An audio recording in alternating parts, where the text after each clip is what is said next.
A service of KIBMradio.com, the Internet's home for an all old-time radio.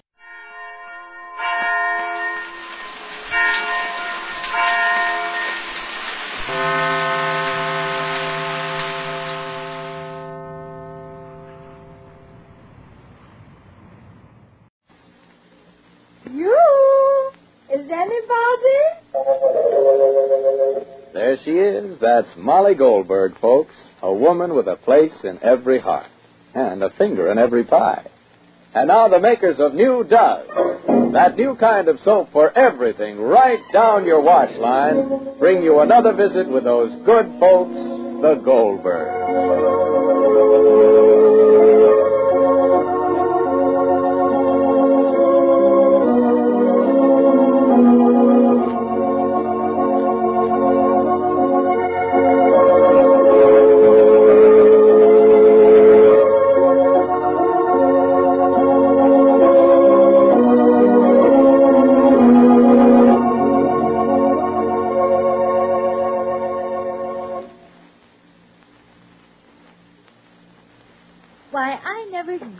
Such a thing was possible. Well, neither did I. In fact, a lot of ladies I know around here say they just don't believe it. Now, ladies, just what is it you find so hard to believe? Why, Mr. Collier, it's that New Does you've been talking about. Oh? Now, I just can't see how this one granulated soap can do everything in the wash. Well, that's the wonder of New Does. It does all three kinds of wash.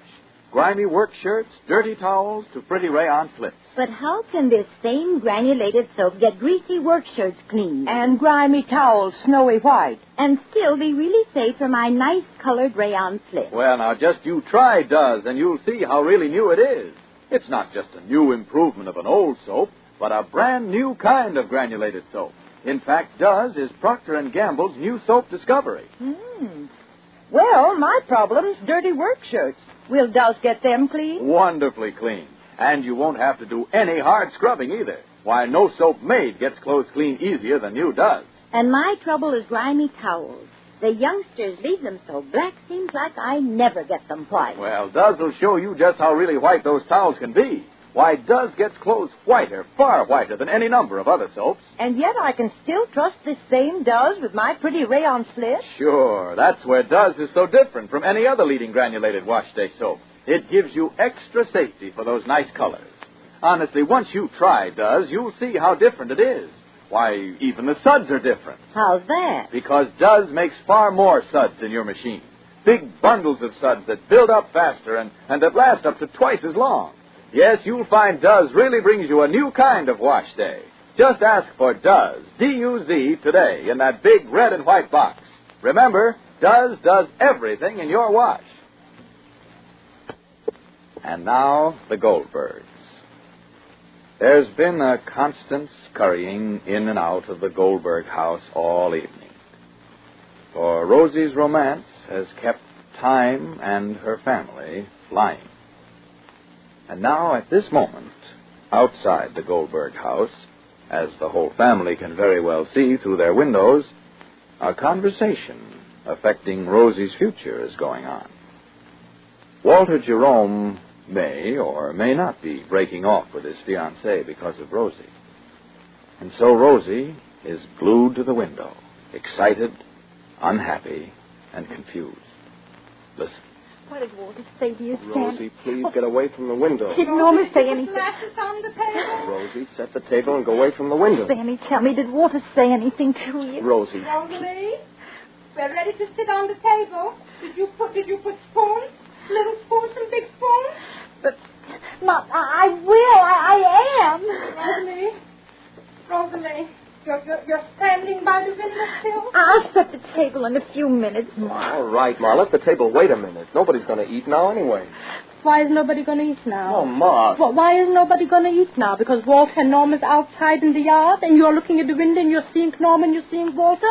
Well, everybody... I have nothing to do with what Walter's saying to Norma, what Norma's saying to Walter. That's not my concern. That's not my concern. My concern is supper on the table. At the minute. But you can't eat when you're excited. You can eat when you're excited. Set the table. I want spoons and I want knives and I want napkins and I want a tablecloth. You hear?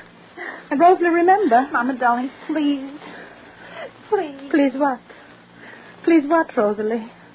Look what you look like, Rosalie. Look what you look like, look. What's going on here? Will you say it or not? Away from the window. Rosie, Sammy. Jake, please. Pull down the window shade and close the episode. Pa. I said pull down the window shade. Jake. Do you want Walter to see me pulling down the window shade? How will it look? Exactly as I wish it to look. That this whole romantic tangle is over. Don't, Sammy, please. And I said yes. Pop. Let me answer it. How will it look if you... Please, let if I me pull the answer window it. shade on Walter, will see. Answer, or let me do so. I am doing so. Rosalie, stop biting your nails. Hello? Yes? Oh, Yes. well, Just 1 minute, please. what? It's Walter's mother. Hank, She wants to know Walter's here. he's not. Hank. He's right outside, Just a Pa. minute, please. I said hang. He's right outside, Pa. Let me call him to the telephone. I said hang. Just a minute, please. Tell her Walter is not here, which he isn't. Hello? Hello, Mrs. Jerome? Walter is not here. How's that? Walter is not here. Walter is not in my house. He's outdoors talking to Norma. He is... Hello? Hello? Hello? She hung, huh? You couldn't hang her before she hung you, eh? Oh, Jake, please. Do you want me to tell you what I think of this whole thing? Then you'll be asked. You'll give an opinion. Not before. Well, I haven't been asked, but I'm still going to give you my opinion. Quiet. Why, Pa? Too much depends on this for me to be quiet. Sammy, darling, please. If Walter comes in here tonight, it's going to be for only one reason. And that is? Because he loves Rose. And his financier, to whom he's engaged? I said if he comes in here, it means he's broken his engagement to Norma. How do you know, Sammy? Because I spoke to Walter and he spoke to me. And his mother? And what she thinks? And Mama? And me? You have nothing to do with it. Molly, and you're not opening your mouth? Jake, please. Jake, please. Sammy, what did you say to Walter and what did Walter say to you? Why? I said... Rosalie, why don't you go upstairs? No, let her stay. Why shouldn't she know? Where's my newspaper? Jake, please. I'm not interested. My mind is definite. Definitely definite. Oh, And I still say pull down the window shade. Pull down the shade, Sammy, if that's what Papa wants. I don't care. Pull it down. I'll take it. Hello? Yes? Yes, this is Glastonbury 9-8. To whom am I conversing? Oh. Just a minute, please. Who is it, Mama, darling? Call Walter to the telephone. His mother, Ma? His father. Call Walter. Who was it on the phone? Walter's father. And you didn't hang? Sammy, call Walter. Okay. Just a minute, Mr. Jerome. Why are you defying me, Molly? When you know I don't want these people to darken my threshold with their presence. Just a minute, Mr. Jerome. Why are you torturing me, Molly? Do I know as well as you what's good for my child, or am I only a father? Papa, darling, Jake, please. Jake, please. If Mr. Jerome wants to speak to his son, what is His the son harm? is also my enemy. His shadow darkened my threshold. Jake, please. Please, Jake, please, let me get myself together. I'm falling to pieces, Jake, please. Just a minute, Mr. Jerome. Molly, my nerves can stretch so far and no further. Jake, please. My heart can beat so fast and no faster. Jake, please. Molly, my brain can think so deep and no deeper. Papa, darling, Molly, I'm warning you. Jake, I please. won't be responsible for my acts. Just 1 minute, Mr. Jerome. A straw can break the camel's back, Molly. My son is getting your son, Mr. A Jerome. stitch in 9 will save 9, Molly. Walter, you're wanted on the telephone. Molly, I'm telling you. You're wanted on the telephone, Walter. Who knows, Ma? Thanks. Take the phone. Right here, take the phone. Hello? Oh, hello, Father. No, I didn't know Mother called. Yes, your mother did call, Walter. I'm very sorry. Your mother called, but it was not convenient, so I didn't. You called. I was outside speaking to Norma. Hello? Hello? Well, I can talk to Mother when I get home. There's no... All right. There's my newspaper. I'll talk to her. If you wish us to go in the adjoining room. No. Please stay. I want you to, Mrs. Goldberg. Hello? Oh, hello, Mother. I didn't know you called. No, I didn't.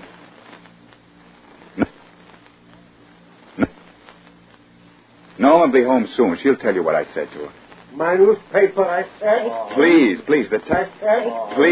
the telephone is no place to talk about it. No place to talk about it. I'm here because I have something to say to the Goldbergs. We are not interested. Yes, of course, that's exactly what I'm going to say. I want you to know it, and I want them going to say. I want you to know it, and I want them to know it. Norma will be there soon. She'll tell you what I said. I'm not marrying her. That's what I told her, if you must know. Perhaps I will. Well, why shouldn't I if she'll have me? You've said all that. I know all those things, Mother. Yes. Yes, she does more than all the advantages you offer me and all the things you've given me. The reason is very simple. I don't love what money can buy. I love Rosie Goldberg. Is that clear? Yes.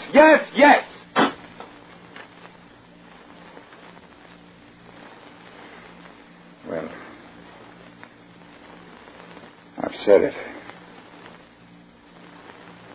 I guess the rest is up to you, Mr. Goldberg.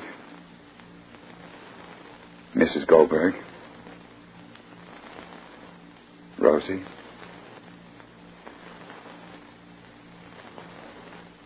Well, there is no doubt or evasion now behind which anyone can hide. None whatever. Walter has made his choice. Whether it's final or not remains to be seen, but for the moment, the rest is up to Rosie and her family. But in his angry talk with his mother, Walter certainly said more than he said even to Norma and Sammy. This is the first time that Walter has said he loves Rosie. You know what a lady asked me the other day? She said, "Why do you say old-fashioned soaps only do a halfway job for dishes?" Well, I said, that's easy. If you use a bar soap, you're not getting real speed. And if you use a tough granulated soap, it's short on kindness for your hands. But at last, here's a new soap that goes all the way for dishes. It's New Does, that new kind of granulated soap for everything in your wash. And Does has everything for dishes, too, from whirlwind speed to extra gentleness for your hands. Just notice how soft and smooth your hands feel after doing dishes with Does. Actually, it's far kinder to your hands than any other leading granulated wash day soap. Yet no soap made speeds through dishes faster than Does. It cuts even tough grease without hard scouring. Yes, Does really has everything for dishes. Try it tonight, and let those whirlwind suds prove how different Does is. Be sure to listen to the next episode of The Goldbergs, written for you by Gertrude Berg. Tomorrow, Jake has a heart-to-heart talk, without anger, with Walter. And the talk points to a serious love affair with Rosie. This is Clayton Collier wishing you good day for Procter & Gamble, makers of Does, the new kind of granulated soap for all three kinds of wash.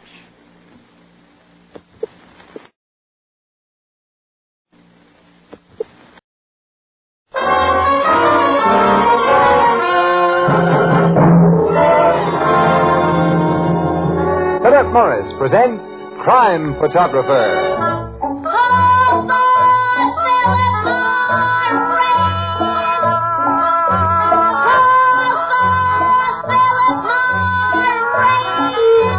It's a wonderful, wonderful feeling to wake up fresh with no cigarette hangover. Yes, you'll be glad tomorrow you smoked Philip Morris today.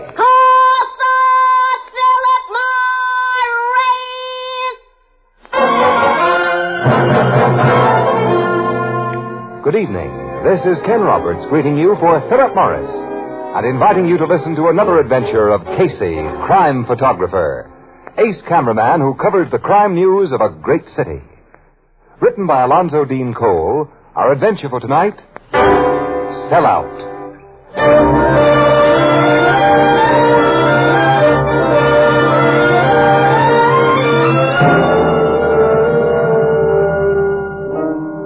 Early afternoon, the Blue Note Cafe. Its door opens, and from the rain-washed street... Hello, Overbreak. Hello, Miss Williams. Hey, you look kind of drowned. I feel that way. Please get me a cup of coffee. Sure. Looks to me like this rain's going to keep up all day. Yeah, I'm afraid so. Walter, 1 cup of coffee. Where's Casey? Over at the office. Getting $15,000, we hope. He'll keep himself dry over at the... Getting $15,000. Trying to get it. With the help of our not-too-esteemed city editor. Well, what's Casey done that Mr. Burke should help him get $15,000? Some very important undercover work, Ethelbert, in which I lent some small assistance. What do you mean? Very confidentially. We've turned up an exclusive story that should blow this town wide open. But the Morning Express will have to give us the money to pay for it. Oh, I see. Oh, if our managing editor was in town, we'd get the money without any trouble, but he's away on vacation, and Talbot, the new assistant of his, is a tightwad. Thanks, Walter. Here's your coffee, Miss Williams. Oh, thanks. And Casey and Britt may have a hard time selling him. Talbot's the guy who talks funny. Talks funny? Yeah. Oh! You mean his state of Maine accent? Maine, where he's from? Around Portland, I think. And like most real Yankees, he knows how to nurse a dollar. And since he's in charge of the paper's money right now... Say, what is this story that's big enough for a $15,000 payoff, huh? That, Ethelbert, is top secret at the moment. And too dangerous a secret for us to pass along even to you.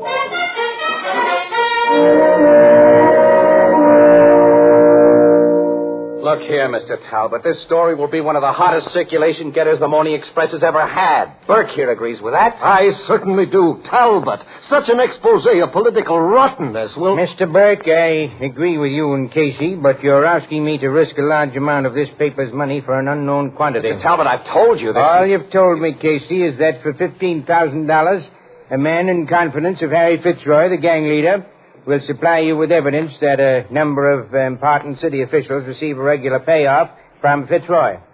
But you give me no assurance the evidence will be sound. You have my assurance it'll be sound. Well, who is it that's selling out? I told you. His name has got to be kept out of this. Casey gave his word, Talbot.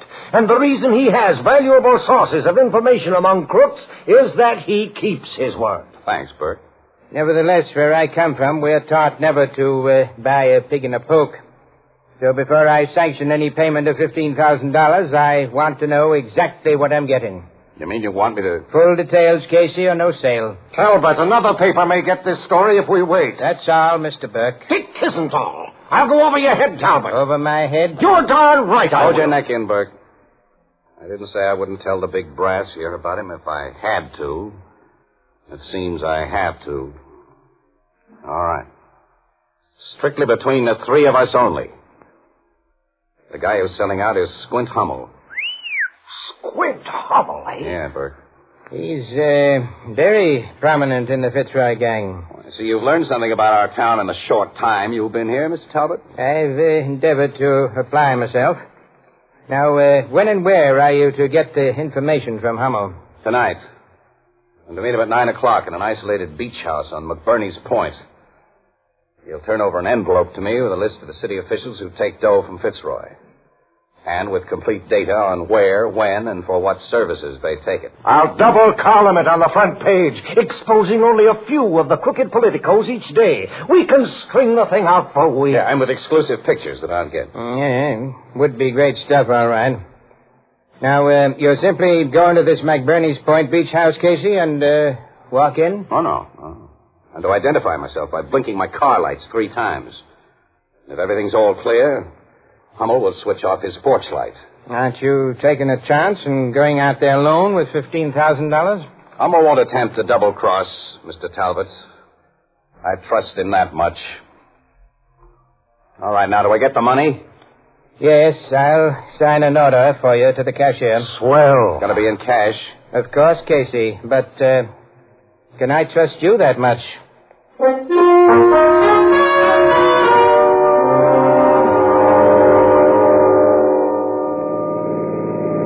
That louse Talbot. Annie, he as much as said that he didn't trust me with the paper's money. Oh, forget about Talbot, Casey. He's just a little man who's temporarily in a big job. When our real boss comes back from his vacation... Boy, will I tell him what I think of his stuffed shirt assistants. Okay, you tell her. Annie, you know, I shouldn't be bringing you out here to meet Hummel. And we've gone over that till I'm sick of it. Now, Well... Casey, please remember it was I who gave you the idea that Squint Hummel might sell out on Fitzroy. I have every right to be around when he delivers. Sure. But this McBurney's Point is such a lonely spot, eh? So what? Well, I've got $15,000 cash money in my pocket, kid. That much dough is swell bait for a stick-up. Well, who knows you have it? No, I'm just jittery, I guess. There's the beach house. Yeah. And the porch light is on. Yeah, which means he's on the lookout for us. All right, I'll give him the headlight flashes we agreed on. 1, 2. There, that's 3 of them. The porch light just went out. That's the all clear. All right, Annie, you stay in the car. While I go in and make this trade. I'm not staying in the car. I'm in on this payoff. All right, come out in the rain and get soaked. I've been out in the rain all day. Now, watch your step going up to the house, eh? Mm-hmm. Oh, I can't see a thing. Neither can I. And that foghorn gives me the creeps, Casey. Wait, I hear someone. That you, Squint? Casey! Who are you? Now, don't hit me!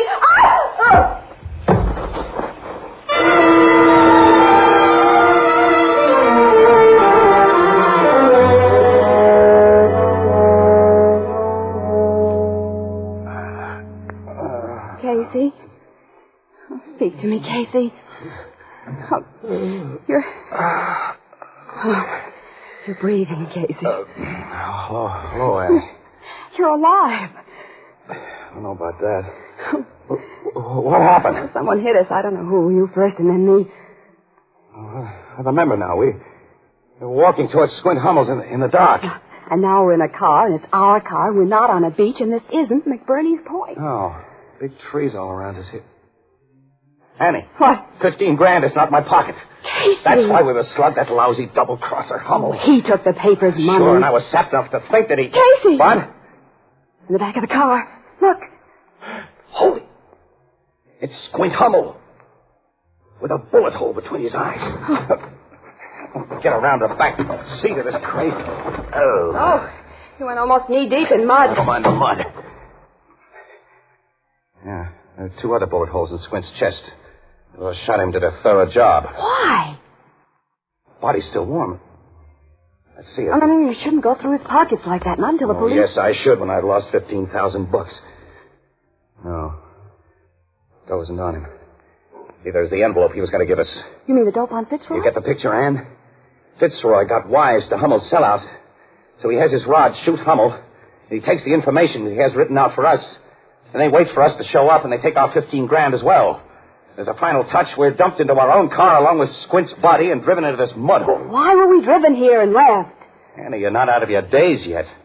Hummel's body is in my car. A car I can't move out of this mud. And if I move the body, this back seat would still be covered with blood. I'm framed for Hummel's murder. Casey. And a man like Talbot will believe that you killed Hummel so you could keep that $15,000. Sure. After getting a load of his suspicions, the cops would think I meant to ditch Hummel's body somewhere in these woods and then keep on driving. He'll figure I got stuck in this mud hole by accident. Well, I can tell him... Wait a minute, kid. Wake up. You're in this as deep as I am. Casey... Let me look around in here. Fitzroy made this frame really good. That gun. Look at that. 3 empty shells. The gat's still warm. Hey, Squint Hummel must have been shot here just now. And somebody in the neighborhood may have heard the shots. Look, Casey. Huh? That bobbing light up the road. I see it. Somebody carrying a lantern. Annie, get out of this car. We got to meet him and head him off. He mustn't have a chance to see the body. No, we must have time to think this out. Say, kid, we are in a jam. Hi, down there. Hi, yourself. You folks in any trouble? No trouble. Oh, no. Out for a walk on a bad night like this? Yeah, we like the rain. Must have a car parked someplace. Yeah. Mm-hmm. Didn't get stuck in the mud, did you? Oh, no. No, the car's all right. Hey, I didn't make you out till I got this close, mister. Guess you didn't find that telephone. Telephone? I told you there was one at the Beeman place.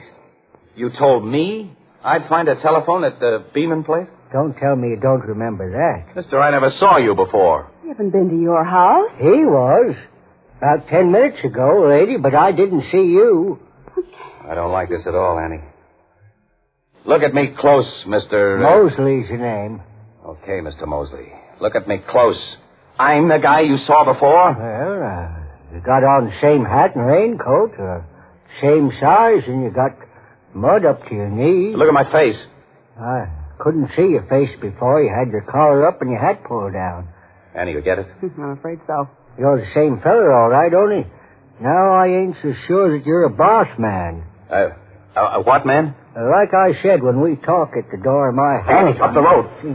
A car coming. The police searchlight on. That's a prowl car. Oh, brother, now we're in for it.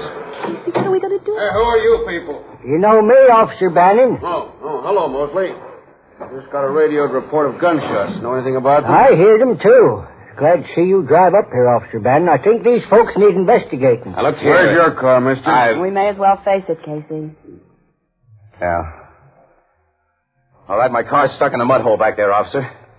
You'll find a dead man in it. A dead man? But we can explain. Put your arms over your head. That's right, Bannon. Put your gun on to The them. sooner you get Captain Logan of Homicide out here, the sooner you can relax your grip on that shooting iron. Captain Logan knows us very well. I'll bet he does, and the commissioner will be a friend of yours, too. Well, if you don't believe me, get on that prowl car radio of yours and call Officer headquarters. Bannon, there's another car coming.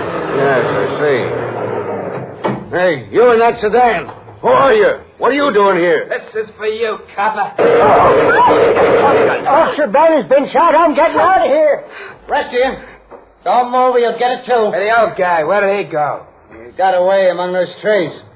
Anyway, those two are the chumps we want. What? You want us? And how? Hand over that envelope you got from Hummel, Casey. Hey, you're Ed Stark, one of Fitzroy's mob. Where's that stuff? You think I got something from Hummel? Yeah. I don't get this. Oh, Casey, we thought... Will you hand it over? Or shall we find it? The hard way for you. Starkey, I didn't get any stuff from Hummel. Yeah, that's the way you want it. Work him over. Don't hit him with that gun. Oh! You'll get the same, sister, if you don't come clean. That's a promise. Now, where's the stuff Squint Hummel gave you? And where is Hummel?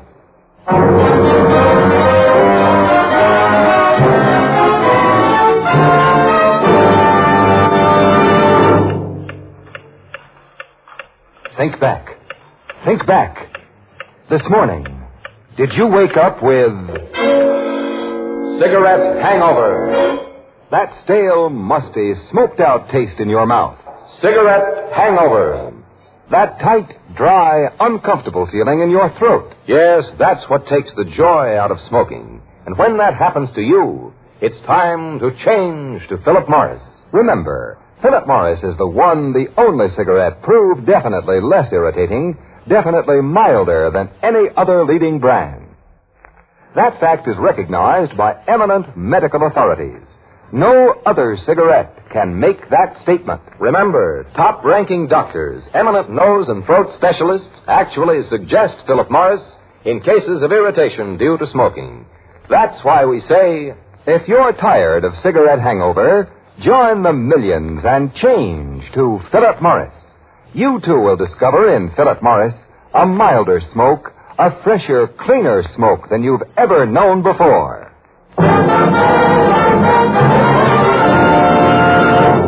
And now, back to Casey, crime photographer.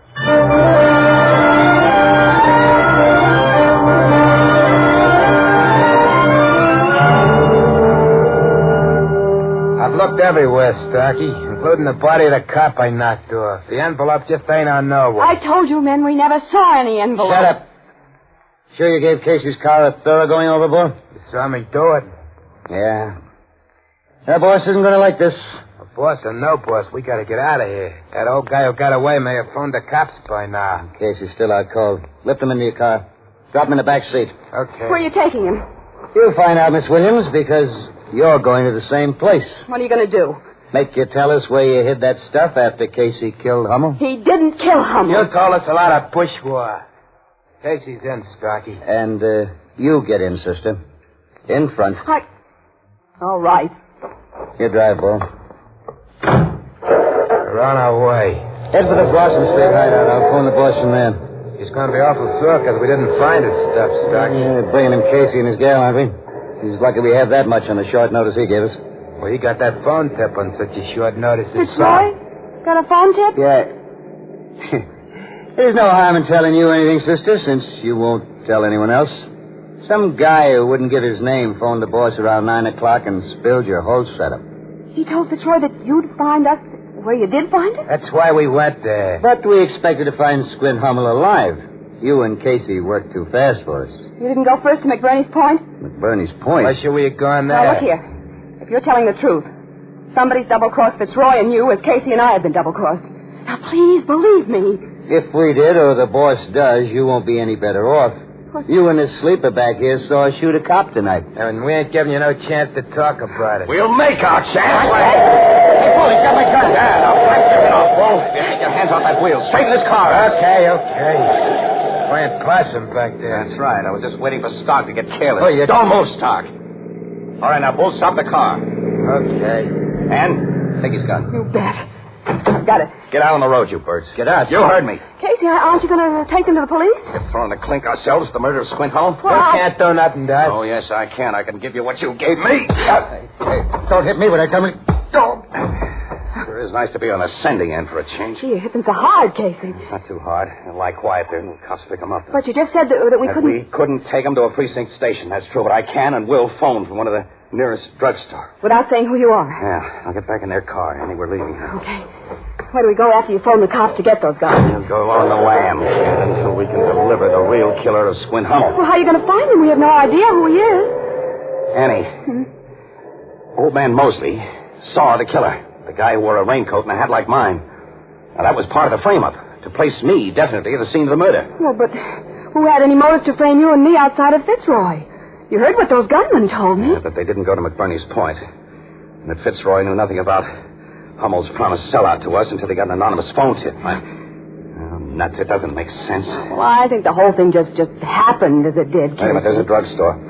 After I phone the nearest precinct station and tell them where to pick up those Fitzroy Red Hots, I'm going to call Logan. Well, Casey, Captain Logan's cop first and a friend afterwards. Now, to give him an inkling of where he can find us. Well, I won't, yes. But I think he'll put friendship first for, well, maybe a little while. I hope so. Okay, I don't see any cops around. Now, you stay in this car, Annie, and keep your face out of sight. Yeah, all right. But, Casey, we can't stay on the lam for very long. No, I'm afraid not, kid. You, at least, aren't the type.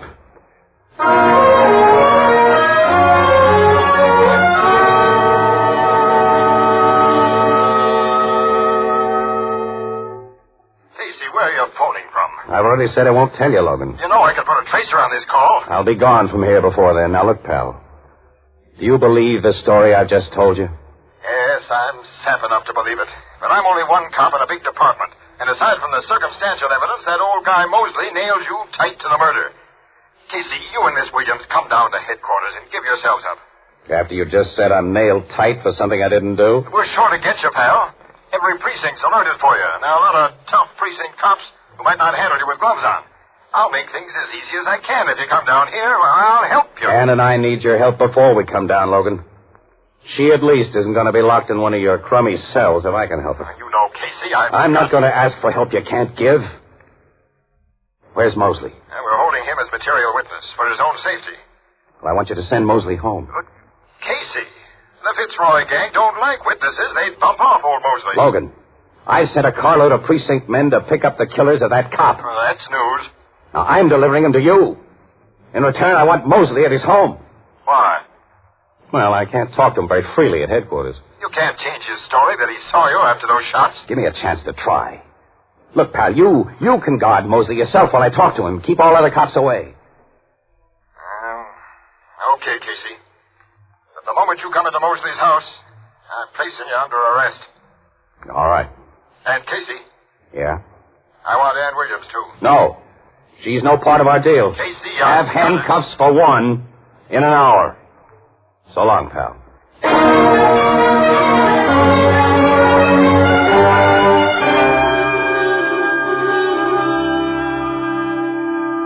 Mr. Casey, I'm just as sure as can be you're the fellow come to my door tonight. Yeah, but Mr. Mosley, you admit you didn't get a good look at that guy's face. Over and over, he's repeated his positive identification of everything else about you, Casey. Well, the guy's hands, his feet, Or wasn't there something about him that was different from me? You said his voice... People can change their voices. Casey, I've allowed you well over an hour, and you've gotten nowhere. Yeah, I know. I'm finished, Logan. I'm glad of that. I'd like to get a little sleep tonight. We'll be going, Mr. Mosley. Yeah. Wait a minute. There's one thing that bothers me about you, young feller. I could have sworn you were a boss man. Boss man? You said that once before.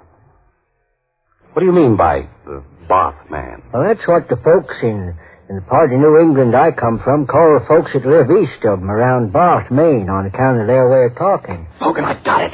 I've got it. God, what? The answer to this murder frame-up. Logan, if you and Mosley will help me, I'll give you the real killer of Squint Hummel delivered to this house.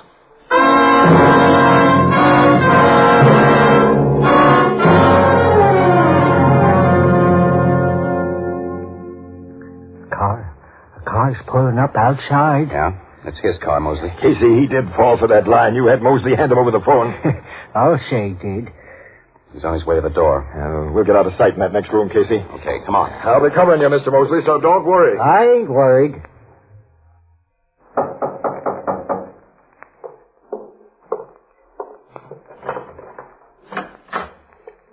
Good morning. I know who you are. Come in, mister. You are, Mr. Mosley? Uh-huh. But you knew that without asking. We met only last night when you come to my door and said you wanted to use telephone. I'm afraid you're mistaken. Well, if I'm mistaken, why did you drive way out here to see me at 2 o'clock in the morning, hey? Because your phone call of an hour ago roused my curiosity. You intimated that you possessed exclusive information about the murder of a man named Hummel. Let's not beat about the bush, mister. I said over the phone, as I'm going to say now, that the fellow accused of that murder ain't guilty. And I know who is guilty. Who? You. What evidence have you for your accusation? I'm keeping that to myself until we make a deal. I'd like you to be more specific. I'll tell you only this. Unless I'm paid to keep my mouth shut, I can send you to the electric chair. Yep. Your blackmail proposition is so outspoken, I assume we're quite alone here? We're alone, mister. I know something about blackmailers, Mosley. The first payment is never the last. I'm going to pay you nothing. Hey, what are you doing with that gun? I'm going to kill you with it. That's what you think, Talbot. Drop that gun, Talbot. No! Oh! Neat shot. Right through his gun hand, Logan. Oh, you smart guys never learn what chumps they are. This was a frame-up. Yeah, and a better one than you tried to pull on me. This one worked. Let's be going, Talbot. Wait a minute, Logan. Wait a minute. I'm shooting pictures of this baby first. Yeah. When I turn them into the paper, Talbot, it'll give me pleasure to spread the news that we need a new assistant managing editor.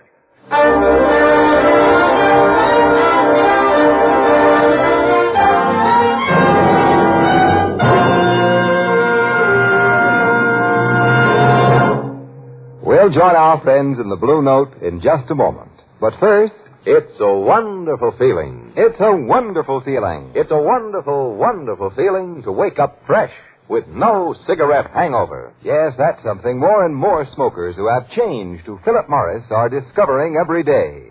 Millions of new smokers now enjoying in Philip Morris a milder smoke, a fresher, cleaner smoke than they've ever known before. And for a good reason. For in Philip Morris, they enjoy the one cigarette proved definitely less irritating, definitely milder than any other leading brand. Yes, it's actually suggested by top-ranking doctors, eminent nose and throat specialists in cases of irritation due to smoking. Doesn't it make good sense for you, too, to try Philip Morris? Yes, join the millions and see what a difference it makes, what a pleasure it is to smoke America's finest cigarette. Next time you step up to a cigarette counter, call for Philip Morris. And remember, you'll be glad tomorrow you smoked Philip Morris today.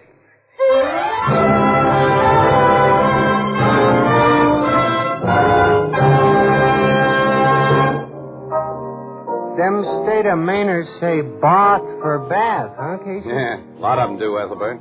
especially around the town of Bath or Bath, Maine.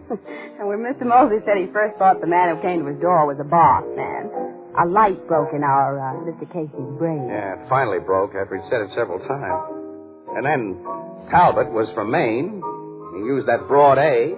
And he was one of the very few people who knew about our setup with Squint Hummel. Well, I figured our new assistant managing editor had gone in for a little murder. I can't understand why a fellow with a swell job like he had did what he did for only $15,000. Well, that was only incidental, a part of the frame on us. What do you mean, Miss Williams? Well, Talbot had $1 million blackmail scheme, and with the evidence Hummel was to sell us, he planned to shake down Fitzroy and all the crooked politicians on his payroll. I see. But now the cops have that evidence. Mm-hmm. And it'll be used to send Fitzroy and a lot of his trained SEALs to jail. Also, the cops got back the papers $15,000. There's one thing I still don't get, Casey. What's that, pal? Why did Talbot make that anonymous phone call to Fitzroy and tip him about Hummel's sellout? To make his perfect crime more perfect. If Fitzroy's gunman had killed us, everybody'd think that we'd killed Hummel and taken it on the lam. And no one would have ever suspected Talbot. Gee, we've sure missed you around here. Would you really know, pal? Well, that reminds me, Casey, there's a little matter of $13.20 that's overdue. Annie, come on. We're on the lam again.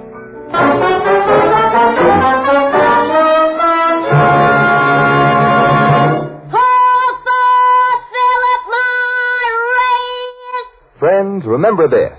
If you're tired of cigarette hangover, call for the one cigarette that gives you a milder, fresher, cleaner smoke. Yes, from now on... Good night, Johnny. See you next Thursday, same time, same station, when Philip Morris again will present another exciting adventure of Casey, crime photographer. Until then...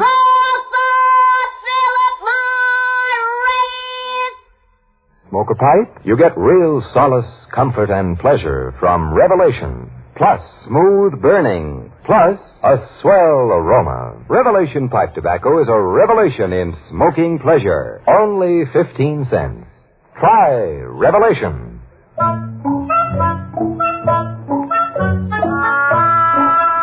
Crime Photographer, starring Stott Cotsworth as Casey, is produced and directed by John Dietz. It is written by Alonzo Dean Cole and is based on the fictional character of Flash Gun Casey, created by George Harmon Cox. Original music by Cy Fewer, and the program features Jan Miner as Anne and John Gibson as Ethelbert. Herman Chittison is the Blue Note pianist, and this is Ken Roberts saying good night for Philip Morris, America's finest cigarette. This is CBS, where 99 million people gather every week, the Columbia Broadcasting System.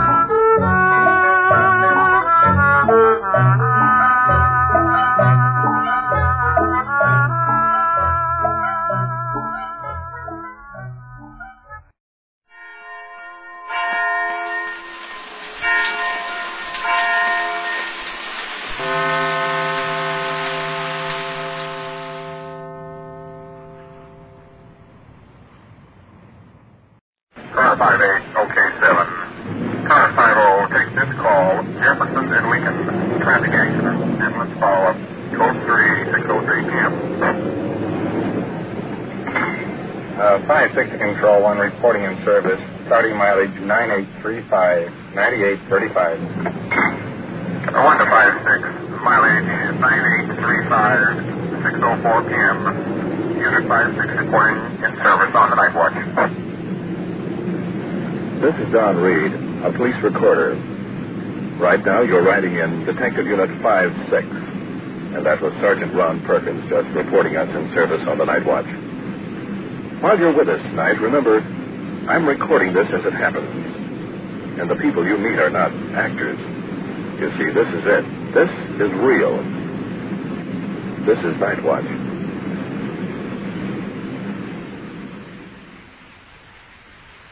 Night Watch, the actual on-the-scene report of your police force in action. There are no actors. There is no script. Every voice, every sound is authentic. The investigations are recorded as they actually occur. Night Watch, Presented with the cooperation of the Police Department of Culver City, California. W.N. Hildebrand, Chief.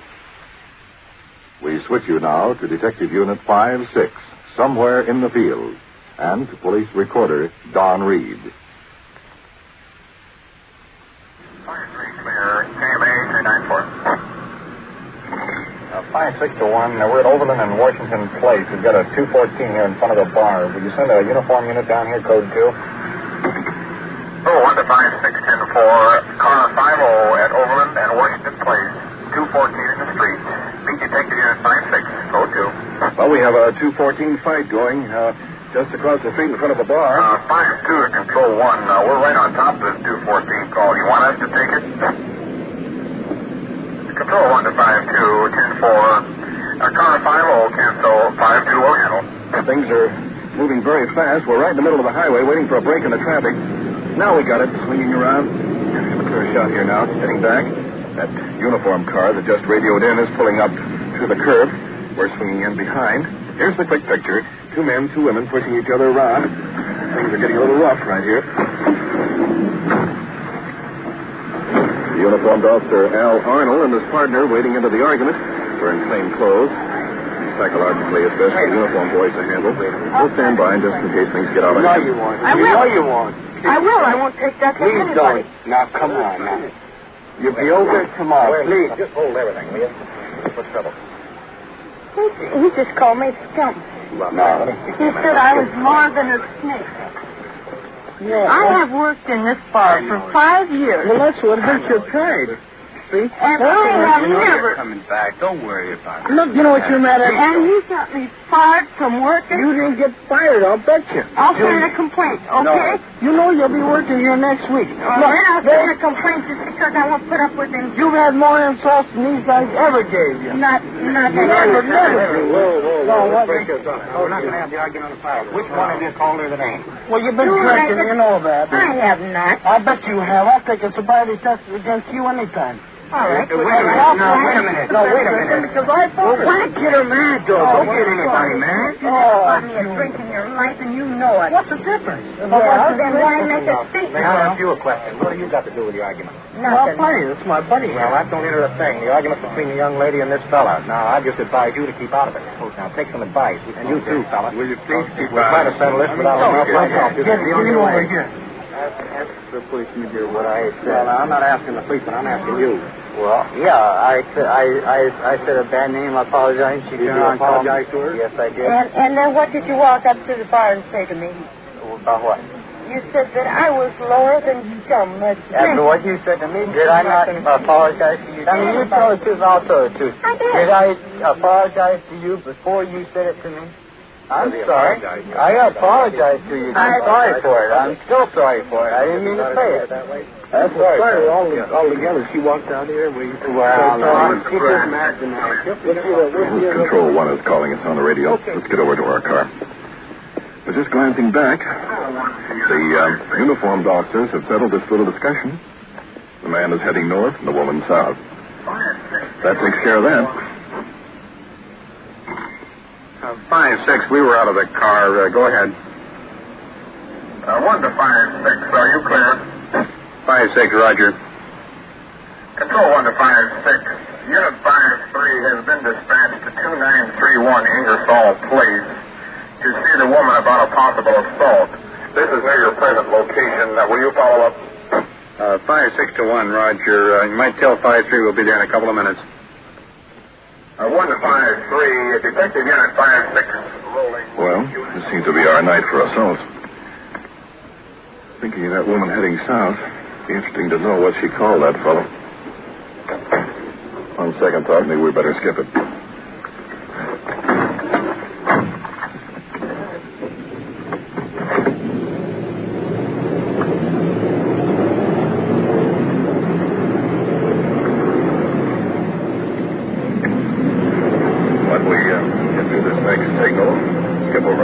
Streets will be there. Apparently there isn't a rush on this call, or Control 1 would have given us a code. That is something like Code 2, roll with your red light, or Code 3, hit that siren. Anyway, apparently there's not too much rush, but it should be Right up here about the next block. Can't be too far ahead. In fact, here comes our uniform car from the opposite direction. See their spotlight searching out the numbers along the street. Apparently is up here just a couple hundred yards. That's Unit 5-3 up there that's stopped. And we're going to pull right in front of them. Here we are.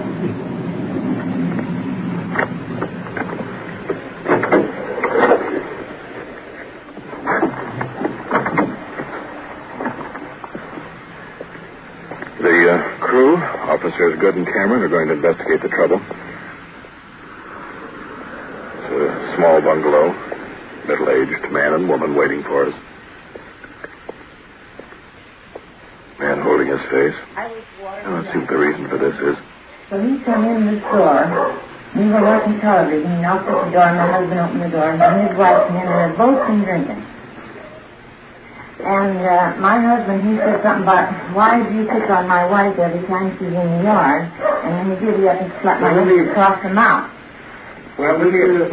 I did. Right here. You asked us all to do it. I absolutely did. Well, here's the way it was. And then I said, that's what it was. There's no more trouble with you. And I got fixed. They both come in here, and he was arguing, and I said, well, why do you pick on my wife all the time? Why don't you come and tell me, see? And you took his hands right across the face here, and knock any teeth. And he just like to just... But, you know, it's not that. Well, I don't know the reason. I don't know why. I said, why would you pick on her? Every time she was out here, he picked on her, you know? Do you want to sign a complaint against this person, sir? Oh. Yes, sign it and have on file up there. And the next time you come well, here's the situation. It's not a matter of being on file. It's a matter of if you sign a complaint against him, he'll be served with a warrant and put in jail. If there's some way we can have him know to let us... He even come over here one time drunk, him and her, and they call me dirty names. Well, I'll tell you, we can advise this person on the seriousness of it, of the assault. And chances are he'll never try this again. But if you want to sign a complaint against this person, you can sign it in the district attorney's office, and chances are the warrant will be served, and this man will be put in jail and tried. Well, when can you tell him? I'll talk to him right away if you want it that way. Yes, if you don't want to press charges, then we'll just make a verbal advisory on this now. That's right. I want him to know that if he don't leave me alone, I am going to take action. I told him that, but he don't seem to heed it. Well, we'll have to talk. For no reason he had no back me. Well, okay, now you're in a position now where you can go up, sign a complaint against him for assault. We don't want no trouble. You understand? We live here. We stay in our own place. We keep our dogs. That's what I told him. Other people don't bother you. Why do you bother us? He's in the back there. If anything else like this ever happens, I want you to give us a call. And we will. I intend to do it. We'll let you know now if it's a serious matter. Okay, you got it. Victim doesn't wish to sign a complaint, so we'll just advise the other couple.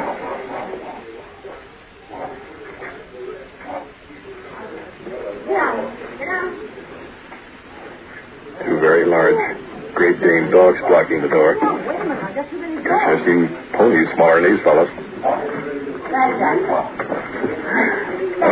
Here are the two participants in the quarrel. Man and wife, both middle-aged, 50s, heavy set, each armed with a bottle of beer. And the woman struggling with one dog. The other is in the process of bowling me over.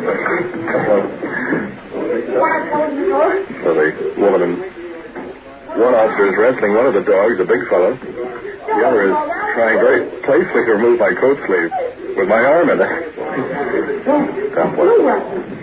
Every man for himself. Trying to get him in the bedroom. Well, now let's see what it's all about. Is your husband the gentleman that shot your neighbor next door? No, I don't. Here's the situation. We got a call in here on assault.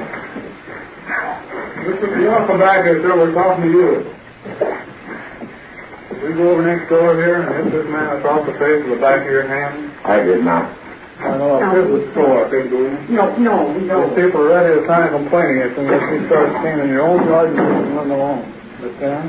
I understand. You're not supposed to go into someone else's house, especially when they're drinking, and go and smack a guy across the face. That's a good way to end up. Are you accusing me of that, sir? I'm telling you what the gentleman next door told us. He happens to have a witness to the fact that it happened. His wife. We were in the house, yes. What happened tonight?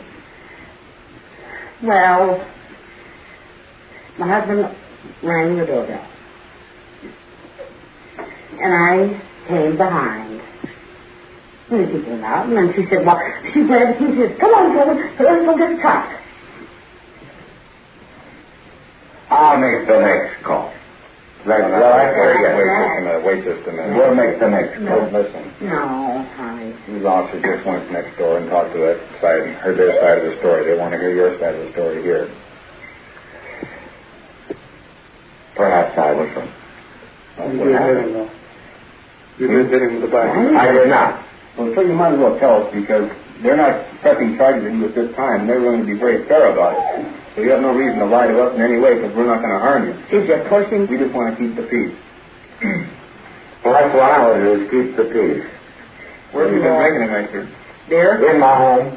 I never drink any place but my home. Well, did you lay a hand on him? I did not lay a hand. No, he's not there. Why would they call the police? Ask the person that is trying to cause trouble. Yeah, but these officers came down here interested in keeping the peace, keeping people quiet. Yes. If they have a return call down here, then they're going to do something about it. Well, why can't I turn around and make a call and call you gentlemen down here under the same circumstances? Present time you're drunk and intoxicated. I'm in my home. Doesn't make any difference. You're creating a disturbance. Yes, sir. You understand that? Yes, sir. That you can go to jail, despite the fact you're in your own home. Yes, sir. If these officers come down here and return the call, somebody's going to jail. And is there any time that I cannot call them?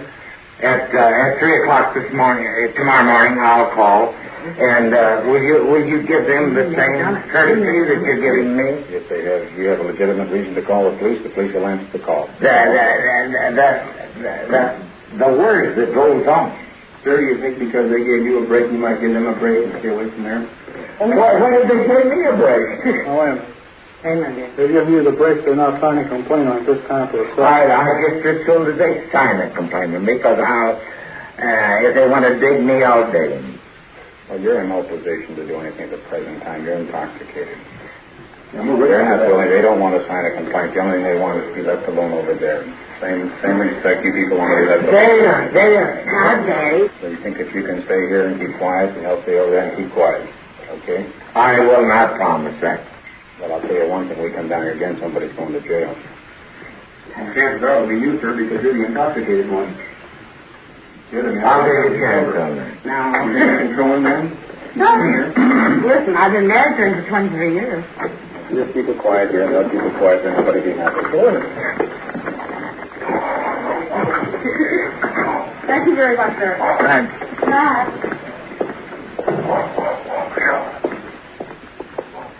Heading back now to our radio unit.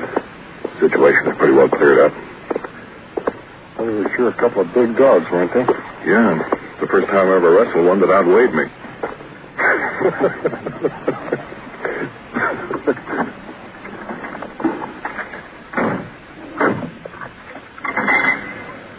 5-6 to Control 1, clear on the assault call, advised. 5-3 has a report.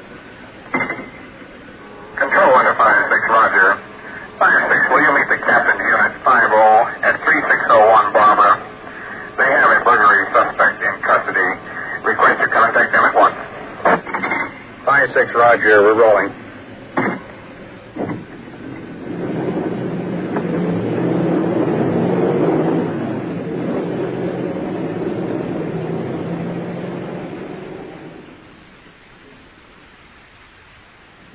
You are listening to Night Watch and following the activities of a detective unit on its tour of duty.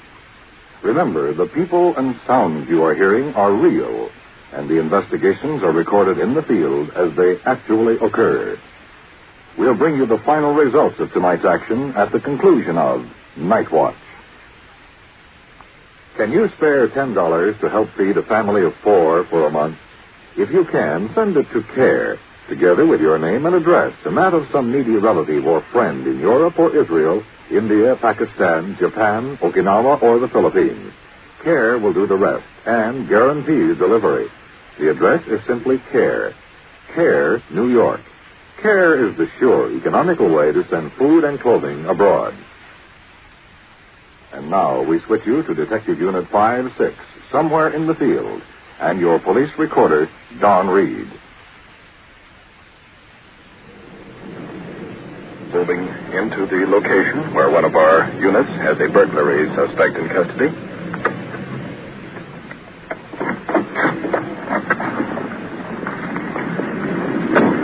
Here's the picture. Uniform car parked at curb. Suspect in the back. Arms behind him. Apparently handcuffed. We got him in custody. They're going to take him out? Suspect for a few minutes. He admits breaking into the building all right, but says he just wanted to use the phone. You want to take him with your funeral or what? Have him take him on in, and we'll talk to him when we get down the station. Suspect is not a juvenile.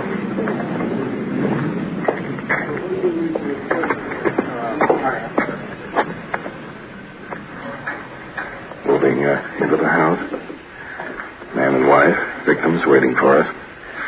Captain Lulu taking over a report of the uniformed officer. Can you tell us what happened? All we know is when we came to the door, it was bolted, you see. We couldn't do the lock.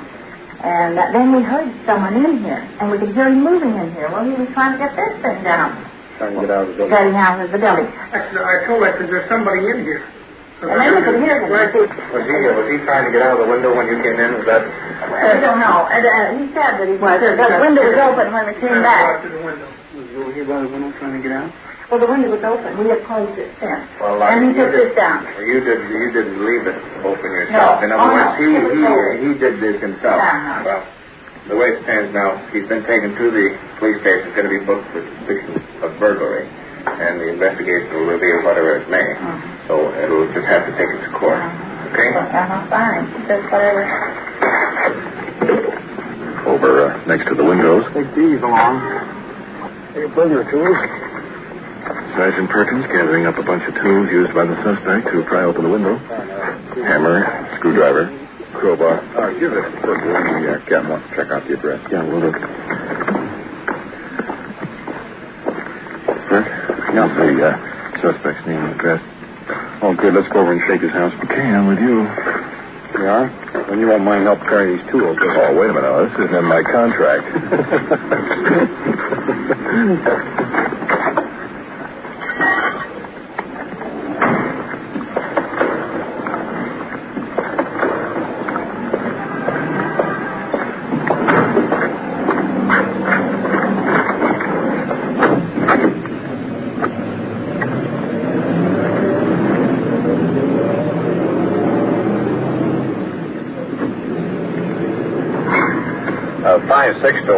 On this 459 call, we're going over to check out the suspect's house. We hold him in the detention room, and we'll talk to him as soon as we get to the station. 156, 10-4, will advise the booking sergeant, KMA 394.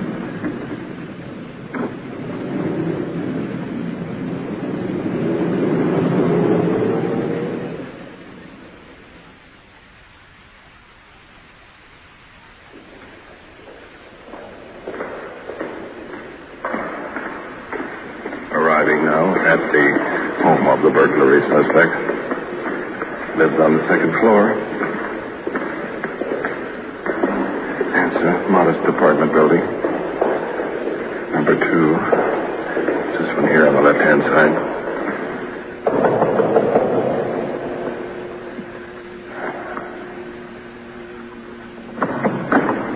Hello. We're from the police department. I think we have your son in jail. Can we come in and talk to you a minute, please? Mother motioning us in. We caught him in a building tonight up in Culver City. And we wanted to come down here for permission, kind of look things over, see if he has anything that he shouldn't have. You mean on his phone? Yes, ma'am. You sit down if you want, ma'am. I'll be all right. From stopping from you. He tells us that he was trying to make a long-distance telephone call to his sister. In this particular case, and he's committed a felony, so he could make a telephone call if his story is Well, I have a daughter in New York, of course. We'd just like to look around if we may. We'd like to have you with us just to see if there's anything here that... I don't think there is, but you can come over. We'd like to look at his bedroom more than anything else. I find the situation a little bit. Right next door to us, they've had a number of thefts of automobiles. Well, if there's any automobile parts or anything like that, that's... Into the suspect's bedroom. This is the only bag that he had. I wouldn't kill my boy for a minute if he wrong about anything. Well, I'm very much shocked about it. Here's, pardon me. Sure. This is his clothes here. Just the usual assortment. Pretty much routine. Have your son ever been in any trouble at all? No, he hasn't. Never. He never has. Would he, do you suppose you have any particular reason for going into this building to make a phone call instead of maybe making it a pay phone or...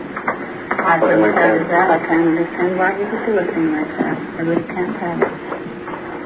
He might have been trying to get in touch with my girl. Is there any, your boys are real pretty truthful and... He always has been. How old is he? He's 25. 25. Thank you very much, ma'am. We're going back to the station and talk to your son. Good night.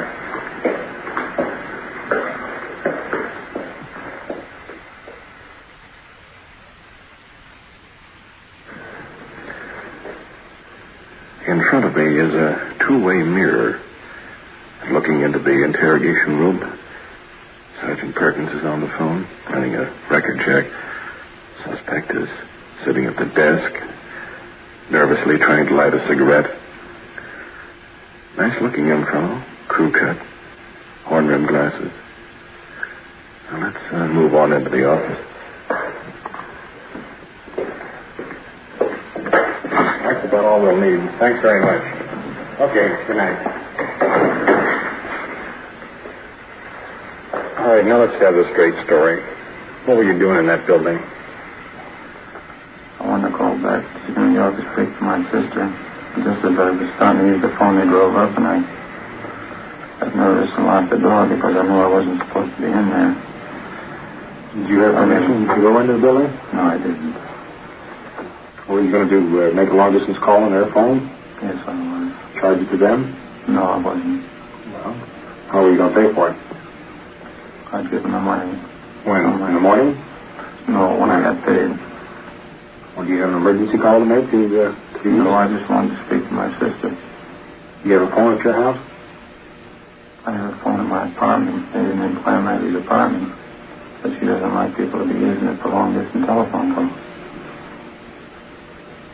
You had no business in that building, I know I didn't. I know I'll admit that.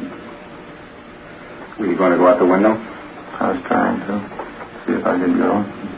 Do you realize what you've done tonight? Yes, I know. A felony just to make a telephone call? I know I did. Taking a chance of getting shot? Yes, I know. It's awful stupid and idiotic. Brought disgrace upon your folks? I know it.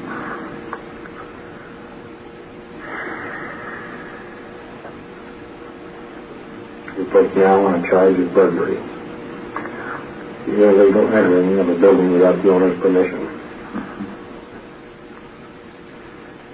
Do you know what the penalty of burglary calls for? No, sir, I don't. In Section 459 of the Penal Code, two types of burglary: burglary in the first degree and in the second degree. First degree is committed by a person armed with a deadly weapon which you were not armed with. And all other types of burglaries are considered as second degree. Burglary in the second degree is punishable by imprisonment in the county jail not exceeding 1 year, or in the state prison for not less than 1 or more than 15 years.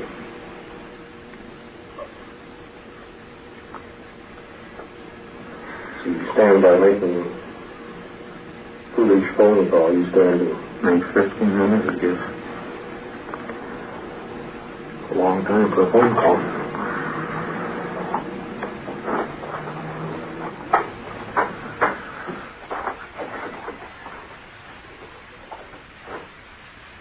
What you have just heard is real, recorded as it actually happened on The Night Watch. And now back to police headquarters and Chief W.N. Hildebrand. As you followed our officers on the tour of Night Watch tonight, you can see the diversified problems that come up in police work. In the first case, for example, two families quarreling was settled by merely advising that a reoccurrence of tonight's events could result in the subjects being arrested. The second investigation, the couple arguing on the street, likewise received a similar warning. In the final case of the suspect trapped in the building, he was booked on suspicion of burglary, which carries a sentence of not less than 5 years in the state prison.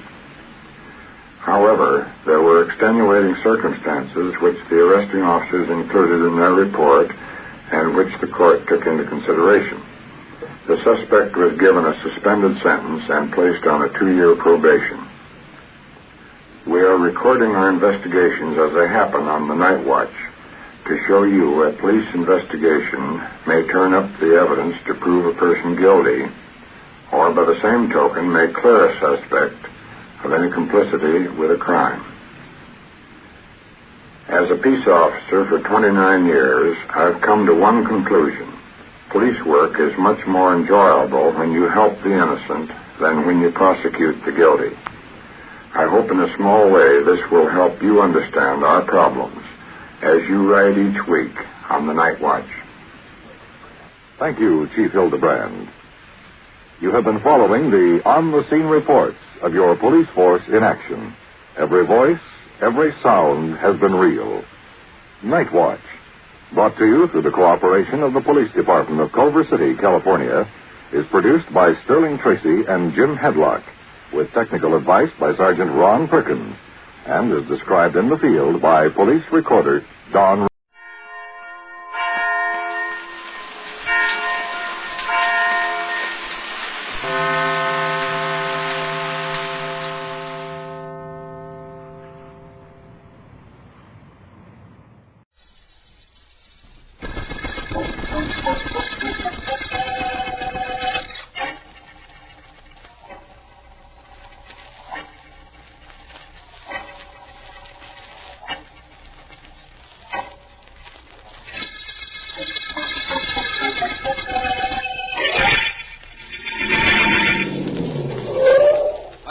Dad. Happy fishing. Thank you, son. Thank you. I can't wait to get my line trailing in the ocean. Today's the day, son. Yeah. Pretty calm out there, Dad. Oh, the tuna will be running. They've got to be. Ever know me to go after anything I didn't get? I'll be seeing you, son. Wish me luck. Well, I already did, but once more won't hurt. Good luck, Dad. I hope you can sell the tuna on the idea of being out there when you get there. Well, they'll be out. Looks like there's only one fishing boat left. All the others must have gone out already. Only need one, you know, son. See you at dinner. Bye. Bye.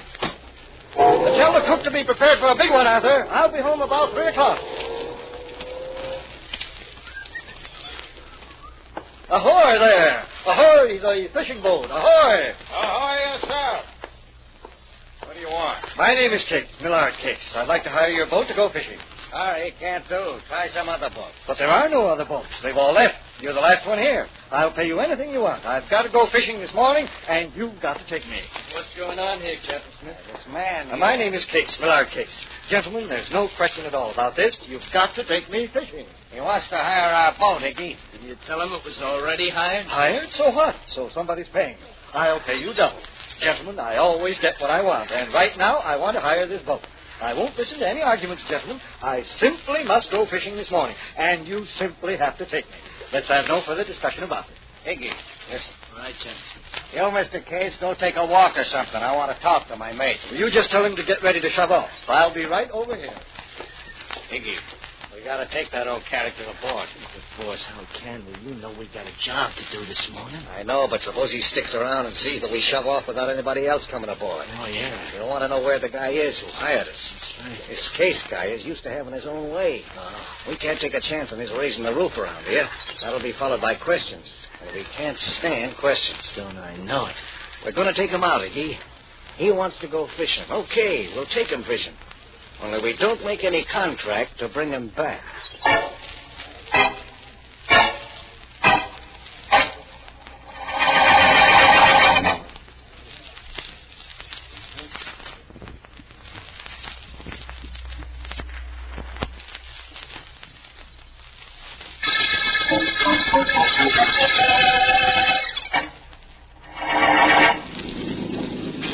Oh, Captain Smith, how far out are we? We're pretty near the spot where the tuna's running, Mr. Case. Well, I'm all ready for the tuna when they start to bite.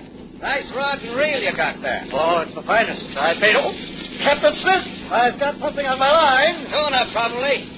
Well, reel it in, Mr. Case. Careful, she may give you a fight. Oh, I'll be careful, all right.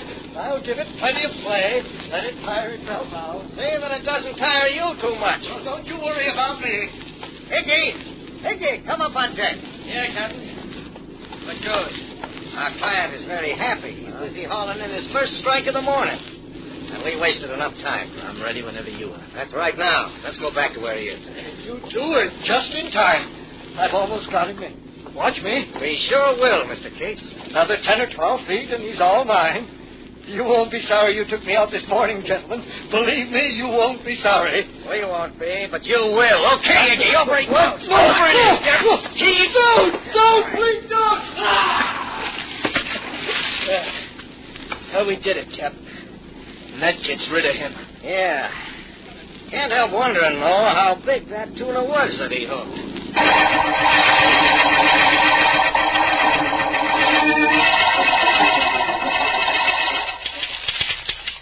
I could stop typing these notes any time you want me to, Vance. No trouble at all. Wouldn't mind it a bit? Stop any time you like, Ellen. There's no rush on those. I'm glad. What's the matter, Vance? Your private office too small for you? You mean, why am I out here with you? Mm-hmm. Oh, Ellen, you're too modest. Oh, don't tell me it's me that brought you out. I couldn't believe it, but believe me, I'd try.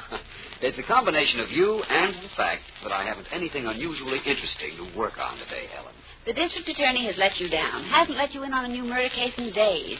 Remind me to speak to Mr. Markham when I see him. When you see him, it'll undoubtedly be because he's here about a new murder.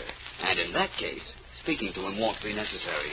Vance, please stop making sense. It's a habit I'd just as soon not break, Ellen. I used to make it a habit to win arguments. But, of course, that was before I started working for you. You know, it's amazing. Oh, Ellen, Vance. Oh, hello, well, hello, Markham. Martin. Come in. Thanks. Come in, please. Right. Vance, I must see you in your private office immediately.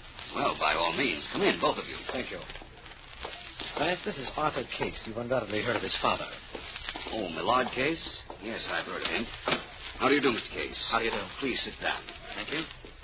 Vance, Millard Case has disappeared. What? Yes, that's right, Vance. I drove my father down so he could go fishing this morning, and he was due back at 3 o'clock, but he hasn't returned. Any report of any accidents to a fishing boat? Not at all. We think perhaps he never did get on a boat. As I understand it, he got to the dock rather late this morning. All I know is I drove him there, and he hasn't come back. Vance, you've got to find my father. I'll pay anything you ask. We'll discuss payment later, Mr. Case. What dock did you drive your dad to? The Summers docks, Vance. The foot of Dobbs Street. Foot of Dobbs Street, eh? Yes. Well, then I'm off to the foot of Dobbs Street to get a head start on this case.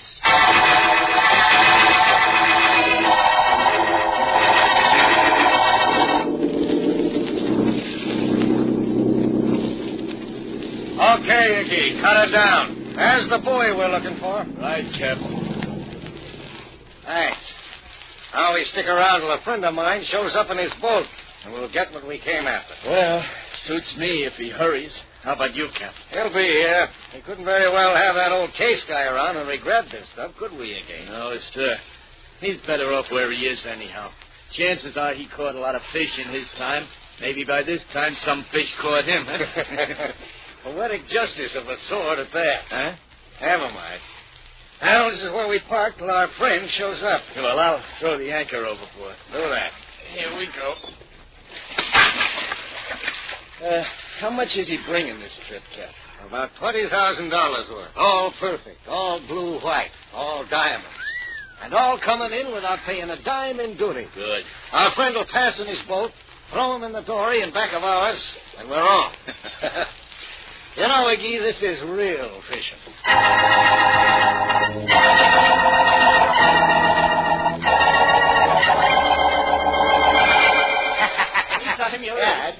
Okay. All right, mister, just hold the fish up with your right hand. Like this? Yeah, that's right. Keep your rod and reel in your left and smile. All right. Now, smile pretty for the camera. All right, smile. Hold it.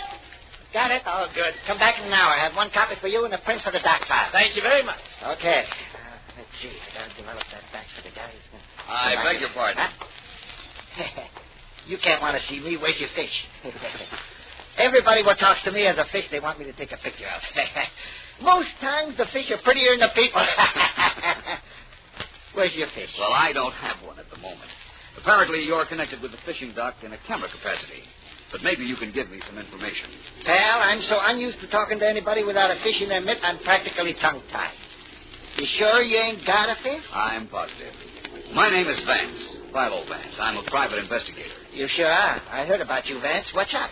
If a man came down here at 10 o'clock this morning and wanted to go fishing, what boats would be available? What, boats? Yes. No boats. All of them are out by then. They're out and I'm sleeping. Time to get back. I'm here with my camera ready to shoot pictures of anybody who catches anything over 2 pounds. I bet I made 1,000 pictures this year already. People are vain about their catches, I know. Vain? They're out of their heads. Catch a fish, take a picture, catch a fish, take a picture. I bet we got 10,000 pictures of guys and fish they caught and where they caught them, how they caught them, what boat they were on, how much the fish weighed, how much they weighed. Honest, Vance, you never saw so many guys fish foolish. Well, fishing's a great sport and a lot of people enjoy it, my friend. Tell me this. Yeah? If one boat did happen to be around at 10 o'clock this morning, who would know what boat that was? See that shack across the street?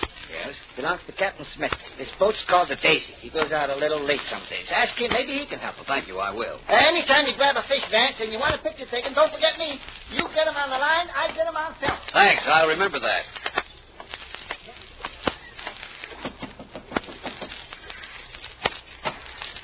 Yes? I'm looking for some information. You're Captain Smith? So? I'd like to know 2 things. What time did your boat pull out this morning, and were there any other boats around at the time? We shoved off at 9:45. We were the last boat to leave. That all? Well, yes, I suppose so. Thank you very much. That's all right. Hey, who was that chap? Didn't give his name, McGee. And he didn't have to. I recognized him. That was Philo Vance. And Mr. Case here gave us a good tip. Yes, I did. I knew he'd be down here checking my father's disappearance. Glad I warned you 2 in time. Hey, look, kid. You know, when that old guy came to us on the dock, we didn't realize it was your father, or we would have taken him with us. You know that, don't you? I know it, Smitty. I didn't know it was your boat at the dock, or I never would have suggested he take it when I dropped him off. Okay, as long as that's understood. They told the old guy we wouldn't take him. He slung his rod over his shoulder and started walking, saying something about he'd find somebody to take him out. Well, he's gone, that's all I know. And for that matter, that's all I care about. I own everything all by myself, now that he's gone. Well, look, let's forget your old man and get on to this business here. You got the stones we got from the boot. You got the cash like you're supposed to have? Yeah, of course I have, Piggy. Yeah, right here. I ought to get rid of these stones for about $30,000. I pay you guys $20,000, right? That's right. There you are. And now that I'm in the chips, I'm through with this racket. Smuggling's too dangerous. In fact, it's completely ridiculous now that I'm doing her and all Dad's money. So this, gentlemen, is our last transaction. You're being a little hasty, aren't you, young fella? No. We gotta have somebody sell these stones after we get them. You've been doing fine up to now. You're sticking with us whether you like it or not. And don't get any ideas about quitting. We wouldn't like that, would we, Iggy? No, Cap. We wouldn't like it at all. You two don't bluff me. I'm walking out of this racket, and if either of you thinks he can do something to stop me, I'll do something you really won't like.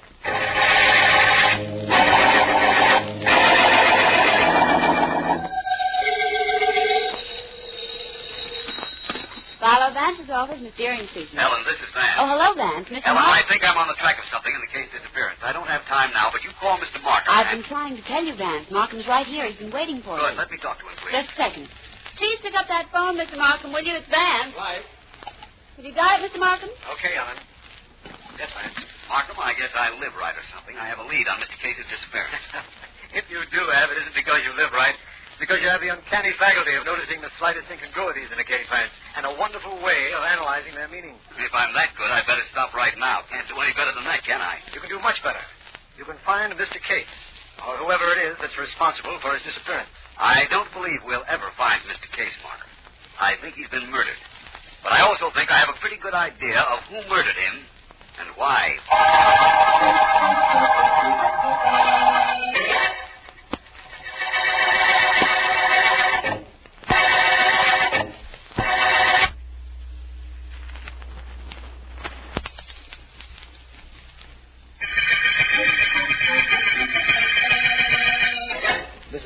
Attorney Markham. We are now working on the disappearance of Millard Case, wealthy, eccentric father of Arthur Case, who reported to us that his father was missing.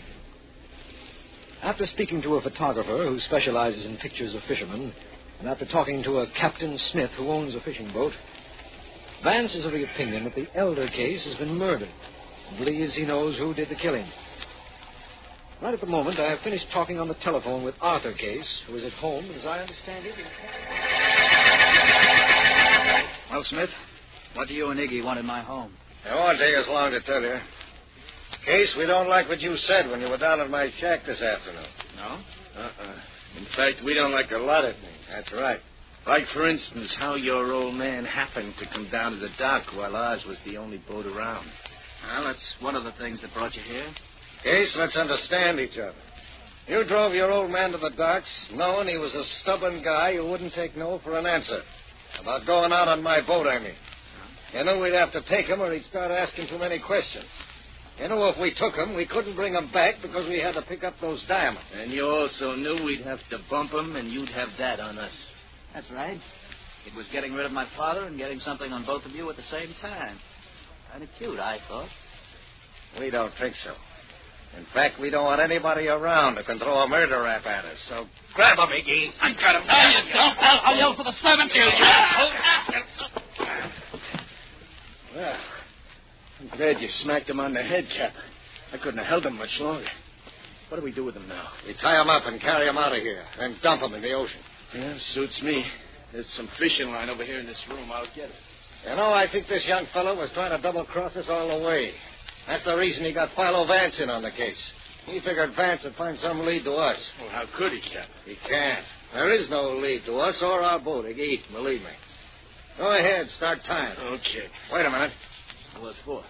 We can't take a chance of being seen carting a body out of this house. Nobody saw us come in, but we may be spotted leaving. Give me your knife. Sure, Cap. Here. Why are you turning your head away, Iggy? Can't you stand seeing me stab the kid? No, it ain't that, Cap. Believe me, it ain't. It's just that later on, if somebody asked me, did I see who killed young Case, I could say no, and I wouldn't be telling a lie. You see, Cap, if there's anything I hate in this world, it's a lie.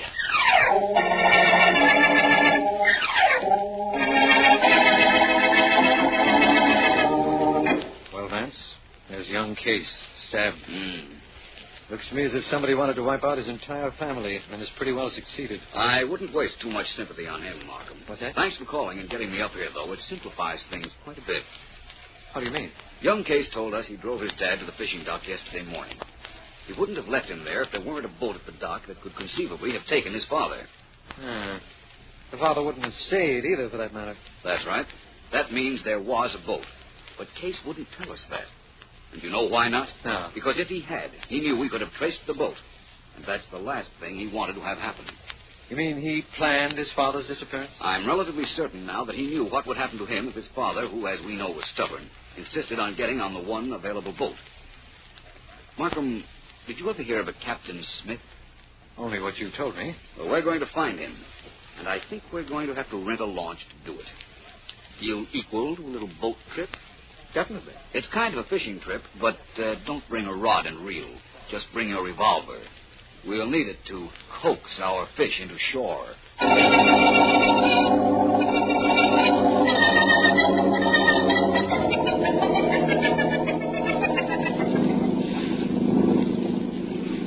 A little further out, Iggy. We drop anchor and wait. We ought to make contact in about 20 minutes, I figure. We're a little ahead of time, huh, Cap? Better to be early than late. If we weren't here, our contact wouldn't come back. He'd be scared. Now all he has to do is come in by his boat, throw a package in that dory we got in the water, and keep going. You know, I'm kind of glad we got rid of that young Case, Cap. Oh, my. Now we got only the two of us to split the take, and we don't run no risk of nobody finding out we tossed the old guy overboard. Huh? That's right, Iggy. Perfectly right. Cut the motor. Aye, sir. Well, I'm getting just like a regular sailor, Cap, huh? You'll do, Iggy. Hey, there's a boat coming our way. Where, Cap? Off the port bow. Well, say it in English. I ain't that good a sailor yet. Off the front of the boat to the left. Oh, yeah, I see it. Is that the boat we're waiting for? No, I don't think so. I'll take a look through these glasses. Ah, it isn't a boat at all. No. There are two guys in this one, and one of them is Philo Vance. What do we do, boss? Run for it? Why should we? We're in the clear. Why give them something to think about? All I know is that they must want something. Coming all the way out here to look for us. We don't know they're looking for us. Ahoy there aboard the Daisy. He's looking for us, all right. Ahoy! You want us? That's right. There we are. We're coming alongside. What do we do, Cap? What? We keep quiet and let them do the talking. We'll find out in a minute what they want. Are you Captain Smith? That's right. I'm District Attorney Markham. We want you on shore, Smith. Get going. What do you want me for? I can tell you that, Smith, when we get to shore. Remember me? Sure, you're Vance. That's right. He's Philo Vance. Now start your motor, back off a little bit, and head for shore. We'll follow you in our boat, and don't try anything tricky. Okay, if you want us ashore, we go ashore. Start her up, Iggy. Start swinging around and then head for the shore. Hey, we better do it, Cap. That guy's got a gun, and you said he's got nothing on us. No, I'm not sure. Get all the speed you can get out of that motor, Iggy. All right, Cap. Complete the turn, but instead of heading for the shore, head for that boat. Get it right in the middle. We don't want to take any chances on either of those guys living. Ram them, huh, Cap? Ram them and get going, now. Aye, sir. Hey, keep away. You're going to run into us. Well, that's your idea, is it? We'll see about that.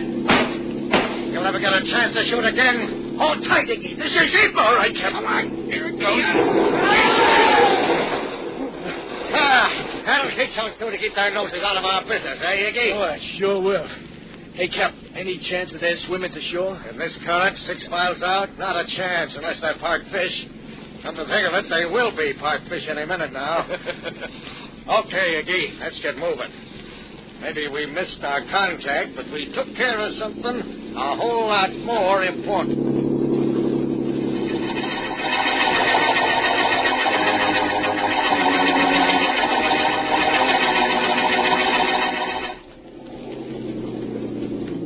Leave it close to the dock, Iggy, and I'll throw a line around that post. Aye, Cap. Here we are. I'll hop on the dock and tie us up. Hold on to the dock till I make the jump, Iggy. Go ahead, Cap. We're steady as a rock. There we are. Now to tie us up. Come on ashore, Iggy. Okay. Here I am, and glad to be here. You know, Cap, that's the first time I ever did something like that. Ram a boat on the water and knock off a couple of guys that way. It really doesn't matter how you kill a man, Iggy. The results are always the same. You're perfectly right, Captain Smith. Hey, Come on, Markham. hey, Cap, they're alive. The two guys they rammed. Let's get out of here. So fast, young man, you're not going anywhere. Don't like you're slipping by mate, Vance. I got a little return message for you. Here, call them off for a moment, Vance. I'm coming. Let go of you. Don't you know me. I want to see. Fight. No. That did it. Okay, Vance, I'm through. Don't hit me again. Captain Smith is lucky. He's still able to talk. His mate was slightly unconscious. Good work, Markham. Hey, you two guys. Maybe you wouldn't mind telling me how you ever got to shore after we rammed your boat. You're supposed to be out in the middle of the ocean. We would have been if we hadn't jumped overboard before your boat rammed us. You simply swam underwater to your dory and held onto it while you very obligingly towed us back to shore. So you see, Captain Well, Smith. what's going on here? Oh, it's you, Vance. A little bit wet, ain't you? A bit. Markham, this is my friend, the photographer. How do you do? Hi. He's been very helpful on this case. I have? Tell me how. Tell me, too. Later. Hey, you want a picture of these two guys on the dock? I could take a snap of both of you, each holding one of the guys in your hands. Just like a fish picture. I'm so tired of snapping pictures of guys with fishes in their hands. No, thank you, no pictures. But there is a resemblance between these two characters and the pictures you generally take. Yeah? These two poor fish thought they could get away with murder.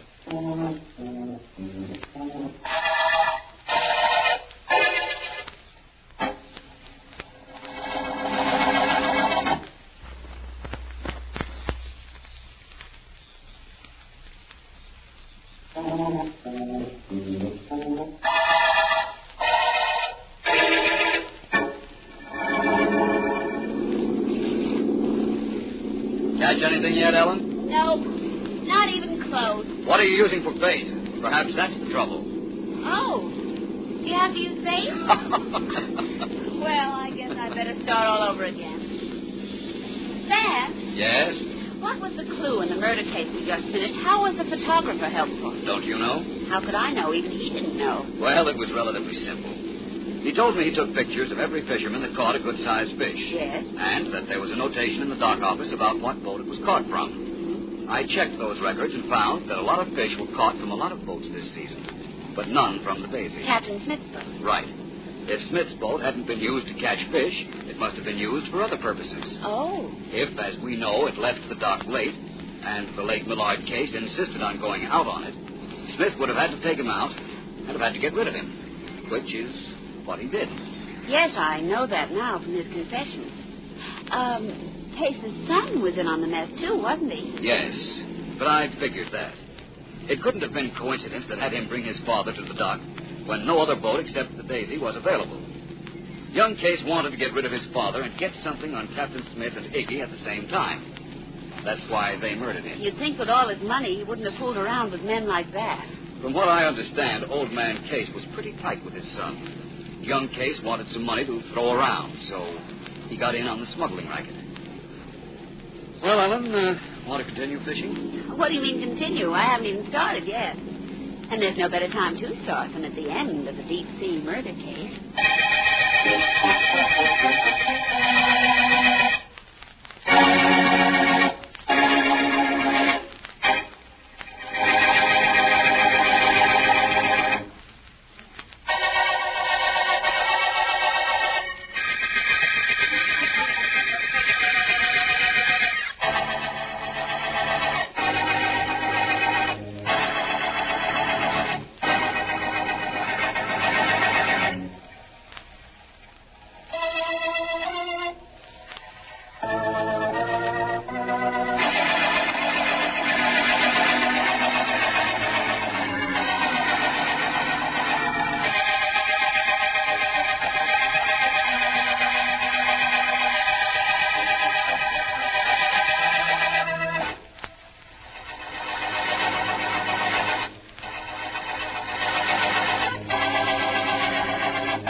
Calling all detectives.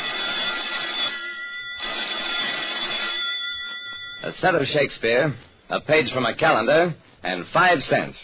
Those are the exhibits on this page from my casebook. The casebook of Jerry Browning, private detective. A private detective like me, Jerry Browning, knows that the amount of money involved isn't what determines the importance of a case. I got 15 who'll say 17. Thank you. 17 once. 17 twice, 17 3 times. This sensibly bound set of Dickens' work sold for $70. There were 2 kinds of people at the auction rooms of Clyde and Wilson. Bargain hunters and sensation hunters. Because the personal effects of the late Bertram Cooper were up for sale. He'd committed suicide, according to the papers, for reasons that were never very clear. And now, friends, I've got up for sale this fine set of it. Just a moment, folks. You, mister. You've been standing up front just watching for the last hour. Did you come in here to buy or get warm? It wasn't until I glanced around that I realized the auctioneer was talking to me. He reached behind him, picked up a small red volume from a table littered with Cooper's books. Here, cheapskate, I got a buy for you. 1 book, 1 nickel. Catch it. I picked the book up off the floor. Okay, businessman, it's a deal. Here, catch the nickel. I pocketed the book, pushed my way out through the crowd.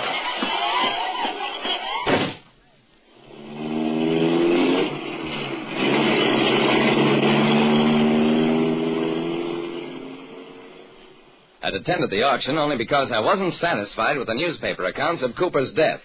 Thought maybe I might pick up a few crumbs of information. I took my purchase back to the office and discovered it was a loose-leaf notebook. All the pages were blank. But inserted midway was a torn page from a calendar with notations in handwriting that said, Tuesday, Orphans Welfare Donation. 2 p.m., Emil, till TLR. Wednesday, 11, Blood Bank. 7 p.m., Carlin's Civic League Dinner. All these were scrawled notations of appointments Cooper must have made. Nothing remarkable about them, except that they were appointments for days after his death.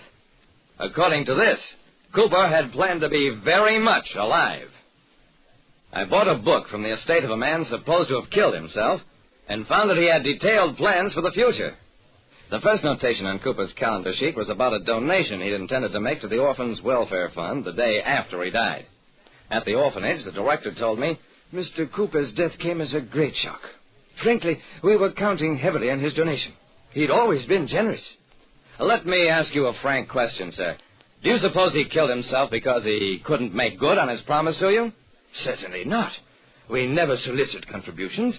Mr. Cooper volunteered his. In fact, he called me personally and made the appointment you asked me about. Those do not sound like the actions of a man about to commit suicide. It wasn't hard to figure out the second notation on the calendar sheet. 2 p.m., Emil, TLR. Emil was one of the best custom tailors in town. Had his place on the 8th floor of the Foster building.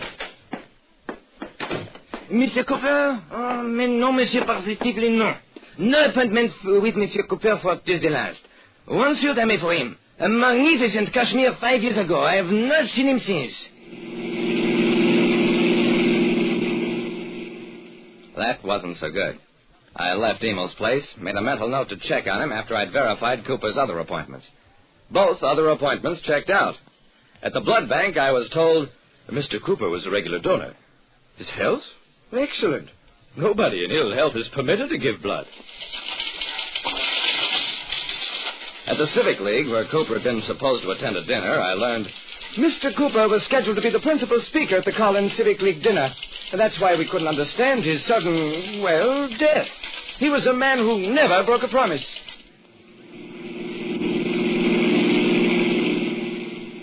Cooper had made notations of 4 appointments for the 2 days following his supposed suicide. Only the one with Emil, the tailor, failed to check. I took the calendar sheet down to headquarters, brought Lieutenant Dawson up to date on what I'd been doing. Together, we took the sheet of paper into the police lab. The image on the screen is an enlargement of the penciled notation in question. It's been enlarged 5 diameters. Hey, Dawson, look. Those 3 letters, TLR, and the name ahead of them, Emil.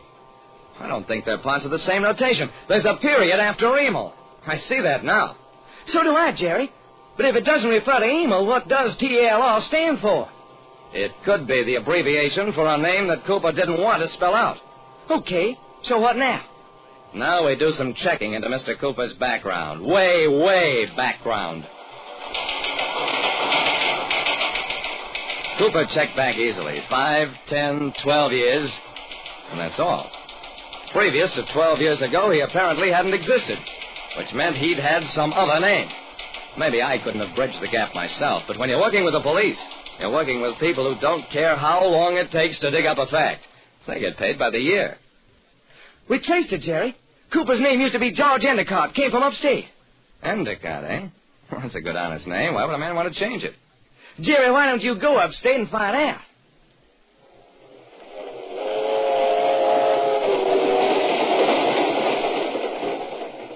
I found out. A woman had been dissatisfied with a marriage to a humdrum husband in a small town. She'd left him to marry another man who changed his mind. She killed that man and drew a sentence of life imprisonment. I visited Mrs. George Endicott in the state penitentiary for women. Her first name was Emile. She didn't know her husband was dead. Didn't even know he'd changed his name. The letters TLR meant nothing to her, but they meant plenty to me now. They meant that some person whose name could be abbreviated as TLR knew about Emmeline and about George Endicott, who'd made a new, respectable life for himself as Bertram Cooper. We found that person. Lawrence Taylor, spelled Taylor. He'd been a court stenographer at Mrs. Endicott's trial. These days he had a more profitable business, blackmail.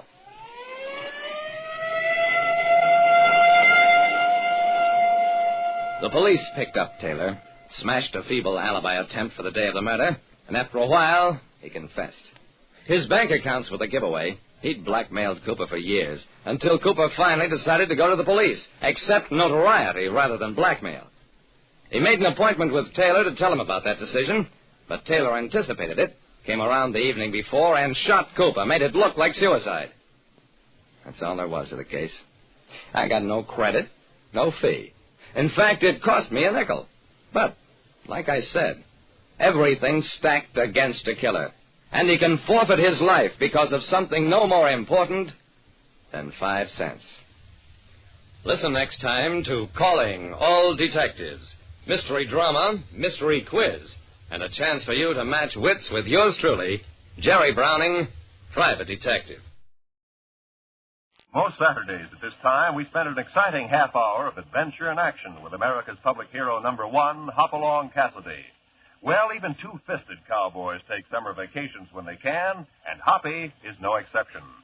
Hopalong and Topper will be back with us riding the CBS air trails again 9 weeks from tonight, September 22nd. Get this and get it straight.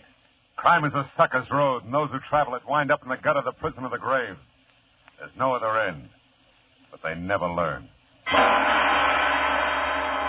From the pen of Raymond Chandler, outstanding author of crime fiction, comes his most famous character in The Adventures of Philip Marlowe.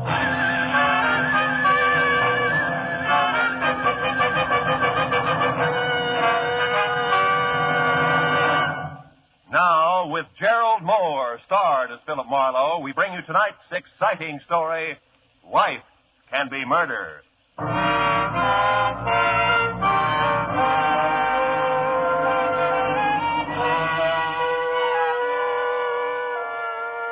The sign in the half-light above the entrance reads, Bell's Trifle Inn. If you say it fast enough, you may be right.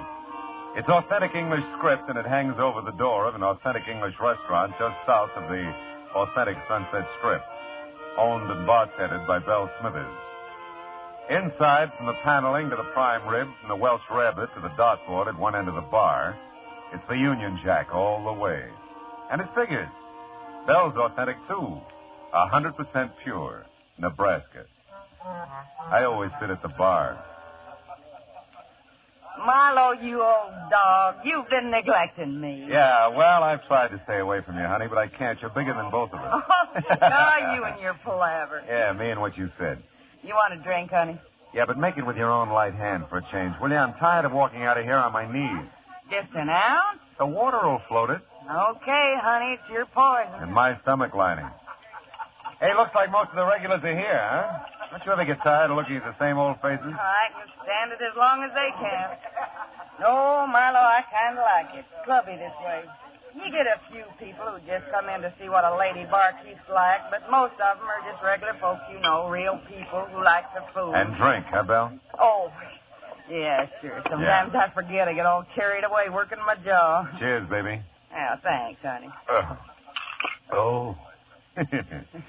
You know, sometimes you forget a lot of things, I think, like teaching school in, where was it, Nebraska?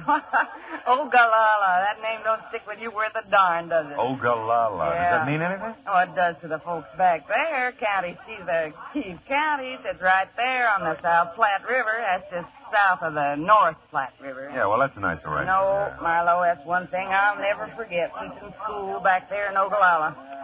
I declare if I hadn't done that, I wouldn't be doing this now.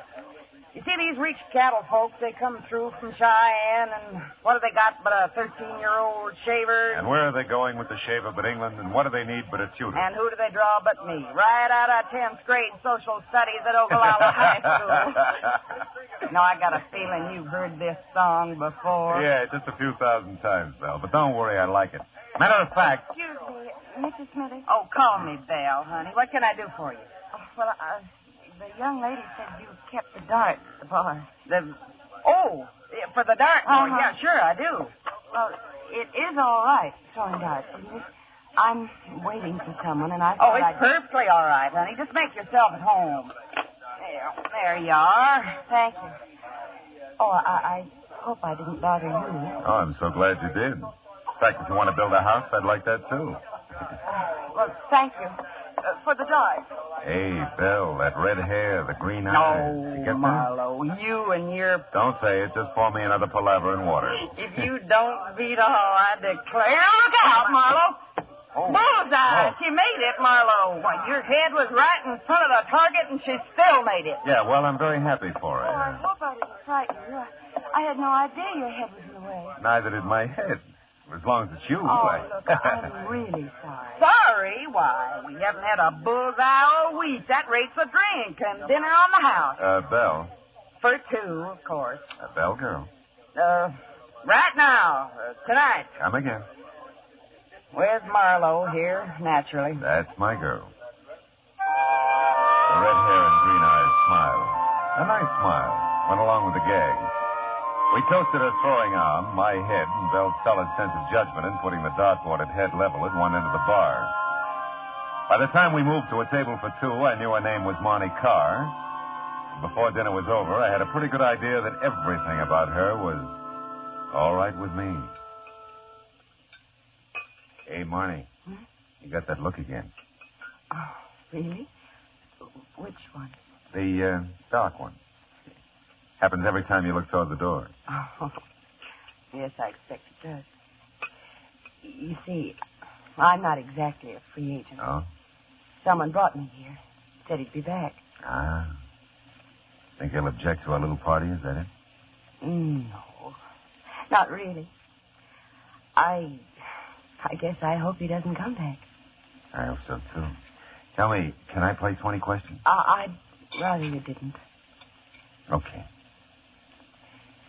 You know, I really feel pretty silly. It's so easy being with you. No. Like I've known you a long time, and I practically picked you up. You know, I've never done a thing like that in my life. Yeah, well, Belle picked us both up. I wouldn't worry about it. I don't think you even heard me. It's very important to me that you know I've never picked anyone up. Sure. I believe you. You know what I mean, then? Mm-hmm. It's like I'm doing something wrong and I should feel guilty about it. But I don't. Oh, dear. I'm not making any sense at all, am I? Look, why don't you just forget about it, huh? You said you felt easy with me. That's enough, isn't it? Yes, that's enough. Well, I guess I really think I should go now. Oh, Belle will never forgive you for not finishing the trifle. There's house specialty, you know. Well, maybe I'll come back sometime. I'll eat a double order. Ah. Will you let me take you home? Oh, I don't know. It'll be all right, Marnie. Very all right. Well... Can I take you home? Yes. Yes, you can. Good girl. We'll stop by the bar and slip Belle the grip, and then we'll be on our way, huh? Yes, I do want to thank you. Who could they draw but me? Right out of 10th grade social studies at Ogallala High School. Yeah, you told me, Belle. Great story. You ought to change it a little, Belle, just for listener interest. Hiya, Matthew. Oh, hello, Phil. What brings you up? Miss Carr, Lieutenant Matthews. How do you do? Carr.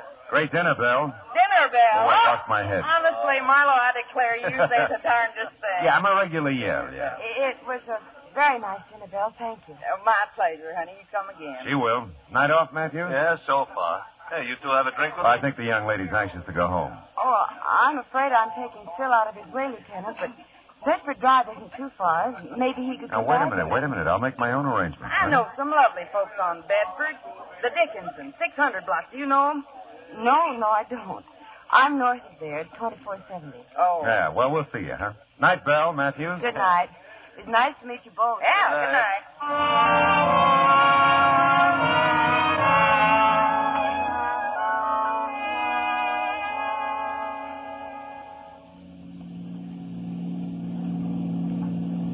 Turn right at this corner.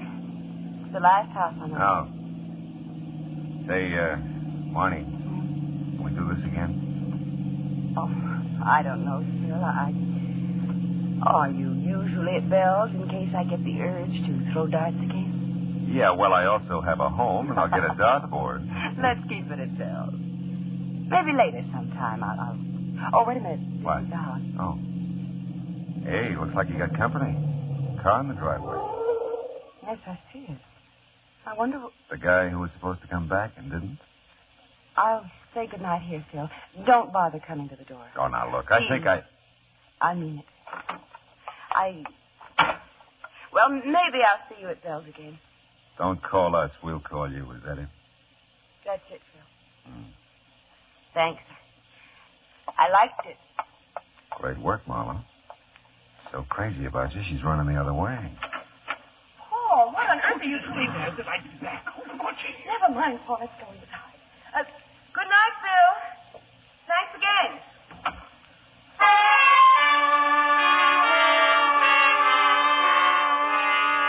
It wasn't ideal the way the evening ended. Not the way I'd planned it, but then how could you plan an evening like that? Girl meets dart, girl throws dart, girl meets boy. Didn't make much sense, but it didn't have to. It was a nice evening. Short, but nice. Monty Carr was a nice girl. And I decided to leave it at that. Nice girl. It was straight up 11 o'clock when I got home. I thought about the red hair and the green eyes for several pleasant minutes, and then I went to bed, to sleep. A chance to dream. Oh, well.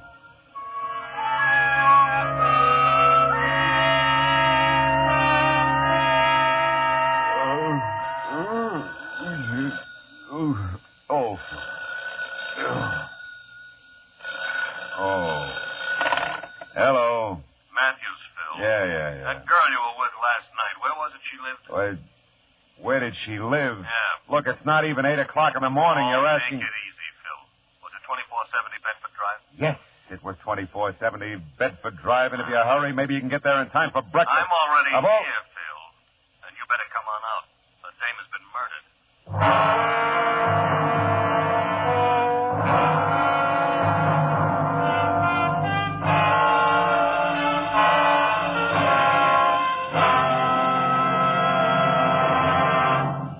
In just a moment, we will return to the second act of Philip Marlowe. But first, so you think this old world of ours is fresh out of miracles?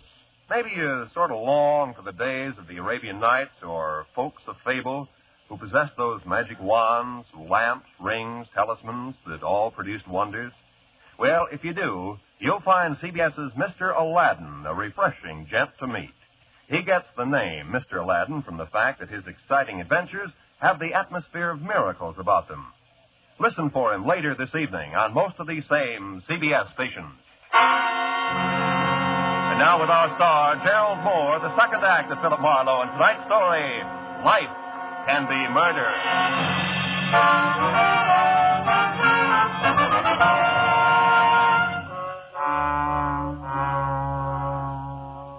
All the way to Beverly Hills, I tried hard to see the face of the guy in the doorway the night before. Paul, Monty had called him. But it was no use. You can't remember a face you never saw. And the car in the driveway when I took her home, a Chevy Coupe, gray, two-door, 49 or 50. There are millions of them. It had been blue and bright with stars the night before. The morning was hazy, overcast. And so was I. Matthews met me at the door. Come on in, Phil. Sure. Tell me, how long you known her? Last night. You sure? I'm sure. Any idea what happened? Oh, yeah. Someone was looting the place. Her back door was jimmied and some stuff missing. This dame must have interrupted it and got herself killed. Where is she? What, the corpse? Yes, the corpse. In here.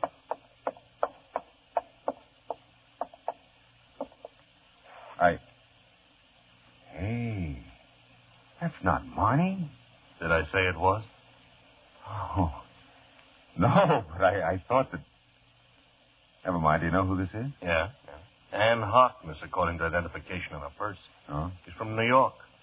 Taxi driver brought her here about 11 last night from the airport, and the coroner says she must have been shot shortly after that. Uh-huh. You bring your girlfriend straight here from Bell's? Yeah. Oh, that's new for you. All right, huh? That would put her here by 10:30 easy. So? So the taxi driver says a red-headed gal answered the door and let the Harkness woman in. That doesn't prove a thing. No, it doesn't. I'd like to talk to her, though, Phil. You know where she lives? Well, she lives here, doesn't she? No. House belongs to Mr. and Mrs. Orville Edwards. They're out of town. They got called to Chicago yesterday with a death in the family. Oh? And the neighbors don't know anything about this, Miss Carr, was it? Yeah, Monty Carr. Yeah. Well, I got a call into Chicago for the Edwardses. They ought to clear it up. Mm-hmm. That's something here, Lieutenant.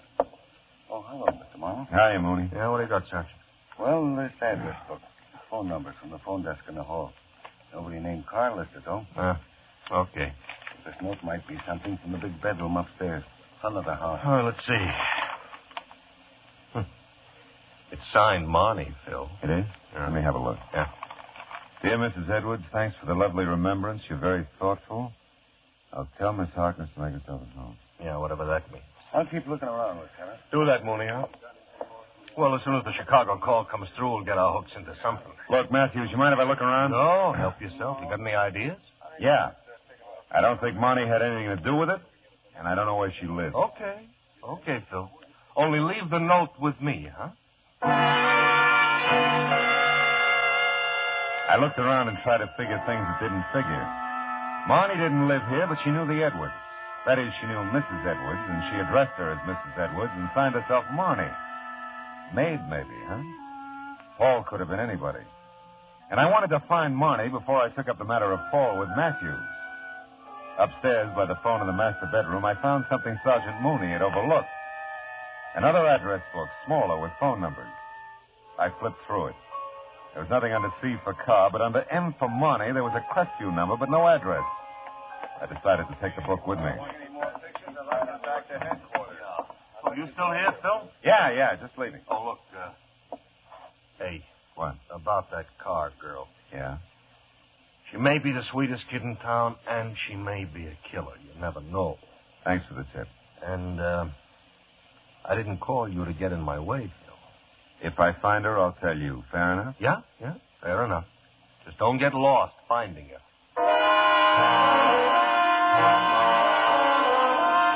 It was kind of a break. Head start, at least. I had a phone number for Marnie that Matthews didn't have, and I wasn't for her against him. He knew that. I just couldn't think murder and Marnie in the same thought. Until I could, I'd string with her if I could find her. The morning haze was lifting somewhat as I stopped at a gas station on the strip and used the payphone.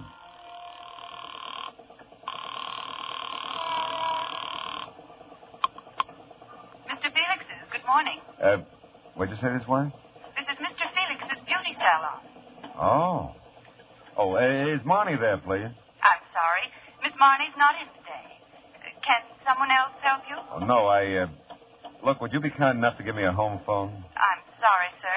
We're not allowed to give out phone numbers. Oh, but I'm an old... It doesn't matter who you are. I can't give you her number. Okay, thanks.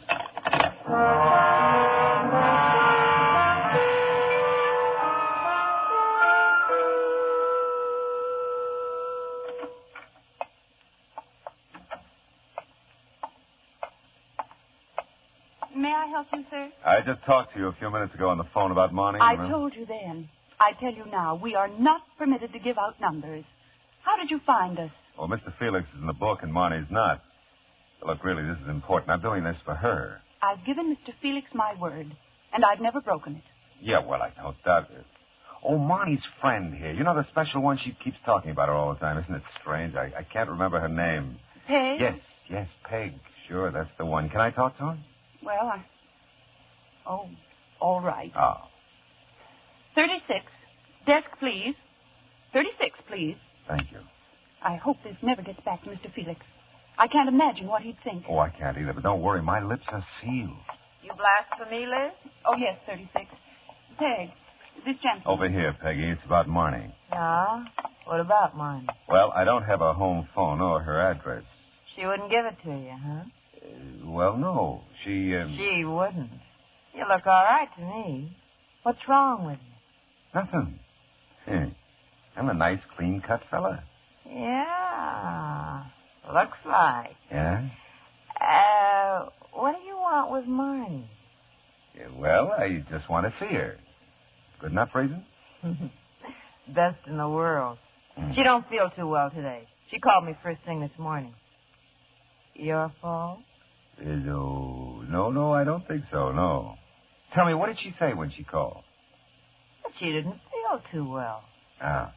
Well, now, look, Peg. Does Marnie go out to Mrs. Edwards often? Just when she's called to do her hair. Mm-hmm. Good enough reason? You're best in the world. Do I get that phone number? Ridgely 0040. 0040. Yeah. And that's 1637 North Vermont, apartment B. Ridgely 0040-1637 North Vermont, apartment B, Yeah. huh? And walk softly by A. That's the landlady. Yeah, well, I'll remember. Thanks, Peggy. And if you don't find her, come back. I'll give you mine.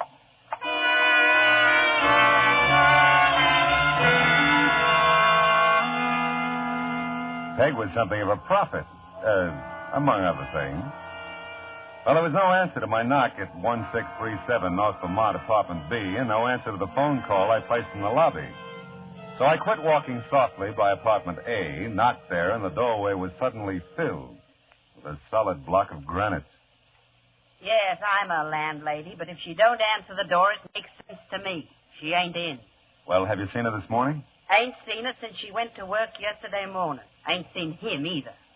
Her husband? Husband? Young man. Even if I knew, I wouldn't tell you.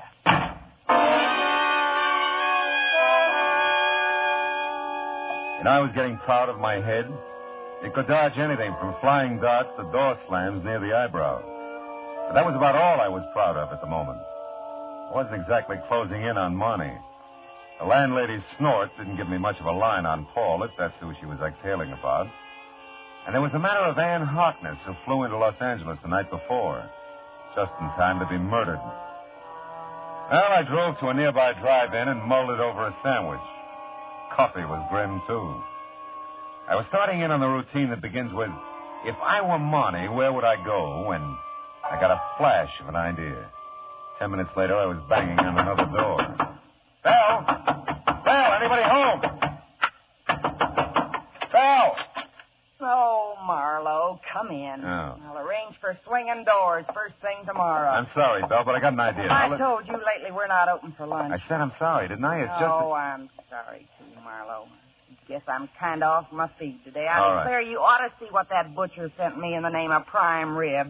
And Charlotte Bell. Hall said she'd floundered like a beached whale all night, bad tooth. She Bell, was will you here. run down? And when I got here, this was here for you. Oh, let's see. Someone shoved it under the door, I guess. At least that's where I found it. Mm-hmm. Well, land of Goshen, come in. Get enough people, we'll put on a floor show. You have been a busy boy, Phil. Hiya, Bill. Make yourself at home, Lieutenant. I got work to do. If you know that, you also know I'm getting nowhere. Yeah, maybe. Hey, listen. Huh? You've been tailing me, Matthews? Tailing you? Yeah, that's what no, I said. No. Just the boy's been going the same place as you have. Ah. A little bit later all the way around, and along about the second stop, the description began to fit you. It did. Well, now, look, tell me, how did your phone call to Chicago come out? Oh, we found out where your Monte car fits in. Oh? Yeah? That Harkness dame was a friend from New York who came to call on the Edwardses. Uh-huh. And they tried to intercept her when they got the call about the family death in Chicago. Mm-hmm. Only they couldn't reach her. Now, your Marnie told Mrs. Edwards she'd stick around the house and wait for the Harkness dame. Is that all? Well, they described some of the stuff that might be missing. We checked, and it is. It is, huh? Yeah. Tell me, how do you figure Marnie by now? How can I figure her, Phil? She's missing. Yeah. Yeah. She is missing, isn't she, Phil? I said if I found her, I'd tell you. You remember? Oh, yes. I remember, Phil. I just want to make sure you do.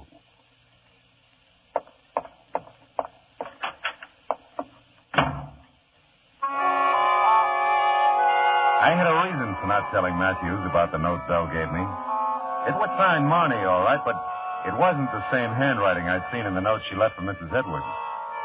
It said, Phil, meet me at 8:30 tonight in the park above the bluffs of Santa Monica. That was all. Except 8:30 was like 6 hours away. And it's just dark here at 8:30. And a fella can get killed keeping that kind of an appointment.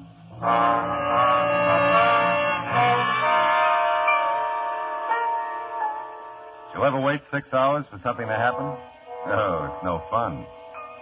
Neither is the thought that maybe something final has happened to a pretty nice person. I was almost sure now that Paul was my boy, but almost wasn't close enough. And I had to find Marnie, if she could be found. And I got to the park above the Santa Monica Bluffs about 15 minutes early. Left my car a block or so away. And all the way to the park, I watched for a gray Chevy Coupe, 49 or 50. When you look for them, they're hard to see. And then I saw it. Parking half a block down. A guy got out and headed into the park. I let him go, got to his car about the time he reached the bluffs. I don't know what I thought I'd find, but not in my wildest dreams did I expect what I found. 3 minutes later, I was foot to floor boarding it up the coast highway toward Malibu. The Seaway Motel, 21145 Malibu Road. That's the way the parking ticket I lifted from under the windshield wiper on the Chevy read. And that was good enough for me. I hit 2 wrong doors before I found the one I wanted, and I had to spring the lock. Marnie. Plays rough, doesn't he? Here. I'll untie your wrists. Knows he can get away with it. Phil, I've been such an idiot. You love him a lot, huh? Who doesn't love their own kid brother? Paul is your kid brother? Yeah, all mine. Write it down somewhere, Phil. Big sisters don't make good mothers. Take it easy, honey. You're okay now. Sure, I'm fine. First I catch Paul stealing from the Edwards. Then I stand there like a zombie and watch him shoot down a woman he's never seen before. Take it easy, honey. Oh, Phil, I'm sorry. I didn't want to drag you into this. He asked me who you were when you brought me to the Edwards last night. I'd never heard of you, but Paul had. And... Wait a minute. That's probably him now. Be careful, Phil. He's crazy. I'll be ready for him. Right behind the door. Your first boyfriend stood me up. We've got to get out of here. Oh, Hey, what is this? You better...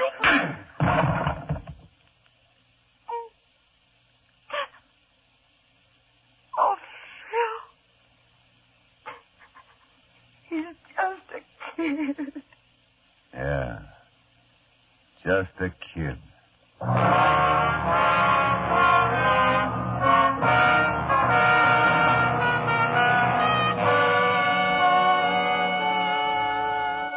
I called Matthews and wound it up. Everything checked, everything balanced. Paul cried like the baby he was and blabbed his head off when he came to. Monty just cried. Funny how many people dispose of anything from mayhem to murder with the phrase, he's just a kid. I bet someone said that about Capone, Dillinger, and Pretty Boy Floyd. Now take Marnie. She's... what a kid.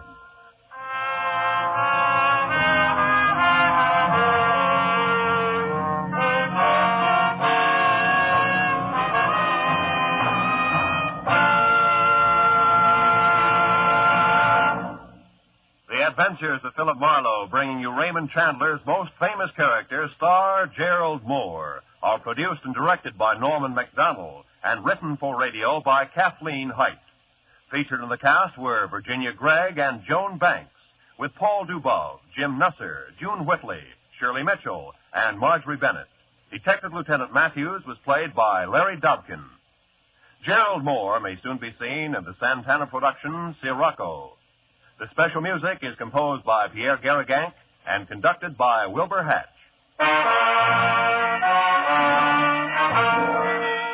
Be sure to listen again next week at the same time when Philip Marlowe says... This time a pair of crossed telephone wires put the good neighbor policy into effect. To the murderous accompaniment of an off-key xylophone, one good neighbor almost kills another good neighbor. A fella named Marlowe.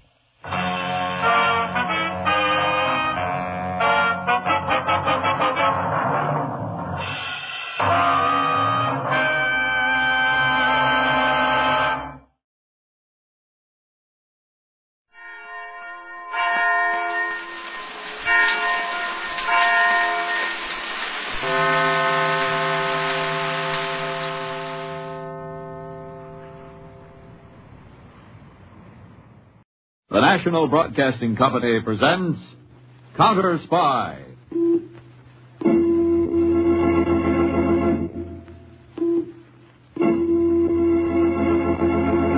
Washington calling David Harding, Counterspy. Washington calling David Harding, Counterspy. Harding, Counterspy, calling Washington.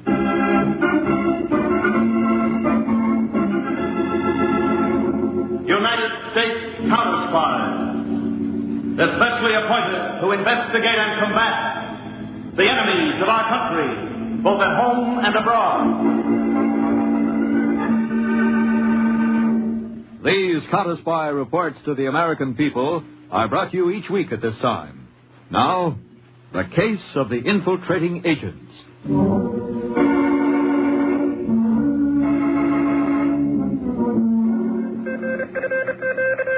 From Carter, Counterspy Field Office, American Embassy, Buenos Aires, to Counterspy Headquarters, Washington. Urgent attention, Mr. Harding personally. Have just learned that Ivor Sanderson, inactive here for the past 2 years, has booked passage on 7 p.m. plane north.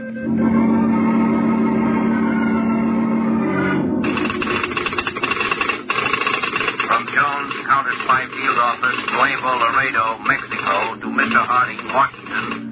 Believed man answering description of Ivor Sanderson got off plane here this morning.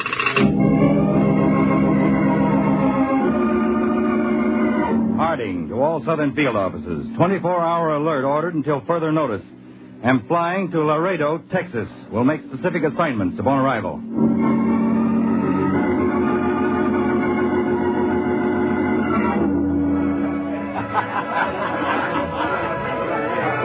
You're okay, Pepita. Plenty okay. How many times I have to tell you my name is not Pepita? Who is this Pepita? Some other girl you like better, huh? No, Pepita, you're the only girl in the world. At least the only girl in Nuevo Laredo. Well, bottoms up. Harry, I think you have too much already. No, never too much. Bottoms up. Oh. Harry, you take drinks too all of a sudden. Oh, come on, Harry, sweetheart, baby, we go. Go? Where? What's the matter with this place? We go home. Oh, no, Pepita, I'm having too much fun. I like Mexico. I don't want to go back to Dallas. There's not this much fun in Dallas.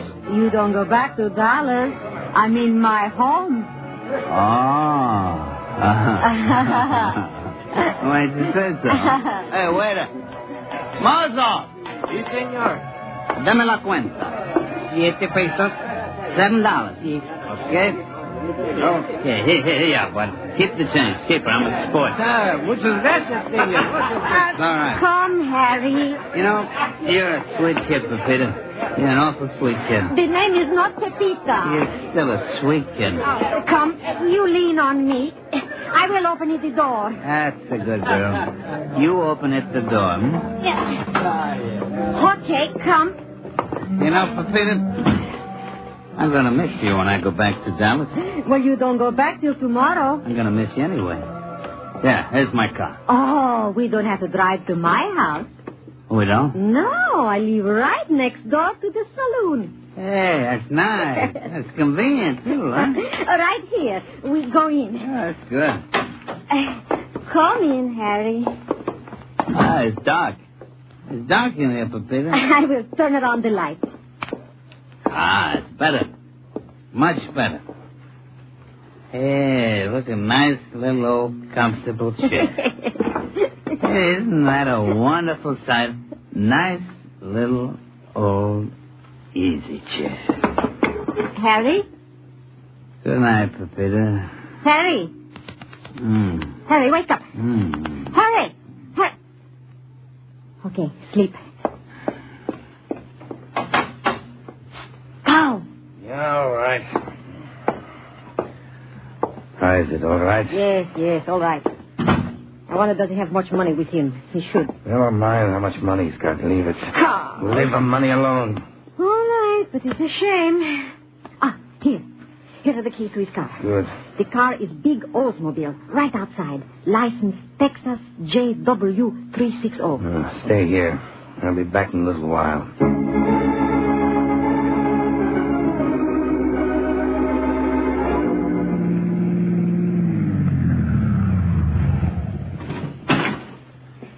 Mr. Sanderson?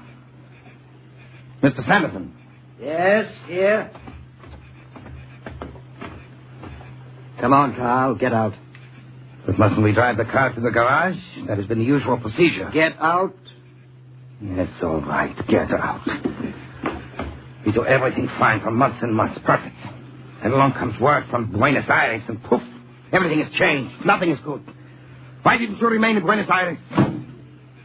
Because our superiors believe this is too important for you to handle. Too important for me to handle, huh? What have I been handling that was not important? Yes, but not as important as this. In 5 or 6 hours, the man will wake up. We must have the car back by then so he can be on his way. If we must take off the tires and put the stuff inside as usual, we'll have to get it to the garage quickly. No, the merchandise does not go into the tires. What's the matter with the tires? We're putting it in the tires all along. I don't like what you've been doing all along, Carl. Please, you forget my contribution. Is that so? That is so. It was me, Carl, who thought of finding these tourists, having them innocently smuggle the material across the border in their cars. It was me alone. You know, this job is too much for you. Oh, now something big comes along. It's too much. This is no bigger than usual. Ha! You weren't sent from Buenos Aires for something no bigger than usual, I know. Do you? Of course I know. What, for instance? It is plans in microfilm to the organization to infiltrate the area of the new hydrogen bomb plant in South Carolina. Plans for our people to establish themselves as residents and get employment in the construction work. And later, when construction is finished in the plant itself. Isn't that right? Very right. You see, I know. That's too bad, Carl. Mr. Sanderson, no. I'm sorry, Carl. No, please, I didn't know. I only guessed. Well, you guessed too well. Please, don't kill me, please! A little later or a little sooner, it didn't make any difference, Carl. You were not to be trusted.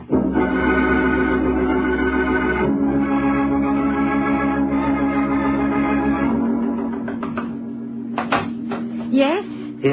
Here are the keys. The car is ready. Put the keys back in his pocket. Who are you? What is Carl? Carl has been transferred. Transferred? Yes, transferred to another area. Put the keys in the man's pocket. Everything is ready.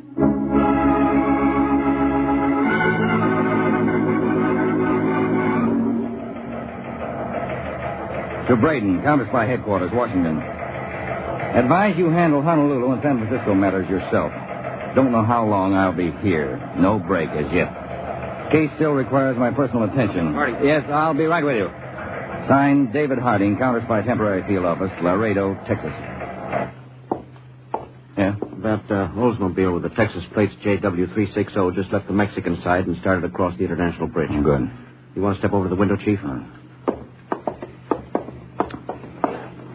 Yeah. Here it comes, Mr. Harding. No, I think it ought to have a regular customs examination right down the line. Okay, I'll take care of it myself. Make it look regular, just in case we're being watched. Right. Here it comes. Well, I'll wait inside. Tell the driver I want to see him. Right. Good morning, sir. What's good about it? Ooh. Rough night? Rough. It was brutal. My bag's in the trunk. I've got nothing to declare. I didn't buy anything. Nothing at all to declare? Nothing except what I ate and drank. I'll open it up. Give me the keys, mister. I'll open it. The man inside wants to see you. About what? Well, you'll have to ask him. One standing right inside the door. All right. Did you want to see me? Hello, Mr. Harding. Hello, Peter. How'd it go? As expected. This girl, Pepita, picked me up in the cafe. We had a few drinks. When she thought I was loaded, she took me to her place. When it looked like I passed out, she called in a friend named Carl. Yeah. They lifted the car keys off me, and Carl left. 5 or 6 hours later, she returned my car keys. So, our suspicions are confirmed. I think that's been the pattern all the while, Chief. What do you think they hid in the car? I don't know. I didn't want to make too close an examination. Well, we ought to be able to find it. Anything you want, Sanderson? Nothing other than we're afraid he slipped into this country. Mm-hmm. So start out for Dallas, Peters, and make those stops we talked about for lunch, for gas, anything. Well, someplace between here and Dallas, they should try to lift the car from you. And that's when we nail them. I hope so. Now, as insurance, we'll use the alternating method in staying with you. Somebody in front, somebody behind, all the time. Right. I'll try to be in contact with you from time to time. All right, sir. Everything's okay. Thanks. Here are your keys. They pulled out the upholstery padding in the backrest of the rear seat, Chief. Found a roll of microfilm. Microfilm? So that's it. Did you substitute it in the car? Yes, sir. Good. Well, Peters, I think you spent enough time here. All right. So long. Thanks. So long. He's got a dangerous job. Yeah. You don't know how dangerous. Those people would just as soon kill him as look at him. We've been after this ring for a year now. We haven't made a dent yet. That is until now. That's a pretty clever gimmick of theirs, storing the films in tourists' cars. Yes, it's clever, but it's up to us to be a little more clever. Let's find out what's in those microfilms.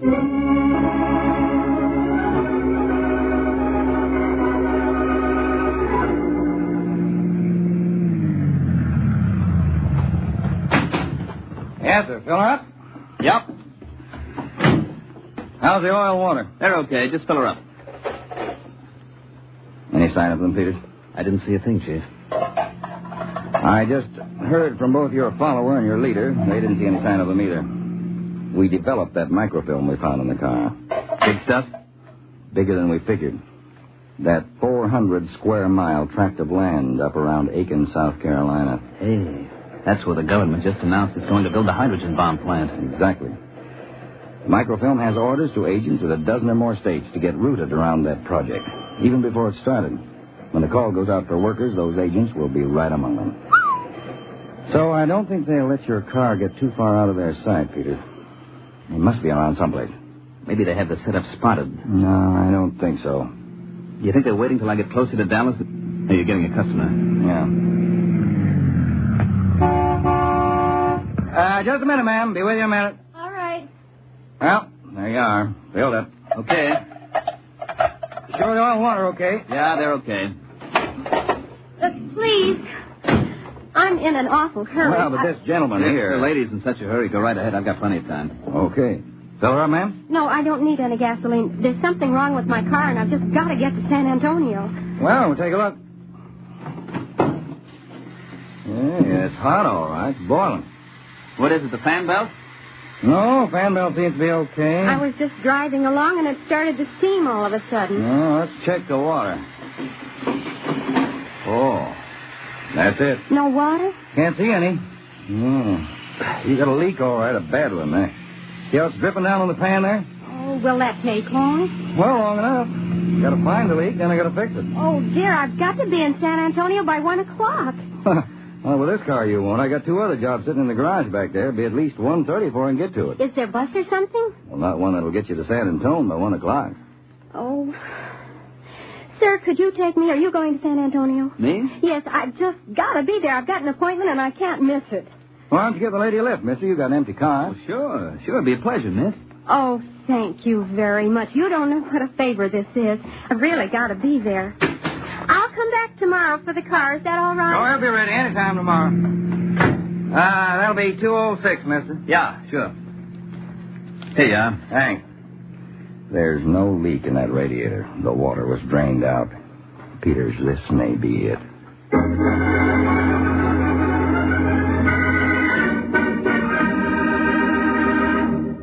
You are listening to the case of the infiltrating agents on Counterspy.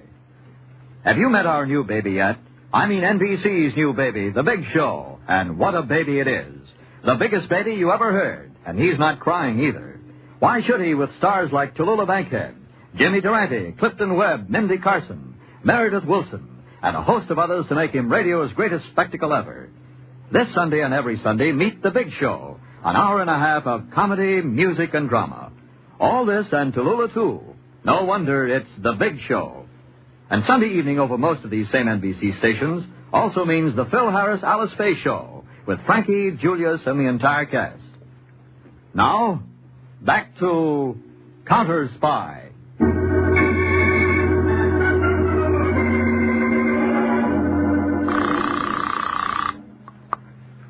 San Antonio Counterspy Field Office. Now, this is Harding.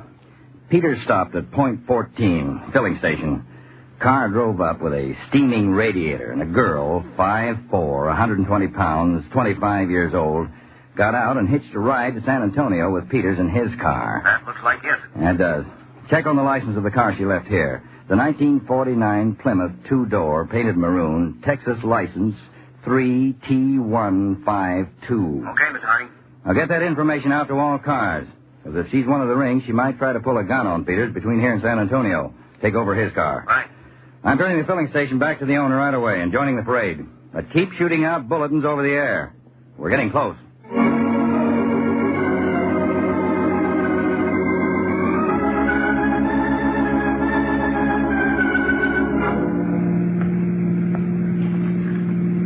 What would a pretty girl like you be in such a hurry to get to San Antonio for, Miss White? Oh, I've got an appointment. What kind of an appointment? Just an appointment. Okay. So maybe I'd be entitled to know. Well, you are, but I'm not going to tell you. All right. I'll mind my own business. You're sweet, Mr. Peters. Harry. Very sweet. Harry. Where do you live? In Dallas. Where do you live? In San Antonio. They're too far apart. Dallas and San Antonio. I guess they are. Oh, there's a nice lunch stand coming up. Would you like to get some coffee? I thought you were in a hurry to get to San Antonio. Well, I am, but a few minutes won't hurt. It won't hurt you. It won't hurt me. It's really a very nice place. I've been there before. It must be. It's kind of busy. Oh, a lot of people who travel between San Antonio and Laredo know it. Huh? Yeah. Thank you. No, I was kind of hoping you'd want to stop. I thought, though, that you were in too much of a hurry. Oh, well, I'm never in too much of a hurry for a cup of coffee. Good.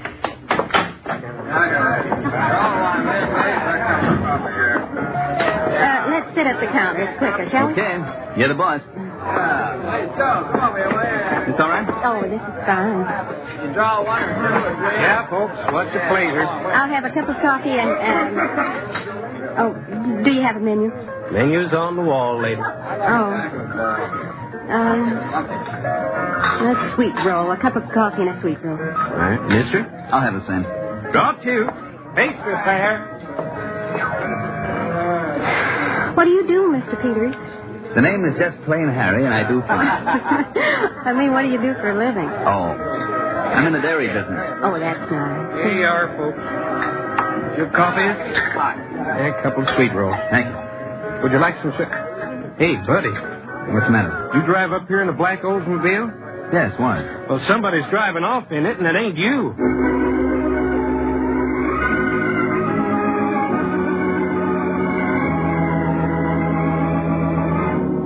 This is Gloria. Let me talk to Mr. Sanderson.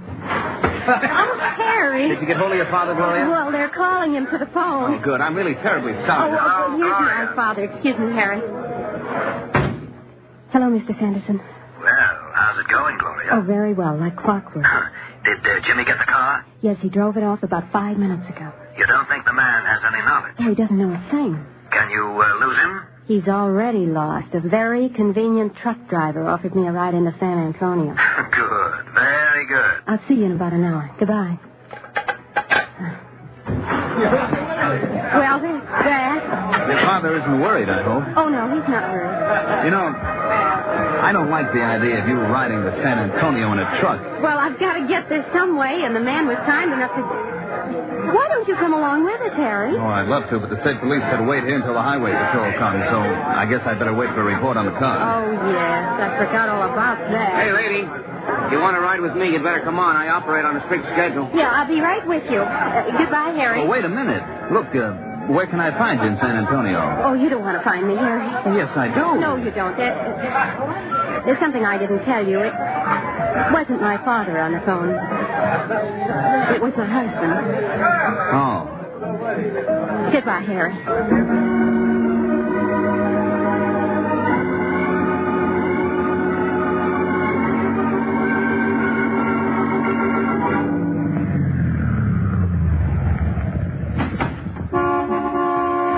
Peters. Hello, Mr. Harding. You got the whole story, Peters? Yes, I phoned in. Was someone able to stay behind my car? Michael stuck with it all the way. He reported a short, curly-haired man about 30 grabbed it. I didn't get a look at him.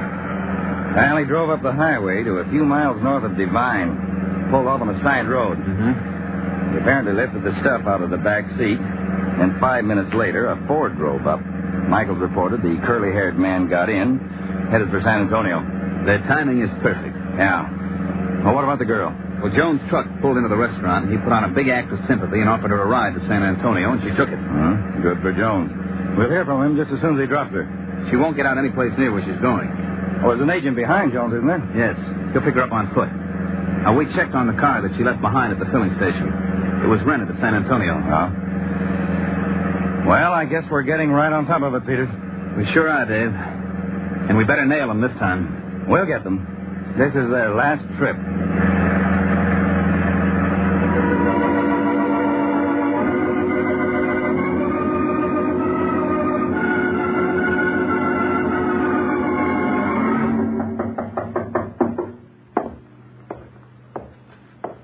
Yes? Who is it? It's me, Gloria. Well, hello, Gloria. Mr. Sanderson. Come in. Well, how'd you like that for turning a trick? It came off very well. The poor man never knew what hit him. He'll find his car in a few hours. He'll go on back to Dallas and write the whole thing off as a streak of bad luck. Where did the truck driver leave you? Well, I told him I wanted to get out near the Gunther. He pulled that big 10-ton truck right up in front of the hotel and dropped him. Now, you're positive no one was behind you? Oh, no one. I walked 3 blocks, hopped a cab, and here I am. Good work. Did Jimmy bring the package and all that? Oh, yes. Here it is. Oh, that's wonderful. We'll get the films moving east by tonight. And by Monday, they'll be spread to every agent of ours in the country. We're a step ahead of these people every foot of the way.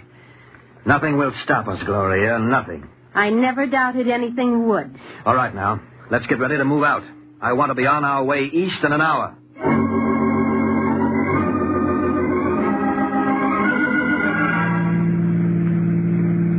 She was the kind of girl who would fool anyone, Chief. She could pull that stuff twice a week and never be... San Antonio to car C5. I'll take that.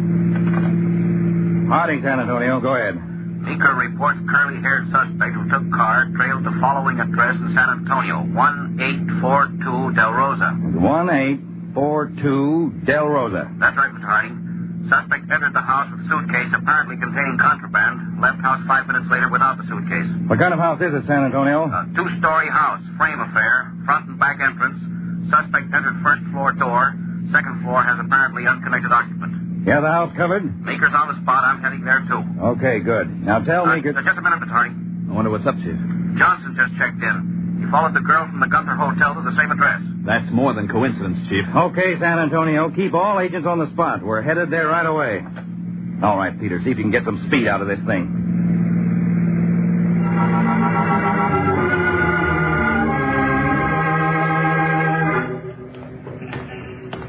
There's Jones, Mr. Harding.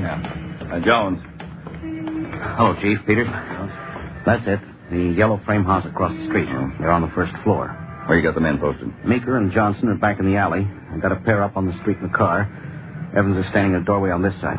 Any idea who the occupant is? Yeah, we checked around. Couldn't get much of a line on him. He moved in about a week ago. Neighbors say he's a big man. We haven't seen him much. Is he in there, Jones? Yeah. He opened up the door for both the curly-haired suspect and the girl. All right. Let's go. You go up to the door with me, Peters. You follow us up, Jones. Okay. Give the boys a high sign. We're going to move in. Okay. They got it, and they're ready. All right, Jones. Come up behind us. Yeah, I'll do that. Okay. Now, you knock, Peters. I'll cover you. Right. I'll be glad to wind this one up. So will I.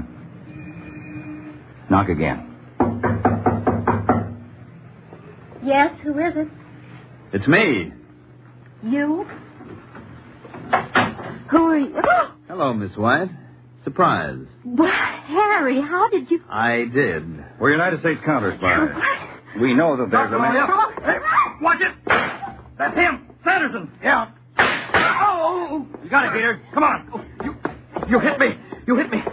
Get me a doctor, will you? All right, Sanderson. Take it easy. We'll get you a doctor. I'm hit. I'm hit bad. I I need a doctor. What did you do? What did you do? Anderson's all right, lady. He's not hurt bad. There are the films, Chief. All ready to go. Yes, and the only place they're going is where we're taking them. The only place these people are going is where we're putting them. Come on, all of you, let's go.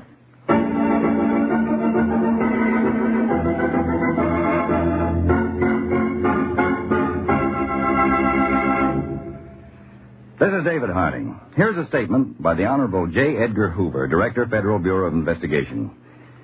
The President of the United States, in restating the responsibilities of the Federal Bureau of Investigation, has called upon all law enforcement officers, patriotic organizations, and individuals to report information pertaining to espionage, sabotage, and subversive activities to the FBI.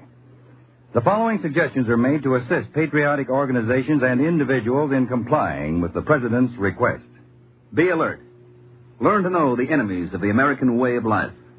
If you suspect sabotage, espionage, or subversive activities, communicate with the nearest office of the FBI and furnish all facts in your possession. Once you have reported your information to the FBI, do not circulate rumors or endeavor to make private investigations. Leave the investigations to trained investigators who have access to data acquired over the years on individuals engaged in subversive activities. The internal security of the United States can best be assured with the cooperation, aid, and assistance of every law-abiding person in our nation. Tune in every week, same time, same station, to Counterspy. Listen next week for the exciting Case of the Invisible Insurrectionist. Behind the nationwide headlines of a recent murder attempt lies a strange story of a certain organization to whom misery was a necessity and treason a way of earning a living. How your counterspies answered this challenge by proving that charity doesn't always begin at home will be revealed for the first time next week in Case of the Invisible Insurrectionist on Counterspy.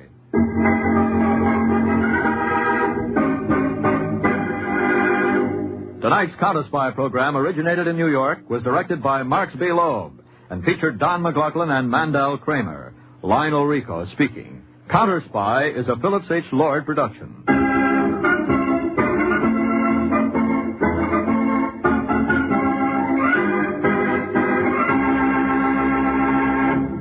Three chimes mean good times on NBC.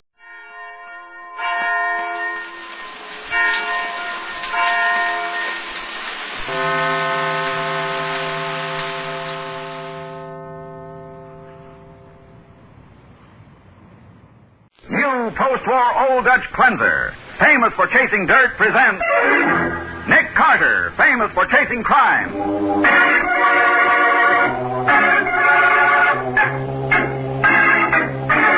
Every week at this time, two great names are joined as new post-war Old Dutch cleanser brings you one of the most resourceful and daring characters in all detective fiction, Nick Carter, Master Detective.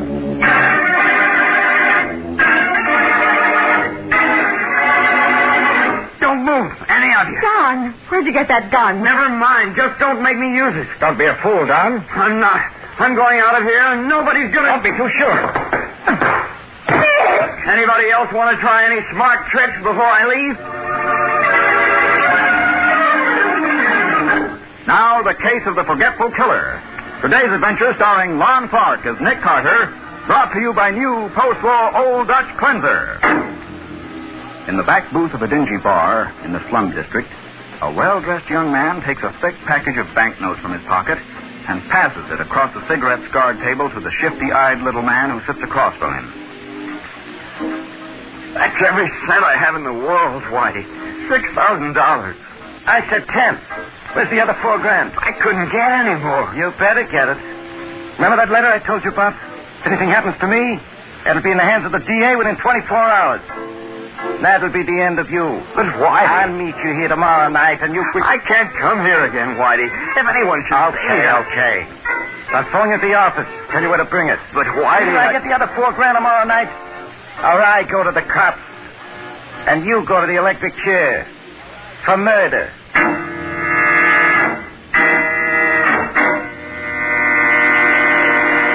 Don, Don, if there were any way I could raise the money for you, I would. You know that. Oh, I know, Chris. I wouldn't have asked you, except I've tried everything else.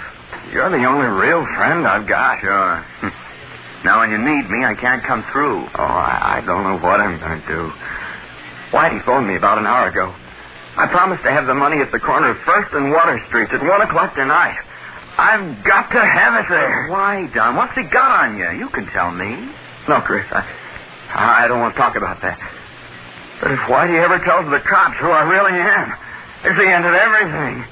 And that little rat's got me tied hand and foot. You mean that letter to the district attorney? Yes, but...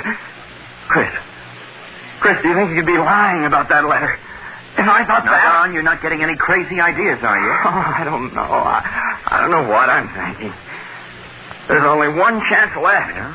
Mr. Hughes gets back from Washington at 11 tonight. You'll never get him to part with $4,000. If I know our beloved employer, he'll never... But he's got to. It's my last hope. But what if he won't?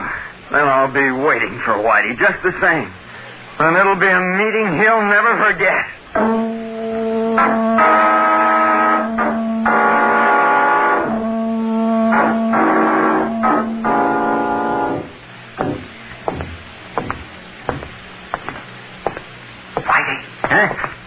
Oh, it's you, sonny boy. So dark in that doorway, couldn't see you. Okay, where's the $4,000? It's right here. Oh, no, you don't. Let go of that gun. Try and trap me with it.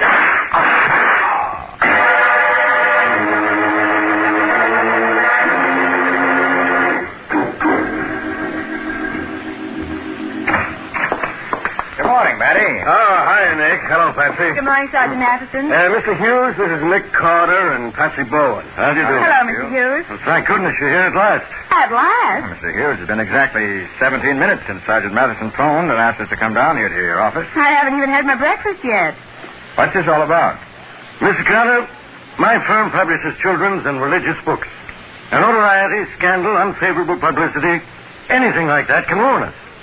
You see, Nick, there was a murder in the waterfront district last night. Cheap little two-bit crook named Whitey Gear was shot to death. We found this slip of paper on Whitey's body. What?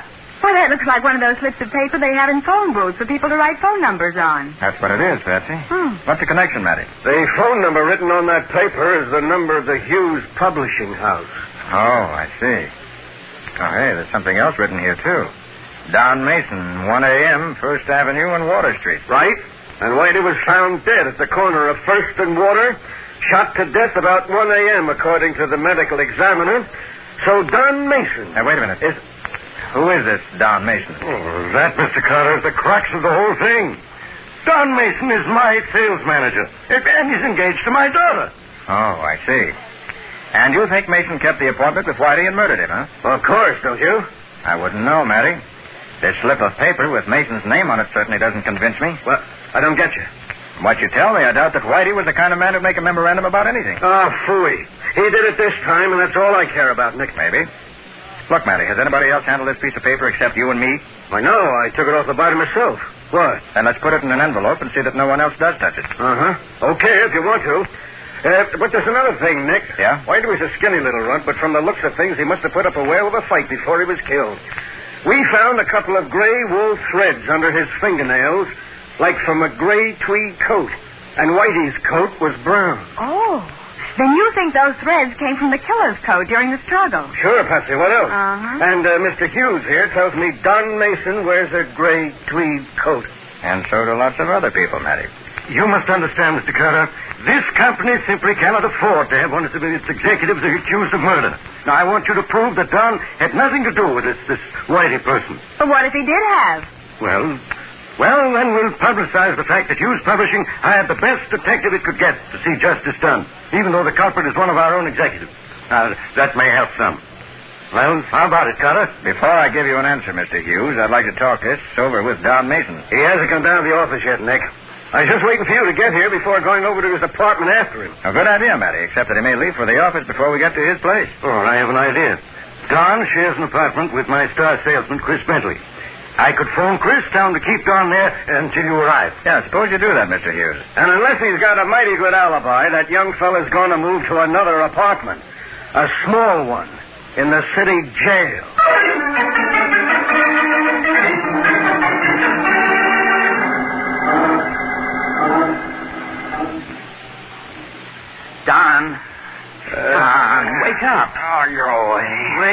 you dope? Snap out of it. Oh, good morning, Chris. What's the matter? Old man Hughes just phoned that some people are coming to see you. He says to tell you to wait here until they arrive. Okay. Oh, I feel terrible. Don, where were you last night? Huh? Get with it, Don. You didn't get in until after I went to bed, and that was 3 o'clock. Where were you? What? Oh, I don't know. I can't remember. Did you get the money from old man Hughes? Money? What money? The money to pay off that blackmailer. Did you get it? Good grief, Whitey. Yes, Whitey. Did you see him? I can't remember whether I did or not. You mean you had another one of those blackouts? I guess I must have. Now, let's see. I remember eating dinner here at the apartment with you. Yes, and afterwards I went out for a pack of cigarettes. But when I came back, you were gone. And so was that gun you keep in your dresser drawer. What? Oh, Chris, no. What did you do, Don? Why'd you take the gun? You've got to remember. Oh, I can't. I can't remember anything. I went all over town looking for you, but you just disappeared. Well, from the way my head feels, I'd think I must have been in some bar. But I don't drink. Wait a minute. What are you doing? Looking for your gun. Yeah, here it is in the pocket of your top coat. And Don, 3 bullets have been fired from it. What do you mean, 3 bullets? It wasn't even loaded last time, I thought. Well, it is now. Don, are you sure you didn't meet that Whitey fella? I don't know. I can't remember. Hey, maybe it's the police who are coming here. Maybe Whitey turned me in. Now, get hold of yourself. We haven't much time. What are you doing now? I'm putting the gun on this little shelf over the door in the coat closet. Not much of a hiding place, but it'll have to do until we can get rid of it. Chris, I won't let you get mixed up in this. Now, don't be silly. Now, get this. You never even heard of this Whitey person. You were here all last night. You never left the apartment, understand? Yeah. I never left the apartment. After dinner, you and I played gin rummy and listened to the radio until 3 a.m., and then we went to bed. You were here all last night. And I'll swear to it.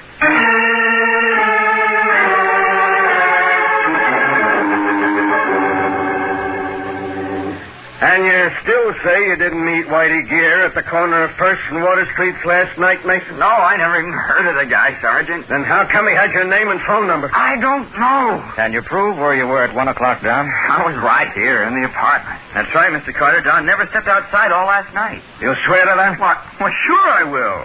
We played gin rummy till 3 a.m. Well, that sounds like a pretty good alibi, Sergeant. Yeah, if it holds up. Frankly, Don, you don't look as though you'd spent a quiet evening at home. I'd say you were suffering from a pretty bad hangover. Well, Mason, Whitey Gear was killed with a .38 revolver. You own such a gun? No. You own a gray tweed coat? Well, yeah. Why? Where is it? Well, it's in the closet, but... Don! Oh, darling, Daddy said you were in some kind of trouble. Don isn't in any trouble, Betty. No, honey, it's all right. Hey, wait a minute. Who's this? Betty Hughes, Don's fiancée. Say, you're looking fine, Betty. That's a new hairdo, isn't it? Of course not, Chris. But what did Daddy mean I by... guess it's just because I haven't seen you for so long. What are you talking about? You saw me only last night. But what was that? Chris came over to my house last night looking for Don. He said Don had disappeared, and he thought... Well... Don, something is wrong. Oh, you are in trouble, aren't you? You bet he is, Miss Hughes. So he was with you every minute last night, was he, Chris? Well, Now, look, Sergeant. I'll talk to you later. Get your hat down. I'm taking you in for the murder of Whitey Gear. Now, Matty, are you sure you have enough of a case to justify an arrest? You bet I have, Nick. Why would he frame a phony alibi if he wasn't guilty? Oh, Chris, if I'd only known. I tried to tip you off, Betty, but I guess I was pretty clumsy about it. You ready, Don? Yeah. I got my hat. And I got this. Oh, where'd you get that gun? Never mind. Just don't make me use it. Because if I do, somebody's going to get hurt. Unmindful of the fact that his action is practically a confession of guilt, Don stands near the door, holding Nick, Matty, and the others at the point of his gun. In just a moment, we'll see what happens next.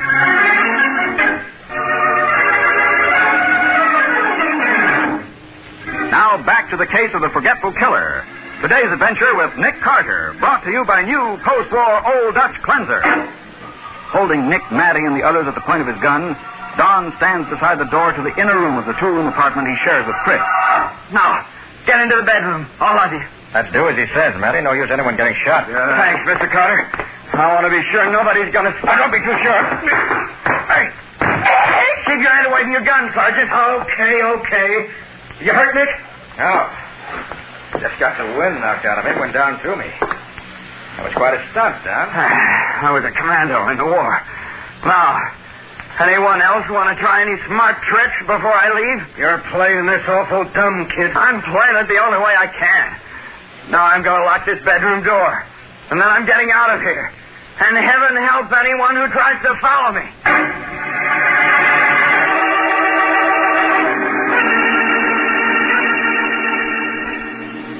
So you both just stood there and let him walk out, did you? A fine pair of detectives you turned out to be. They didn't just stand there. As soon as they heard the outside door close, Nick and Sergeant Matheson were after him. Yeah, but by the time we got the door unlocked, he was out of sight. He left his wallet in the dresser, along with some small chains, keys, and so on. He won't get far without a cent in his pocket. Yeah, he left that gray tweed coat, too. I sent it down to the police lab. And if those threads under Whitey Gear's fingernails came from that coat, we'll know it in a couple of hours, Nick. That young scoundrel. When I think of all I did for him. What did you do for Don, Mr. Hughes? Why, I gave him a job, didn't I? You even promoted him to be sales manager when he wasn't in line for the job, simply because Betty was in love with him. Well, I guess she sees a mistake now. I doubt it. When a girl's in love... Oh, love fiddlesticks. Before he came along, it was Chris. For him, somebody else. How long has Don worked for you? Ever since he came here from Toronto, 1942. He was just out of the Canadian Army. I thought I was being patriotic by helping a disabled veteran. Disabled? Yes. There wasn't anything disabled about the way he threw me clear across that room. It was a head wound. That's why they discharged him from the Army. He used to have periods when he'd black out completely. He couldn't remember where he'd been or what he'd done for hours at a time, even days. That hasn't happened for a year or so now. Well, according to Chris, it happened last night. That's why Chris tried to give him an alibi. He said whatever Don did, he wasn't responsible. Oh, the guy's just getting ready for a plea of temporary insanity, Nick. But he won't get away with it. Maybe he will, Matty. Unless you can prove the motive. I'll prove the motive. Don't you worry about that. It seems to me the first thing you've got to do is catch him. Yeah, well, I'll do that, too. Every cop in town is on the lookout for him, and 5 will get you 10. We have him rounded up inside of 24 hours.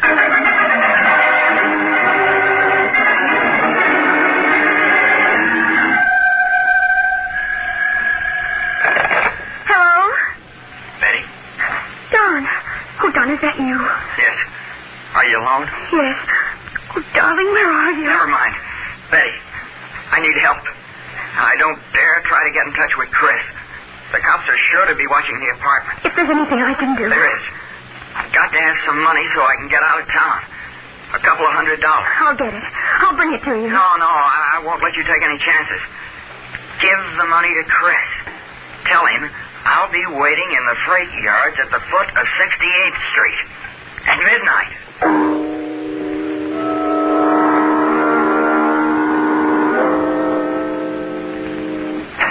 Hey, Nick, we've got it. Got what, Matty? The only thing that was missing in this case. The motive. Look at this letter. Who's it from, Sergeant? From Whitey Gear, that's who. Whitey? And let's see. There you are. He was afraid Don might try to knock him off, so he left this with a friend to be mailed to the district attorney in case anything happened to him. DA got it in the mail about an hour ago. What are those newspaper clippings, Nick? I don't know yet. Dated Portland, Oregon, 1939. It's all there, even a picture of Don Mason. His real name is Jimmy Burke, and he's wanted for murder. Murder? Yeah, Patsy. He was mixed up with a juvenile gang in Portland that robbed a warehouse and shot the night watchman. And Don was the one who killed him? That's what this clipping says. Oh. The gun that killed the watchman was positively identified as belonging to Don. He must have escaped into Canada and joined the army there under the name of Mason, huh? You wire Portland for confirmation, Matty? Sure I did. No answer yet, Nick. Hey. Look at the handwriting on this note that was with the clippings. What about it? Well, that's Whitey Gear's handwriting. At least his name is signed to it. So what? Well, it's nothing like the handwriting on that memo you found in his pocket. Why, Nick, you're right. Hey. Maybe Don wrote down the time and place he wanted to meet Whitey and then gave it to him. No, I don't think so, Matty. I have a hunch that memo was planted. Yeah? Well, the laboratory boys tested those gray threads under Whitey's fingernails, Nick, and they're definitely from Don Mason's coat. It's an airtight case. Yeah, sure. You seem to have everything except a prisoner. You haven't found any trace of Don yet, have you? No. He won't make a move until after dark. But like you said, he's got to have money. Probably he'll try to get it from Chris. And I've got all my men around that apartment. I don't think he'll go back to the apartment, Matty. What? My hunch is he'll try to contact Betty Hughes. Hey, maybe you're right. Well, I'll just plant some of the boys around the Hughes house, too. You won't have to, Matty. I phoned Walter McGlynn. He's watching the place now. Oh, well, okay. Then we got him, no matter which way he jumps.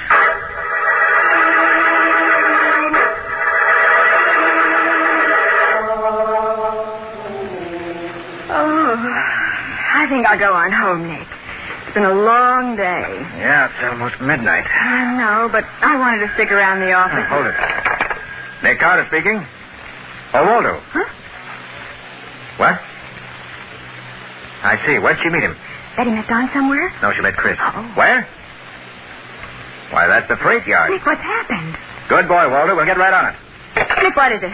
Betty just met Chris in the cafeteria on the east side and gave him a roll of bills. The getaway money for Don. That's what Waldo figured, so he trailed Chris out of the cafeteria and heard him tell a cab driver he wanted to go to the foot of East 68th Street. So that's what you meant when you said the freight yard. Yeah.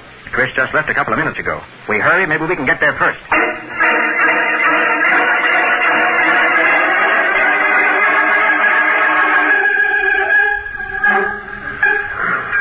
Nick, that was Chris ahead of us. I know it was. Yeah, I got a good look at him when he passed under the light. Where'd he go to? Maybe he went around the other side of this boxcar. There are a couple of 100 boxcars in this part of the yard. You can stop right where you are, Carter. Don! Thank heaven we found you, Don. I was afraid you'd... Say it. Chris? Yeah, Don? Get his gun. Okay. Now, wait a minute, Chris. You're in trouble already. You help him now, that's going to make you equally guilty. Well, what can I do, Mr. Carter? Don's making me do this at the point of a gun. Aren't you, Don? Sure I am. You got it? You bet. Don, listen to me. Don't be a fool. You give yourself up, I think I can prove you're innocent. Innocent? But I'm not. I killed Whitey because he was blackmailing me. I must have. Do you remember killing him? Oh, no, I don't remember anything that happened last night, but... I don't think you did kill him, Don. In fact, I'm positive you did. Don't listen to him, Don. It's a trick. Look, Don, there's only one person who knew where and when you were going to meet Whitey. Only one person who could have drugged you. Drugged me? Yes, drugged you. That's why you thought you had a hangover this morning. So that's it. This person drugged you, then kept your appointment with Whitey wearing your gray tweed coat. Chris, it was you. Okay, let's quit playing games. You met Whitey. You met Whitey and you killed him. If you don't drop your gun, stupid, I'm going to use this gun I took from Carter. Okay. Now you're being sensible. But I don't get it. You were my friend. I trust you. Sure, I was your friend. I didn't mind a bit when you got the sales manager job I should have had, and I was tickled to death when you took my girl away from me. So that's it. Sure. With you out of the way, I'll be the new sales manager. I'll be the boss's son-in-law, too. Someday I'll own the whole business. You're going to have to work awfully fast to do all that before you go to the chair for killing Whitey, aren't you, Chris? Who's going to send me to the chair? Not any of you three. Because when Carter and Don get through fighting it out, I'm afraid there won't be any survivors. What are you talking about? It'll be easy, Carter. I've got your gun to shoot Don with, and then I'll take his gun to finish off you and Miss Bowen. Chris, you're crazy. The cops will think Carter tried to arrest you, and you shot it out. Why, that's ridiculous. Someone will hear the shot. That freight engine is going to pass on the other side of this boxcar in a few seconds. It'll make enough noise to cover anything, even gunshots.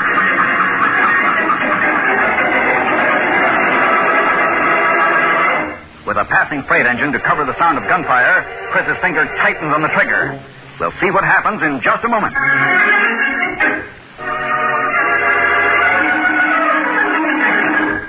Now for the conclusion of the case of the Forgetful Killer.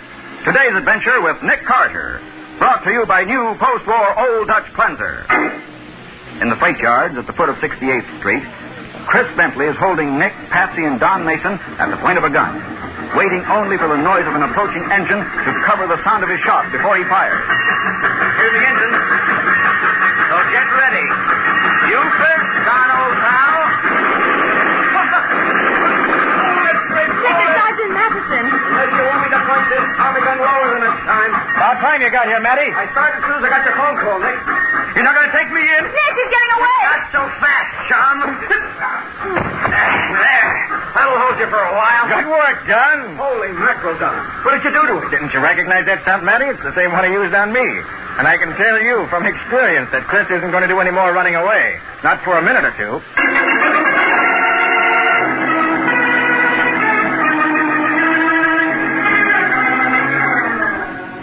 I can't thank you enough for what you did, Nick. But, well, I guess it wasn't much use. They'll only send me back to Oregon to stand trial for the killing that night, killing the night watchman back in 39. Oh, no, they won't, Don. Sergeant Matheson wired the Oregon police about you, and they wired back that the charge had been dropped. That's right, Don.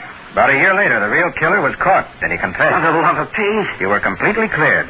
But if Chris wanted to get rid of me, why did he kill Whitey to do it? Well, for all he knew, he only had to sit tight and let Whitey turn me in. He said you were going to Mr. Hughes for the money, and he was afraid you might get it. And he couldn't turn you in himself because you wouldn't tell him what Whitey had on you, or even what your real name was. Yeah, that's right. But even after he killed Whitey to make sure the DA got that letter, Chris tried to give me an alibi. Oh, it just doesn't make sense. Well, that was only a part of his scheme to put himself in a good light with Betty Hughes. He knew that alibi wouldn't stand up. In fact, he made sure it wouldn't stand up by going to a dozen places looking for you. He knew someone would remember that he'd said you disappeared and couldn't be found. And to think you figured the whole thing out from that piece of paper with my name on it. And the time and the place where I was supposed to meet Whitey. Just a minute, Don. That's not quite true. That slip of paper looked a bit phony to me, but that was all. When Chris tried to incriminate you by putting that piece of paper in Whitey's pocket, he was actually furnishing the evidence that was going to convict him. Well, how do you mean? He forgot a very important thing. Fingerprints. Fingerprints? Yes. Whitey's fingerprints weren't on that paper. So obviously he couldn't have written it. But Chris's fingerprints were all over it. Wow, he did forget something important, didn't he? Uh-huh. But, say, Nick, you didn't know about those things until an hour ago. Why were you so sure Don was innocent? I became convinced the minute he threw me across the room in his apartment. What'd that have to do with it? Well, Whitey was a scrawny little fellow. Yet Matty said he put up quite a fight before he was killed. Oh, I see what you mean. If Don could put you flat on your back in 2 seconds, a little guy like Whitey would have been licked before he started. Right, Patsy. Well, this is the first time in my memory that a man has made a friend of me by knocking me down.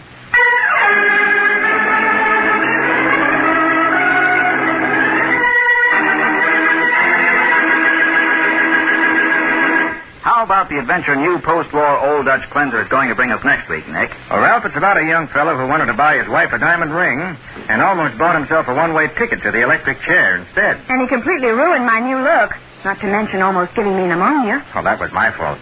You see, Ralph, the only way I could keep Patsy from being shot was by pouring cold water on her. Sounds as though you had a rough time, Patsy. Well, I did.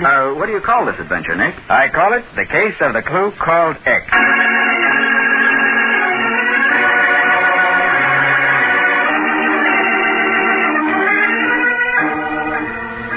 Nick Carter, Master Detective, is presented each week at this time by the Cudahy Packing Company. It is produced and directed by Jock McGregor and is copyrighted by Street and Smith Publications, Incorporated. Charlotte Manson is featured as Patsy. Ed Latimer plays Matty. Today's script was written by Jim Parsons. Original music is played by Henry Silburn. This program is fictional, and any resemblance to actual persons living or dead is purely coincidental.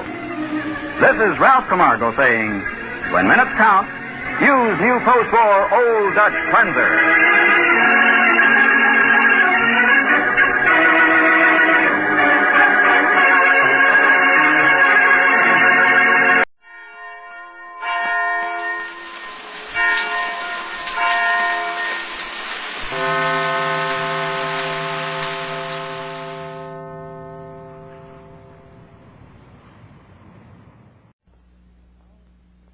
And now, Pabst Blue Ribbon presents transcribed Frank Lovejoy in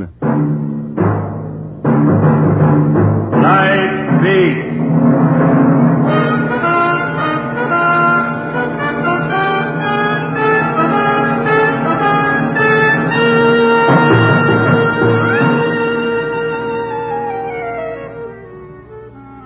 Hi, this is Randy Stone. I cover the night beat for the Chicago Star. The night is like a woman, I always say, revealing only what she thinks advisable and keeping the rest to herself. And sometimes, out of sheer whimsy, she tosses up a story that's as tough for me to tell as it may be for you to believe. And this is one of them. Full of wispy characters, human shadings that range from a delicate gray to a printer's ink black. Like I say, you may not buy it, but if you do, well, it might do you some good. A whole lot of good.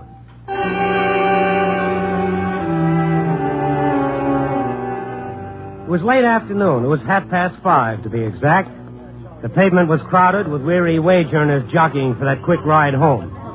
A traffic light turned red, and along with 15 other pedestrians, I stopped and glared back at it. Another batch came up from behind and started shoving. You know the way they do. The light blinked, and I started to move. That's how it was that I became aware of the hand in my back pocket. I grabbed for it and whipped around. Oh, Julie Bronson. Randy, I didn't know it was you. So you didn't know it was me, Julie? I mean, otherwise it's okay? Look, Randy, Yeah, I know. You can explain everything. You felt yourself slipping on a convenient banana peel, so you grabbed for a pocket with a wallet in it. If you'll listen to me. My first and strongest impulse is to let the law listen to it. It's not for myself I'm asking, Randy. Don't turn me in. Julie Bronson picking pockets. Or has this been a sideline with you all along? I promised I'd have it for him by tonight.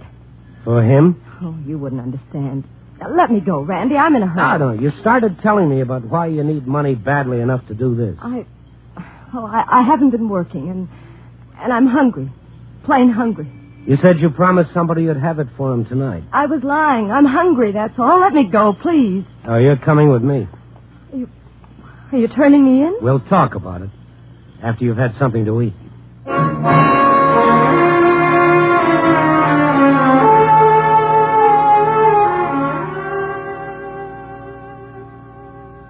Feel better? I never thought anybody could be as hungry as I was. Now, last time I saw you, you were making the customers drool at Bernie's Burglar Club. What happened? Randy, please, I've got to go. They're waiting for me. Who's waiting for you? Look, I can't make you out. You're talking to me like you're on cloud 9. Now, what's it all about? What happened to your job at the Burglar Club? I quit because of him. Sweating faces looking up at me. Drunken eyes leering at me every time I come out to do a number. In the entertainment business, I thought that was the goal. There must be some other way to live. He told me... He? I quit. That's all there is to it, Randy. Is this the same he, the one who's waiting for the money? I let him down. Well, this friend of yours, he's quite a paradox. Talks you out of a job, then sends you out to raise $100 picking pockets. No, Randy. Until last week, I worked in a bakery. In a bakery? You? Like he told me. So what happened with this honest toil of yours? The boss's wife. She didn't like me. But the boss did, huh? Uh-huh. Even in the bakery. Randy, I've got to make a phone call. Oh, your bag. I'll get it. Oh, let me make my call. I'll come back. Okay, go ahead. Randy. Yeah. Can I have a dime, please? Haven't got any change. Here. Get the cashier to break this 10 for me. I'll make the call and I'll be right back.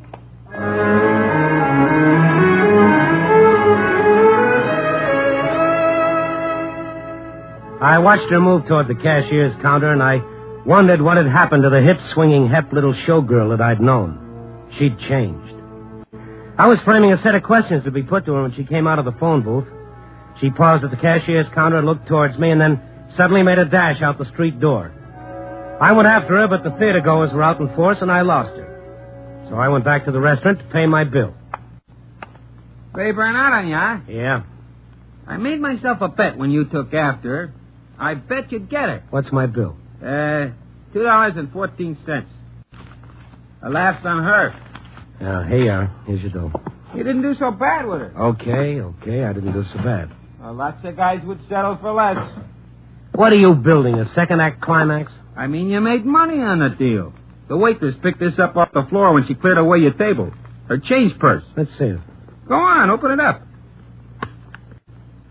Holy. 20, 40, 60. Some change, huh? 72, $73. You see what I mean? One way or another, you come out on top. Well, that little chiseler. That wide-eyed, baby-faced dip. You're mad? What for? $63 you cleared. You made yourself a bet on me and lost, huh? Yeah. Well, here's your chance to break even. I'll call you. What is it? Give yourself 10 to 1 that I find her before midnight.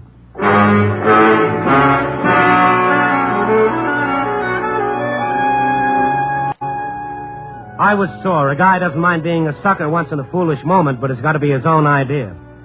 I went campaigning for her. I tried the usual methods first. City directory, telephone books. I even buzzed the police to see if they had anything on her, but there was nothing doing.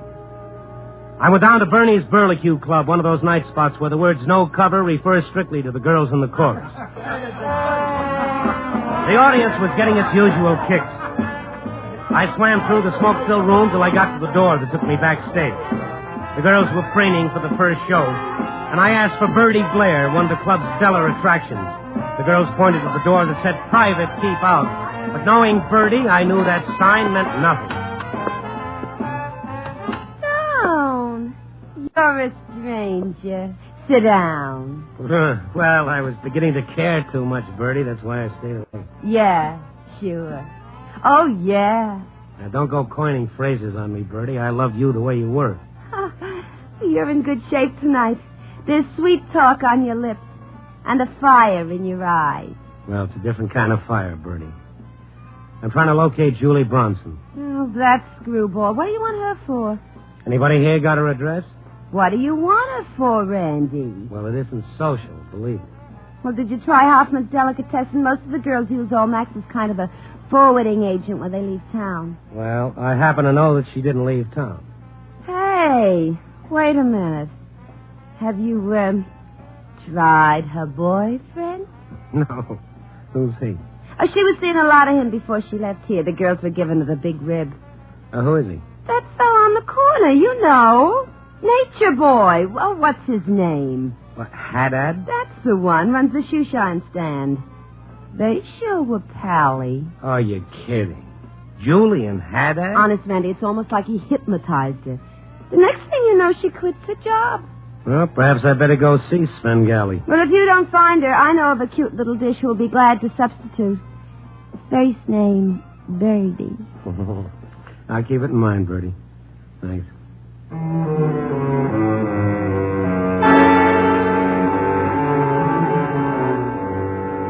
Anybody who knows the loop knows Haddad's shoe shine stand.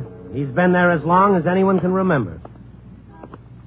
Ah, Mr. Stone, the seeker after truth. Now, that's close enough. I think you can help me. We are endowed with strengths, but the bidding is thine. From the Quran, Mr. Stone. What is this, Haddad? A new pitch? The book says, pause ye and meditate, and grace shall come to you. Yeah, I know, the Quran, Haddad. You've been seeing a lot of Julie Bronson. I want to reach her in a hurry.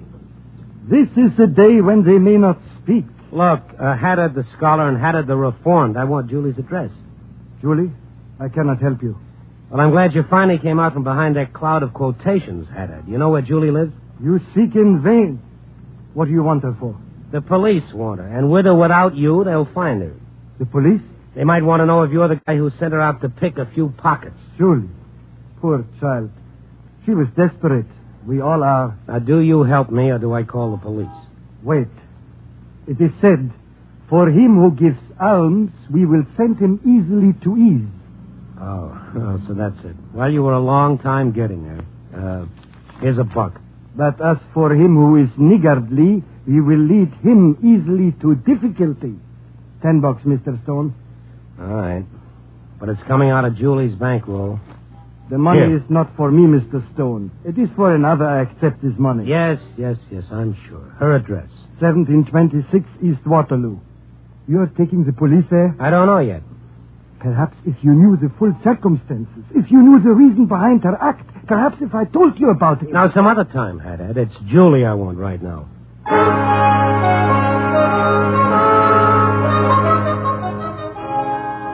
I couldn't figure him out. There was something different about Haddad, something strange. But tonight, nobody was turning out the way they ought to. East Waterloo was clear across town. $3.65 worth on the taxi meter. When I got there, the people told me there was no Julie Bronson at that address and never had been. I'd been taken again twice in one night. I went back to the shoe shine stand looking for Haddad, and he was gone. I had to start all over again. This time, I tried Hoffman's Delicatessen. Hello, Randy. Nice to see you. Hi, Max. Hi. You look lonesome. Corned beef not moving today? I'm not lonesome, Randy. I'm thinking. What is this tonight? Everybody's meditating. I have found the reason for existence, Randy. An old man like me, and I found it. This all came to you while you were slicing salami? Why shouldn't it happen to an old man? Is everything for the young? Oh, don't tell me you've fallen for a young chick, Max. You gotta be careful. Maybe she's after you for your recipe for cheesecake. You're joking, Randy, when you should be happy for me. Oh, I'm ecstatic. Who is she? Contentment is neither a man nor a woman. You've been talking to Haddad. He's a fine man. It was he who first met him. Are you by any chance also collecting for Mr. Him? They have asked you for money, too? Oh, this guy, whoever he is, has got himself some racket. There's a shakedown artist I'd like to meet. Oh, no, you cannot. Oh, what's his name? This guy with the appetite for money. This, I don't tell you. Okay. Well, then tell me, how does Julie Bronson fit into his charmed little circle? Julie? She, too, has a new concept of life. Oh, yeah, I've noticed that. It's quite a concept. Includes picking pockets. Julie had it, and now you, Max. Everybody with a new concept. This must really be some philosophy. I'm sure the police will want to know more about it. Police? But you mustn't have her arrested. It was for him. Do you have her address, Max? She's blameless. She had to get the money. Why? Who is this him? What's he got on you people? You've all changed, so I don't recognize any of you. For him, we need the money. Oh, brother, I'd like to read some of his copy. Now, for the last time, Max, Julie's address. Okay, Max, quick. Give me the dough. Mr. Scarlatti. Oh, well, comes the dawn. No cracks, wise guy. Dickie Scarlatti, so you're the one behind the shakedown. Shut up, Stone. What'd you tell him, Max? Nothing, Mr. Scarlatti. Honest, not a thing. Okay, Max. The money. Make it snappy. The old protection racket's starting up all over again. Is that it, Scarlatti? There's no time for conversation, Stone. I said shut up.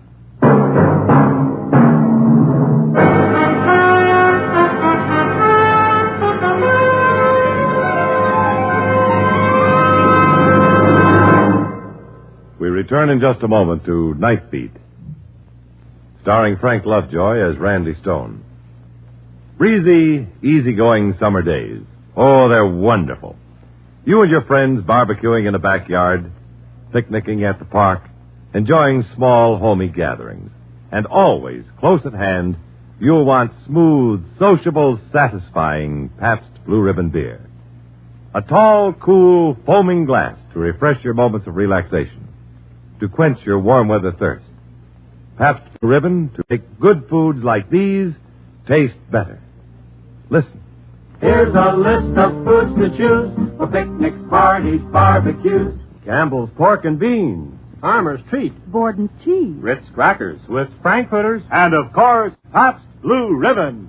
You'll find that food tastes better by far if you serve it with foaming PBR. What'll you have? Pabst Blue Ribbon. What'll you have? Pabst Blue Ribbon. What'll you have? Pabst Blue Ribbon. Pabst Blue Ribbon beer. Smoother flavor. Finer beer, that million favor. Taste that smoother flavor. Pabst Blue Ribbon beer. Tomorrow, be sure to pick up several convenient Pabst Blue Ribbon Handy 6 cartons, packed with 6 space-saving cans. Or get the money-saving case of 24. Any way you buy it, it's always the same smooth, delicious Pabst Blue Ribbon beer.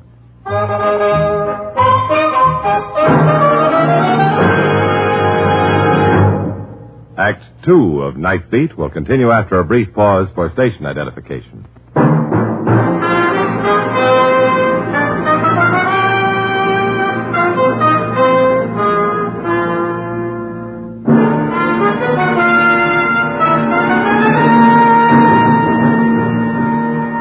And now back to Night Beat and Randy Stone. Julie Bronson had gone out to raise some money in a hurry, even if it meant picking pockets. No matter how, she had to have the dough. And now I thought I knew why.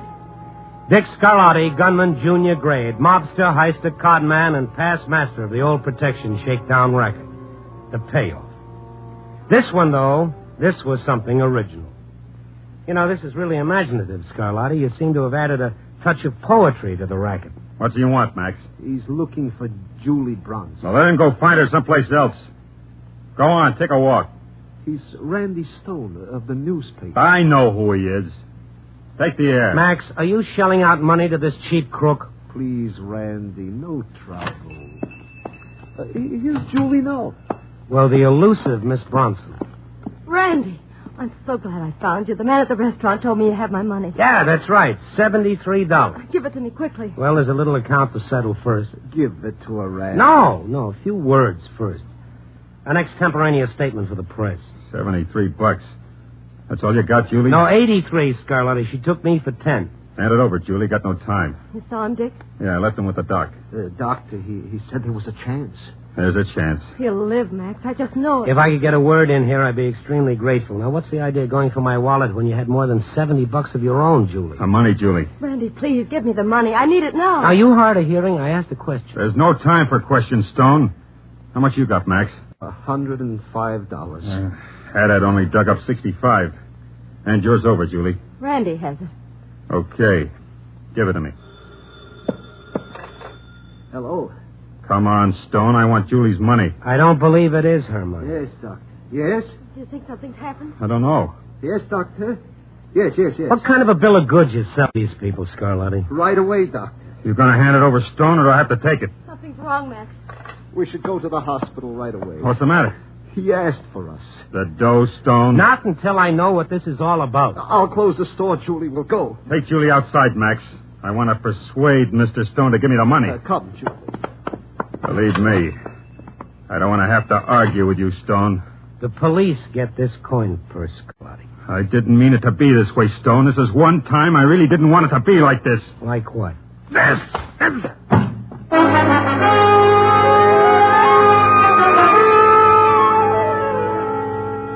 86 little bells racing through my head woke me up about an hour later.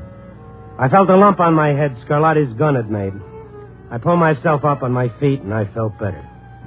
A row of salami swung crazily overhead, and when they all settled down to a conventional vertical, I dragged myself to the telephone and called a cab.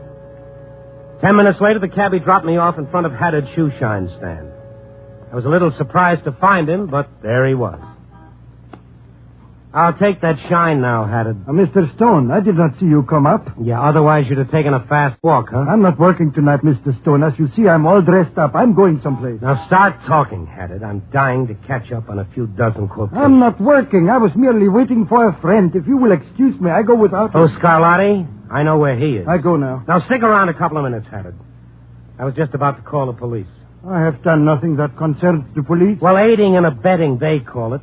You gave me a phony address for Julie to help her get away. Not to mention $10 you made on me for that quotation. I gave you what information I had. It is not my fault it was false. Well, maybe the cops would like to know something about your payoff to Scarlatti. No. That is a private matter. I'll give you a chance to beat the rat. Julie, Max, and Scarlatti said something about going to a hospital. Now, which one? I do not know. You said it too quickly, Haddad. Try it again. I do not know. Okay, let's try it a different way. Julie's in trouble. I want to help her. She is in no trouble. Of that I can assure you. Well, I want to talk to her. Now, what hospital did she go to? I do not know. And if you persist in bothering me, I myself will call the police. I'm a citizen. Okay, chum, you win. Someday I give you back your money, Mr. Stone. For money is the... Yeah, I know. It's the root of all evil.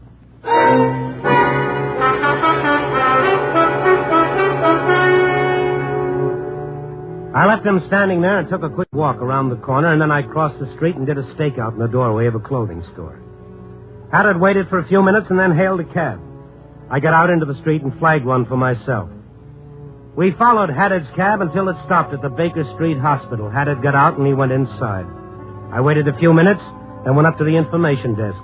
The nurse directed me to the elevator on the 5th floor. From behind a door near the elevator, I heard voices, and one of them I recognized. Old Man Hoffman. I opened the door and went in. Not one of them looked at me when I closed the door. They were like 4 people in a trance. Randy? Yeah, Randy. I'm glad you're not badly hurt, Randy.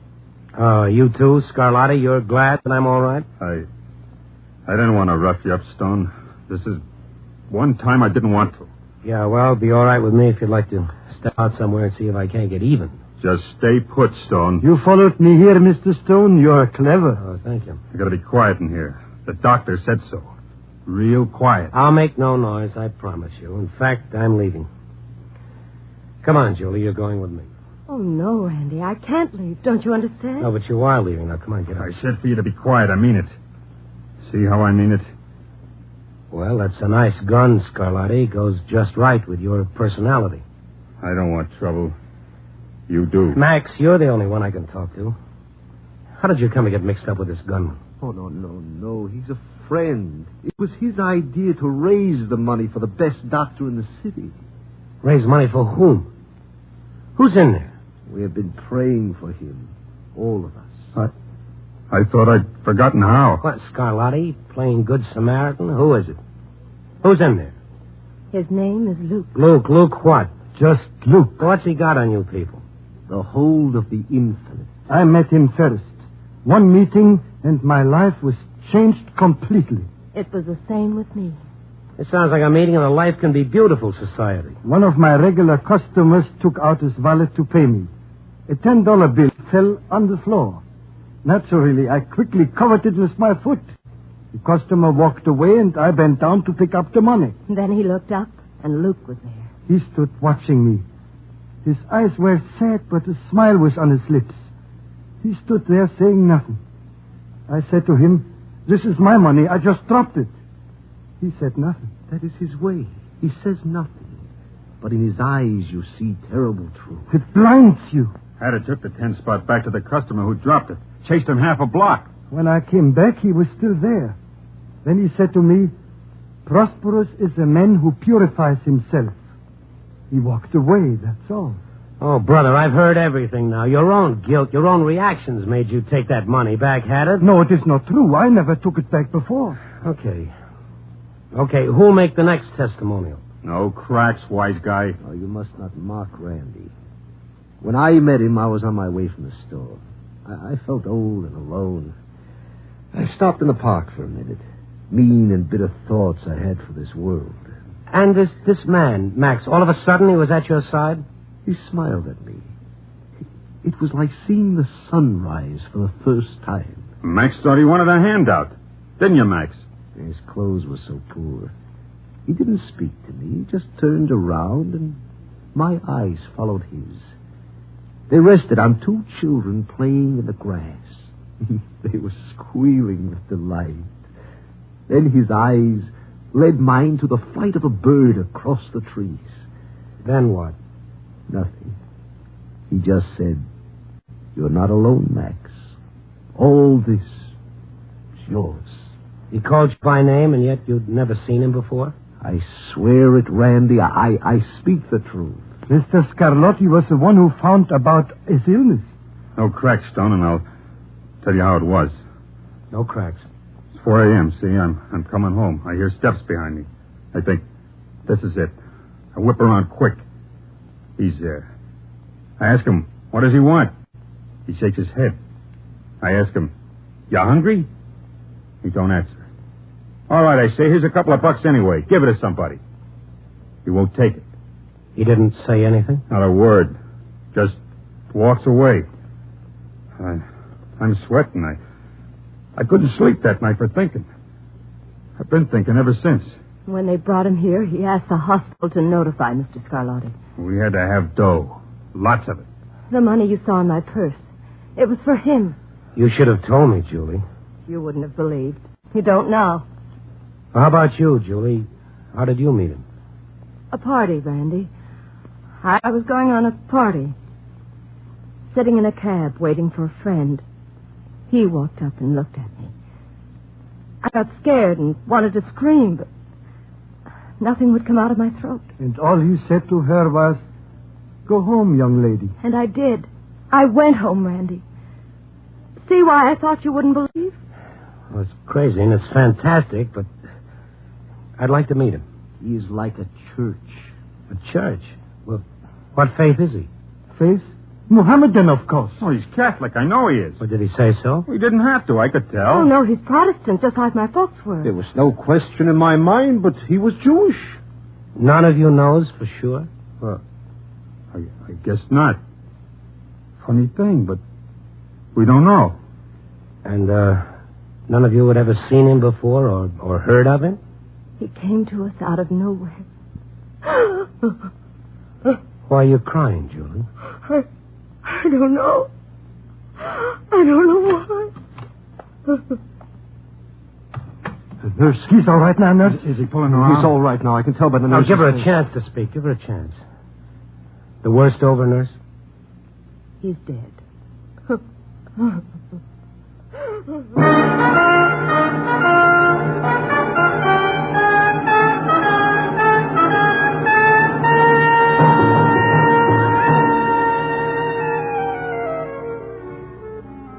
And that's it. Now go ahead, lift your eyebrows and smirk. Some of you may even get a belly laugh out of it, but that's the way it was. His name was Luke, and he lived and died right here in Chicago. 4 people can testify to that. He brushed by them in the crowded city and left them all a little richer for it. I could have used some of it myself, but as is usually the case, I happened on the story a little late and just missed out. Who he really was and where he came from, nobody knows. Well, I don't know what it means to you, but as for me, I'm going to church this Sunday. Copy, boy.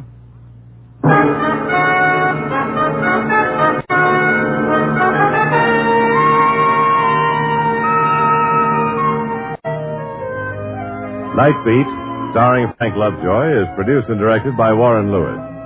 Tonight's transcribed story was written by Lewis and Russoff, with music by Frank Worth. The part of Julie was played by Betty Moran. Others featured were Lou Krugman, Fritz Feld, Frank Gerstle, and Joan Banks. Listen next week at this time, and every week, as Randy Stone searches through the city for the strange stories waiting for him in the darkness.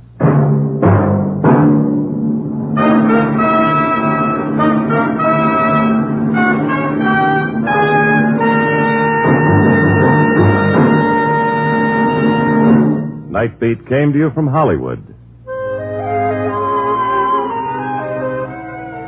9 out of 10 forest fires are caused by carelessness. Hundreds of thousands of acres of woodland are damaged or destroyed by fire every year. So be careful with cigarettes and make sure your campfire is out before you leave it. If you want to use your favorite campsite again, be careful with fire. Let's not set fire to America. This Friday, enjoy music by Montevani on NBC.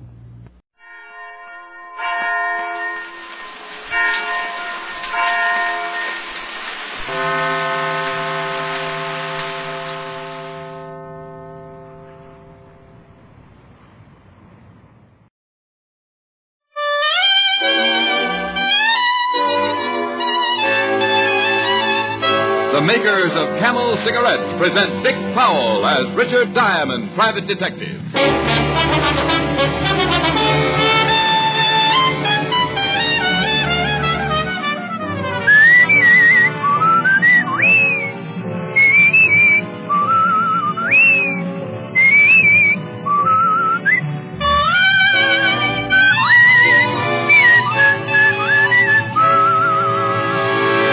The proof of a cigarette is in the smoking.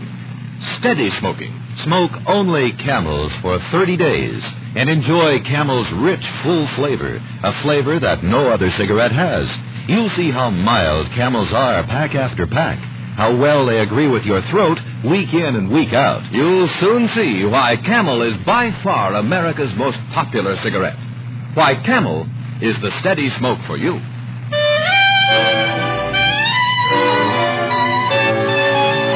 Here transcribed is Richard Diamond, Private Detective, starring Dick Powell.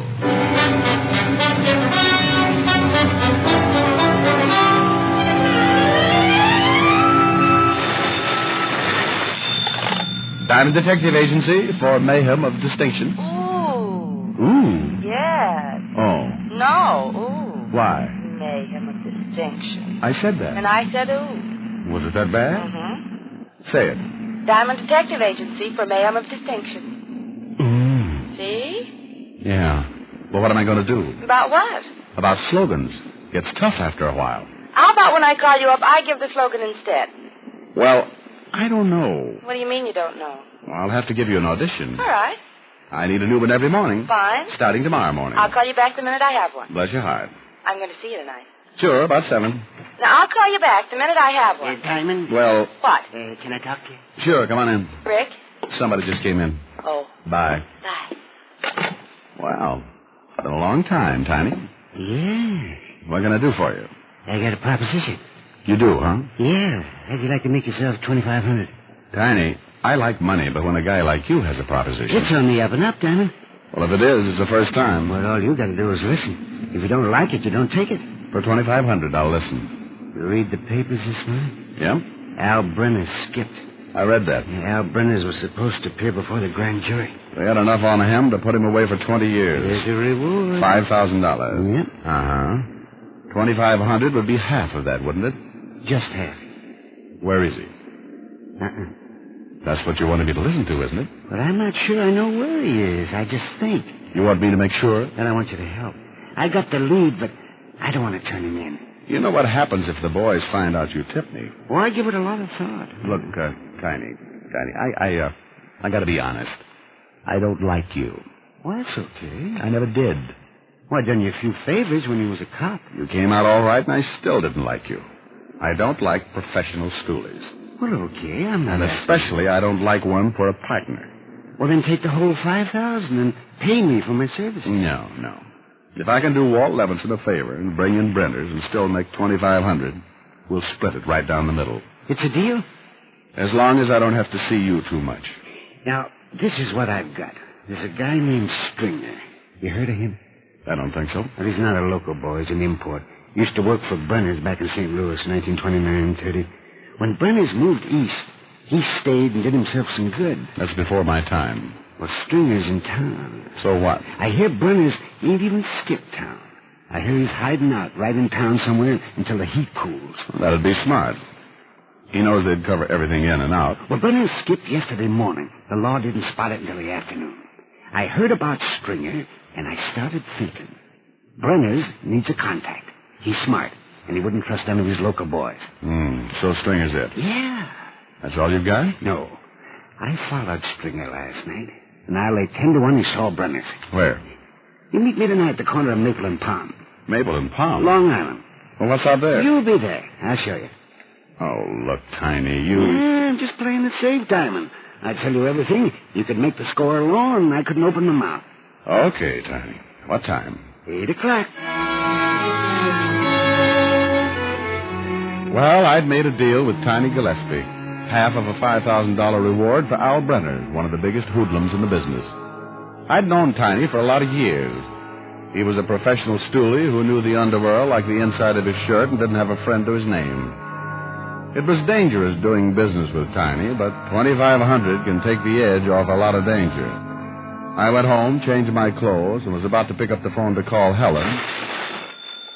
Yeah? I called your office. Oh, hi, dear. How's this? Diamond Detective Agency. If you can't get Sherlock or Perry Mason for $100 a day, I start chasing. Helen. Pretty good, huh? Oh, it's great. I thought so. Just great. Why'd you leave your office so early? I was just going to call you. Rick. I can't make it until later, sweetheart. I'm sorry. But I started such a wonderful dinner. And I started making $2,500. $2,500? Yes, dear. Well, you just take your time. The dinner's not that important. I knew you'd understand. Now, work hard and don't worry about me. I'll see you when you solve the case. And get the $2,500. Rick, you don't think that I'm only interested in the money? Not in $1 million. Years.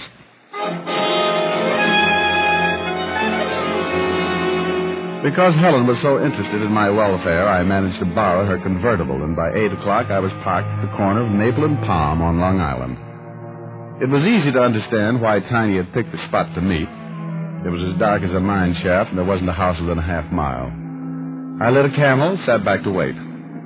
It got to be 8:15, and Tiny still hadn't arrived. By 8:30, I was beginning to wonder if he ever would. And by 9, I was sure he wouldn't. I turned the car back for town, kicked myself all the way there. A guy like Tiny you couldn't trust, and I was feeling a little more than guilty for getting involved. By the time I hit Broadway, I was madder than a wild bull with a hot foot. I turned right, drove down to the river in a dive called the Purple Garter, a hangout for winos, bums, and a stoolie named Tiny Gillespie. There were only a few customers in the room and a bartender named Sampson that I'd done business with before. Hello, Mr. Diamond. Oh, hello, Sampson. I'm looking for Tiny Gillespie. Ain't here. How about a drink? No, I'm not interested in a long illness. Have you seen Tiny? Earlier. What's earlier? Around 7. He left around 7. Know where he was going? He didn't leave no forwarding address. What's he done? I was just looking for him. If you see him, tell him that, will you? I'll tell him. Oh. Hey, friend of yours. Well. Hi, Rick. Get the skids? What are you doing? Looking for a chocolate malt? Hello, Sampson. Hi, Lieutenant. Not thirsty. You guys are turning into snobs. You don't give us much choice, Sampson. It's that or a stomach pump. I shoulder your insults with complete disinterest. Who are you looking for, Fatty? Who says I am? Well, you're wearing that official frown. Prune Brow Levinson. Samson, you seen Tiny Gillespie? Oh. Tiny's getting popular. What do you mean, ho-ho? Just ho-ho? What do you mean he's getting popular? Mr. Diamond was just asking for him. Ho-ho. That's what I meant. What did you want him for, Rick? He was supposed to meet me. Why? Just to talk. About what? Oh, stop acting like a cop.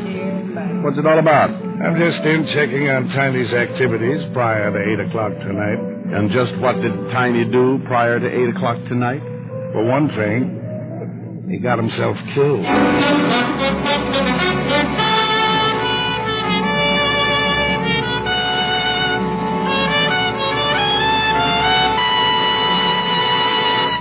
Before we continue with Richard Diamond, here are a few words about smoking enjoyment. For proof of the mildness of Camels, the makers of Camels went to noted throat specialists. These doctors made weekly examinations of the throats of hundreds of people with normal throats from coast to coast, who smoked only Camels for 30 days. After making 2,470 examinations, the throat specialists reported not one single case of throat irritation due to smoking Camels. Make your own 30-day Camel test, the thorough, sensible test of cigarette mildness. Smoke only Camels for 30 days and enjoy the rich, full flavor of America's most popular cigarette. See how mild Camels are, how well they agree with your throat, pack after pack, week after week. You'll soon see that Camel is the steady smoke for you. How mild can a cigarette be? Make the Camel 30-day test, and you will see. Smoke Camels and see. And now back to Richard Diamond, Private Detective, starring Dick Powell.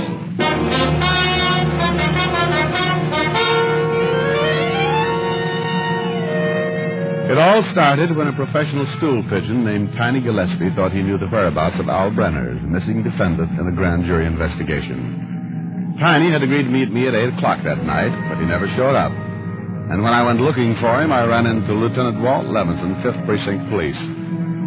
Walt told me Tiny had been killed. We went down to the station where we talked more about it.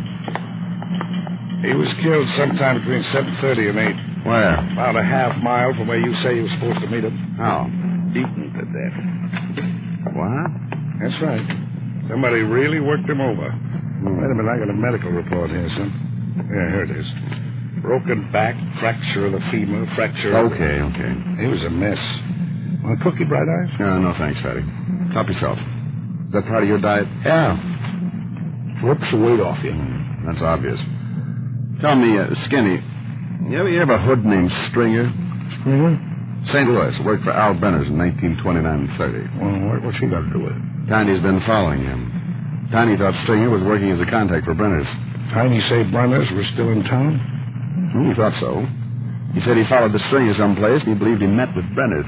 Rick, you ought to know better than to get mixed up with a guy like Tiny. You ought to double date with my conscience. I take better care of it than you do. Bill, want some coffee? Yeah, black. Sugar? The usual, 12 lumps. Listen, sweetie pie, if Brenners is close and Tiny was supposed to meet you a half mile from where he was killed... It's a good bet Brenners could still be in that area. Unless he skipped again and found out Tiny had him spotted.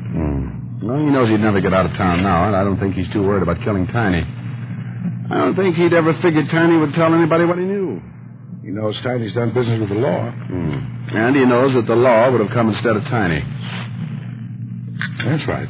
I think Brenners is worried, but if he's got a good hideout, I think he'll stay put.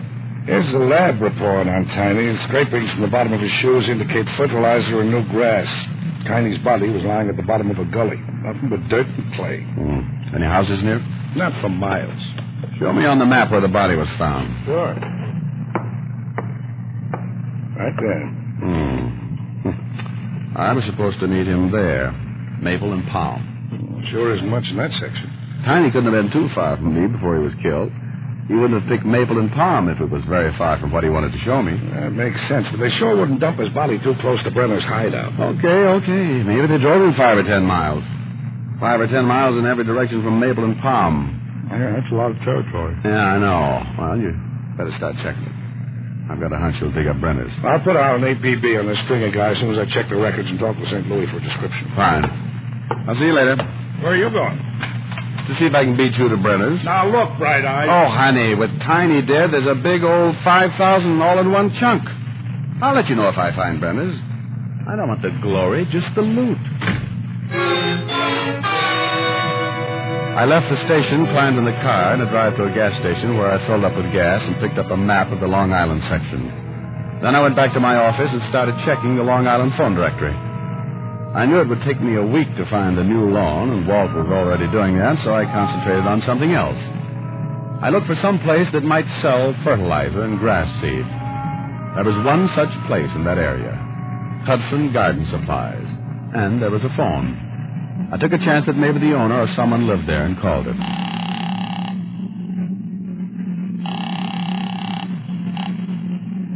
Yeah. Is this the Hudson Garden Supply? Huh? Is this the Hudson Garden...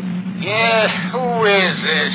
Well, who is this? This is Hudson. Who is this? My name's Diamond. Well, what do you want? It's after 12. Did you sell any fertilizer or grass seed in the last 2 or 3 weeks? Are you kidding? You do sell fertilizer? Oh, look, wise guy. Oh, come on. This is police business. Police? Lieutenant Walt Levinson, 5th Precinct. I thought you said your name was... Diamond. You want us to come out and pull you out of bed? Oh, look, I'm sorry. It sounded like a gag. Well, have you sold any fertilizer or grass seed in the last few weeks? Oh, yeah, sell a lot of fertilizer. It's good fertilizer. Any grass seed? Yeah. To an address in that area? Yeah, a couple of weeks ago I sold a big load. Who'd you sell it to? Well, I don't remember the bill. I'll have to look it up. Look it up. Well, now? Unless you want us to come out there and help you. Well, okay. Hold the phone. What a job.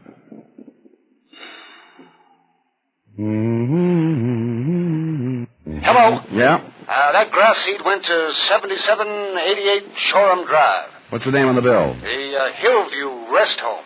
You sell any other grass seed in the last week? No, but it's a lot of flowers and plants and plenty of fertilizer. You must love your work.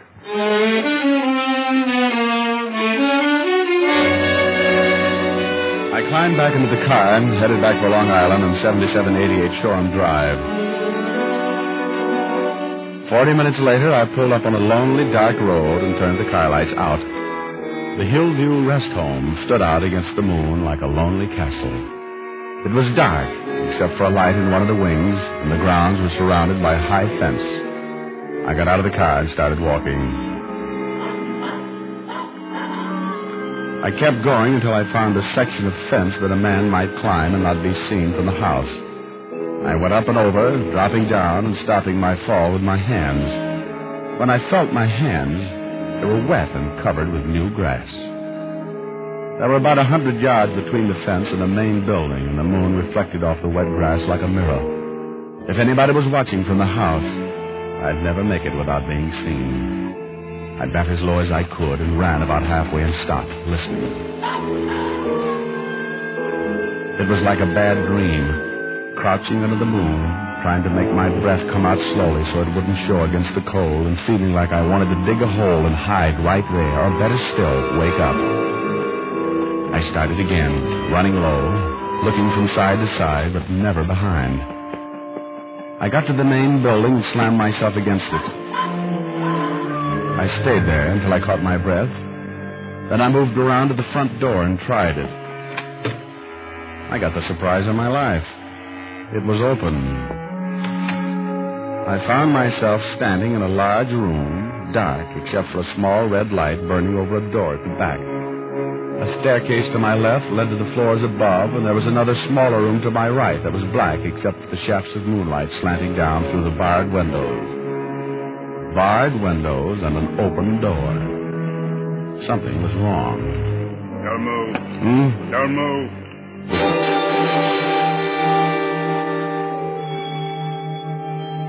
He was behind me, probably waiting behind the door.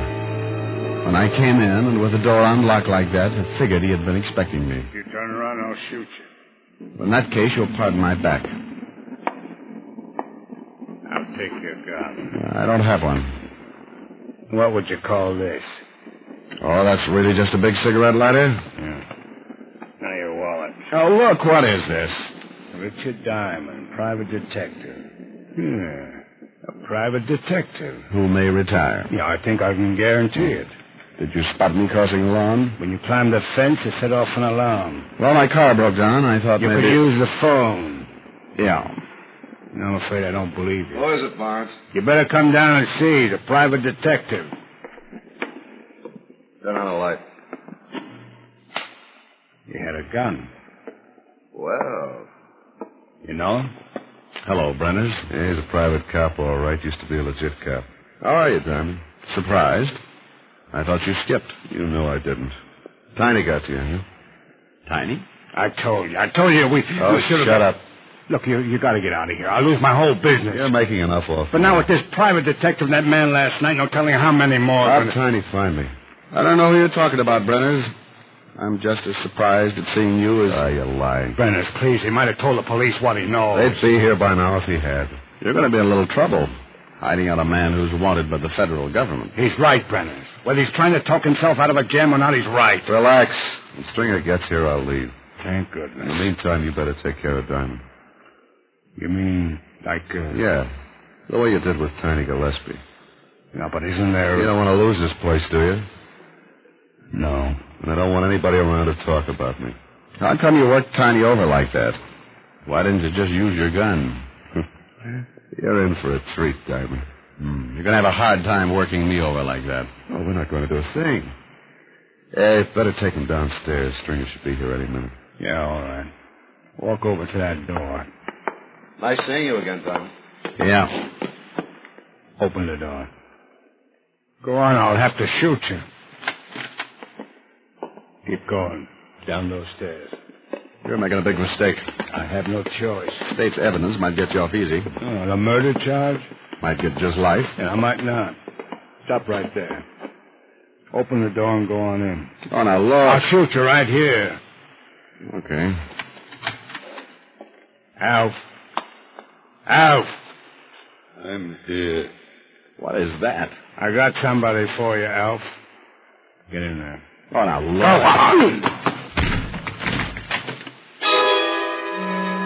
I was locked in the basement, and there was someone else there with me. It was a man. His head was shaved clean, and his eyes were wild and staring. He was sitting in a corner, and as he pulled himself up, he looked at me, tipped his head to one side like he was listening to something. I've got to take care of you, too, huh? Then he was on his feet, shoulders hunched, and his arms hanging at his sides. And even bent over like that, he must have been 6.5 feet tall. He shuffled towards me like an ape, and I realized what it was that had given Tiny such a beating. You're bigger than the last one. You're going to give me a little fight? Easy, boy, easy. I put my back to the wall and kept circling him, but he seemed to enjoy watching me try to get away. He'd reach out, and when I'd duck, he'd smile a horrible mouthful of teeth and rub his hands together like a little kid with a new game. I kept moving, talking to him, trying to calm him down, but I knew there wasn't a chance. The basement was a solid 4 walls and the heavy locked door, and one of us would have to die before the night was over. The way things stood, it was pretty obvious who it was going to be, and if I kept running, I was going to get tired and die a lot quicker. I stopped. Don't you want to play no more? He looked almost unhappy, like he wanted to keep on playing and wasn't going to be able to. He started moving in again, and I kicked him as hard as I could in the stomach. He doubled over, and for a second I felt bad, then he straightened and rushed me. He got his arms around me, and it was like being caught by a boa constrictor. The harder I fought, the tighter he squeezed. I started to pass out. Thought I heard shots. Then he picked me up over his head and threw me the length of the room. I tried to sit up, but I was too dazed. In the half-light, I watched him shuffle in, his arms swinging. He was so strong and didn't even know he was fighting a man. Just a doll that wouldn't play anymore, and he was going to break it in 1,000 pieces. He reached for me just when somebody on the other side of the door started shooting. The giant stopped as the bolt of the door was pulled back, and then he turned. Rick! You come to fight me, too? Look out, Ross.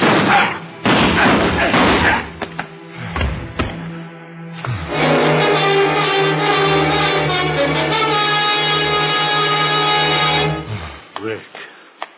How'd you find me, Walt? Located Stringer and tailed him. Saw Helen's car parked outside the fence. What is that thing over there? Oh, just an animal. It used to be a man, I guess. That's the way Tiny got killed. Ooh.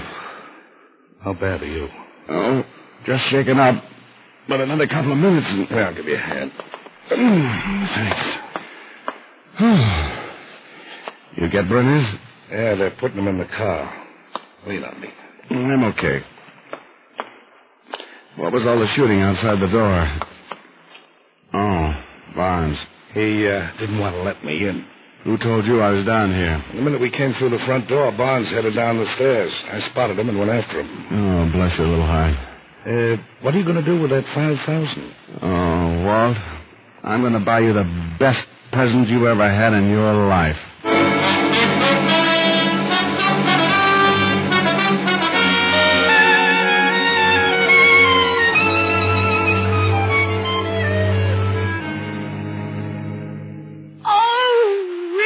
You like it, dear? Oh, it's a beautiful stove. Well, it's really nothing. Nothing? Got the beast doing a summer safari in Africa. No, but by Jove, this is mink. What did you expect, old girl? Unborn meadow mouse? No, but look here. There isn't a mink within 10,000 miles of Africa. Come to think of it, he was rather winded. Well, now, don't laugh, old girl. That mink was the biggest animal I've ever seen. Stood 6 feet high and weighed 180. Couldn't kill him. Well, then how did you ever get the stove? Gave him a haircut. Oh, no. Well, you sit right there and play the piano while I run upstairs and put on something that'll show off my stove. All right, dear. What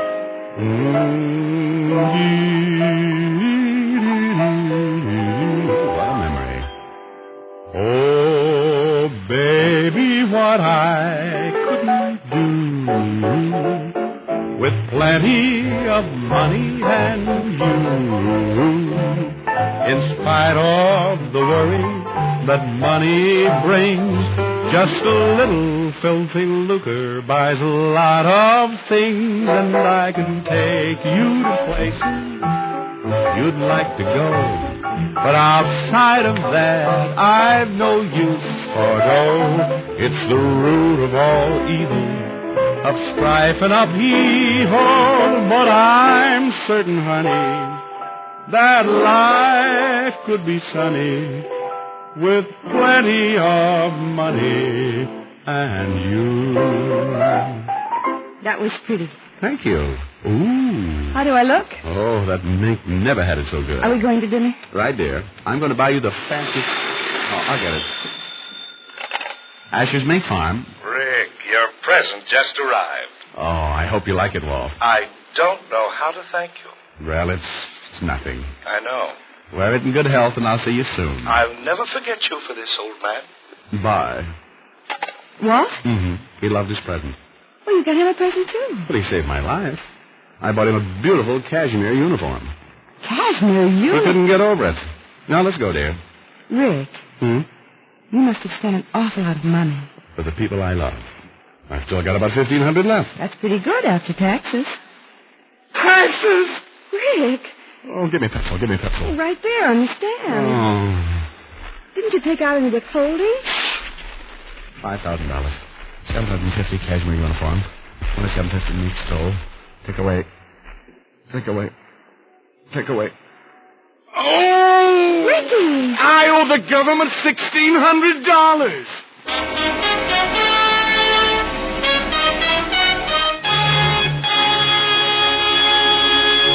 Dick Powell will return in just a minute. Tens of thousands of doctors in all branches of medicine, in all parts of the country, were asked what cigarette they smoked. The brand named most was Camel.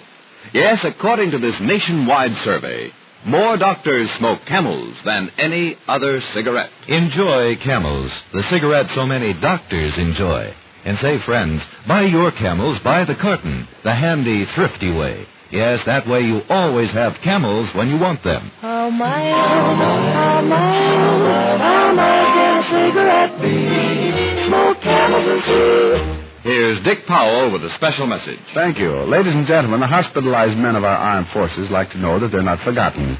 Each week, the makers of Camels send out thousands of packs of gift Camels to these men. This week's Camels go to Veterans Hospitals Aspinwall, Pennsylvania, and Louisville, Kentucky. Tinker Air Force Hospital, Oklahoma City, Oklahoma. To all hospitals operated by the Army for U.S. forces in Austria. Now until next week, enjoy Camels. I always do.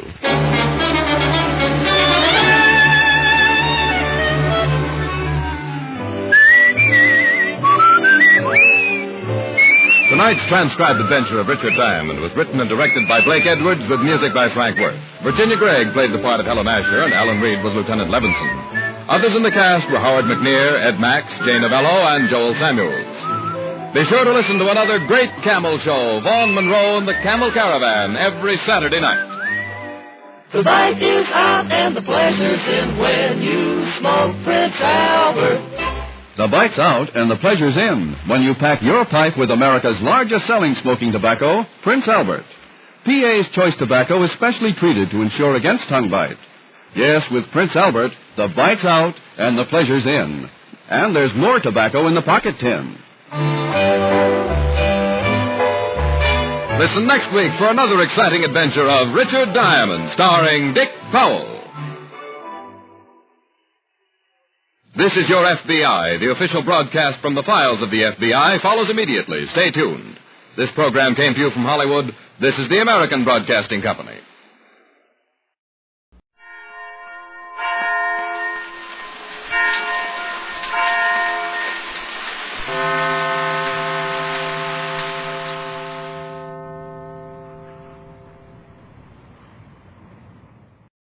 The Adventures of Sam Spade, Detective. Brought to you by Wild Root Cream Oil Hair Tonic, the non-alcoholic hair tonic that contains lanolin. Wild Root Cream Oil, again and again, the choice of men who put good grooming first.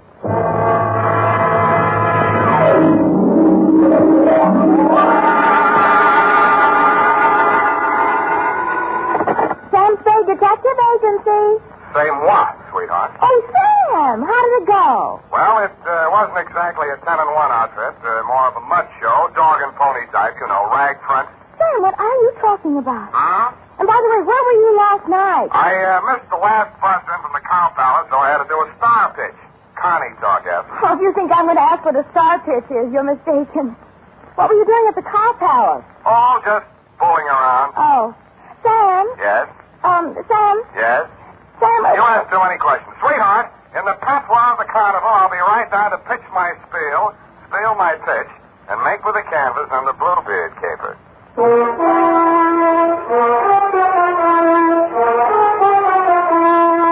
Dashiell Hammett, America's leading detective fiction writer and creator of Sam Spade, the hard-boiled private eye, and William Spear, radio's outstanding producer-director of mystery and crime drama, join their talents to make your hair stand on end with the adventures of Sam Spade.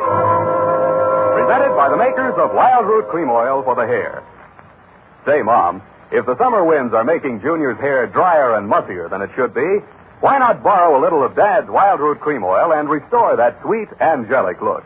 You'll find Wild Root Cream Oil Hair Tonic comes in handy for every member of the family. It grooms the hair so neatly and naturally, relieves that summer dryness, and removes loose dandruff, too.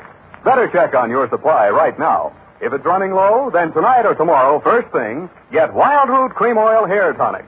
Again and again, the choice of men who put good grooming first. And now, with Howard Duff starring as Spade, Wild Root brings to the air the greatest private detective of them all in the adventures of Sam Spade.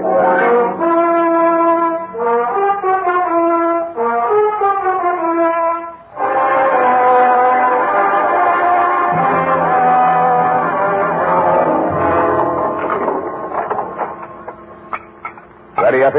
Yes, Sam. By the way, what is a star pitch? Oh, your clothes. You look as if you slept on the ground. That's what it is. Date, August 8, 1948, to Detective Lieutenant Dunny, Homicide Detail, San Francisco Police. From Samuel Spade, license number 127596. Subject, the Bluebeard Caper. I will not offer as an extenuating circumstance the fact that business is bad all over. But it is true that I've been sitting in my office for 4 hours and the phone had not rung once. This one didn't phone. From the looks of him, he didn't have the required nickel. With the hangover he was wearing under his eyes, it cost someone a pretty penny, so I figured his credit might be good somewhere. Mr. Spade? Yeah? Oh, my head. Here. Try this. Oh. Want it mixed? Oh, no, soda. I couldn't stand the noise. Where'd you wake up? In these same clothes. Figured. It all started at my sister's engagement party. Mint juleps. But they must have been full of flukum. Flukum? You don't happen to have an ice bag? It's customary for my clients to bring their own. Well, now here's a spiel. Did I tell you my name? The name you gave my secretary was Ned Towers. You want to stick with that? Yeah, Ned Towers, yeah. It's about my sister. She's... Her name? Sylvia. Sylvia Towers. Sylvia Towers, yeah. But it's not about her, really. It's about that Bluebird. Bluebeard. She's married. Jefferson Davis Calhoun. What about him? Oh, that marriage has got to be stopped. I found out that his name's not Calhoun at all. That he's been married 3 times under 3 different names. And that all his wives died mysteriously. And that he collected their insurance. And now he's talked my sister into insuring herself for $100,000 in his favor. When did you learn all this? In a barber shop yesterday. Oh. I went in to get a manicure, and I picked up this old detective magazine. Here's his picture. Look at it. I'd heard of the case. In his heyday, the papers would call him the Mint Julep Romeo. And any name he happened to be using at the time had Colonel in front of it. None of his 3 wives had survived the honeymoon. Wife number 1, an aviatrix, bailed out at 10,000 feet over Mount Hood along with her husband. His parachute opened, hers didn't. They found the body the following spring. Wife number 2, a snake dancer, died of snake bite when she squared off with a full-fanged diamondback instead of her usual non-poisonous partner. The cause of death was never officially proven because the body was embalmed by mistake, it said there, before the coroner arrived. And finally, number 3, a professional stunt woman, disappeared over Niagara Falls in a beer keg instead of her specially designed barrel and was never seen again. Well, Mr. Spade? Yeah, but are you sure your sister's fiancé, this Calhoun, is the same guy? Well, here's a picture of them together. It's their engagement photograph. What do you think? Brunette? My sister? Redhead. That's him on the left. Redhead? Well, Mr. Towers, are we going to sit idly by and see another poor girl go to her death? How much money you got? About $100. I'll take 50 now. You are going to help. How much does she already know? I tried to tell her. She's beautiful. She wouldn't even listen. I thought she might listen to you. I pray she will, Ned. I pray she will.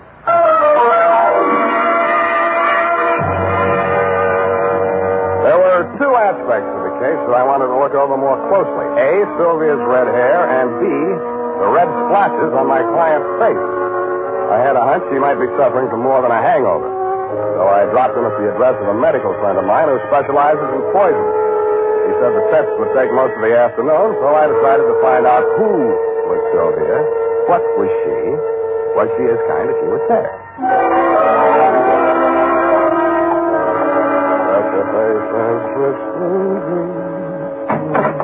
Yes?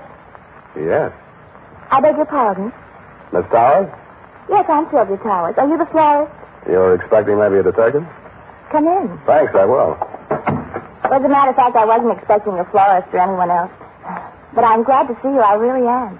Huh? Sit down here. Oh, just relaxing. Oh, no, over here. Oh. Well, why not? There. Isn't this more cozy?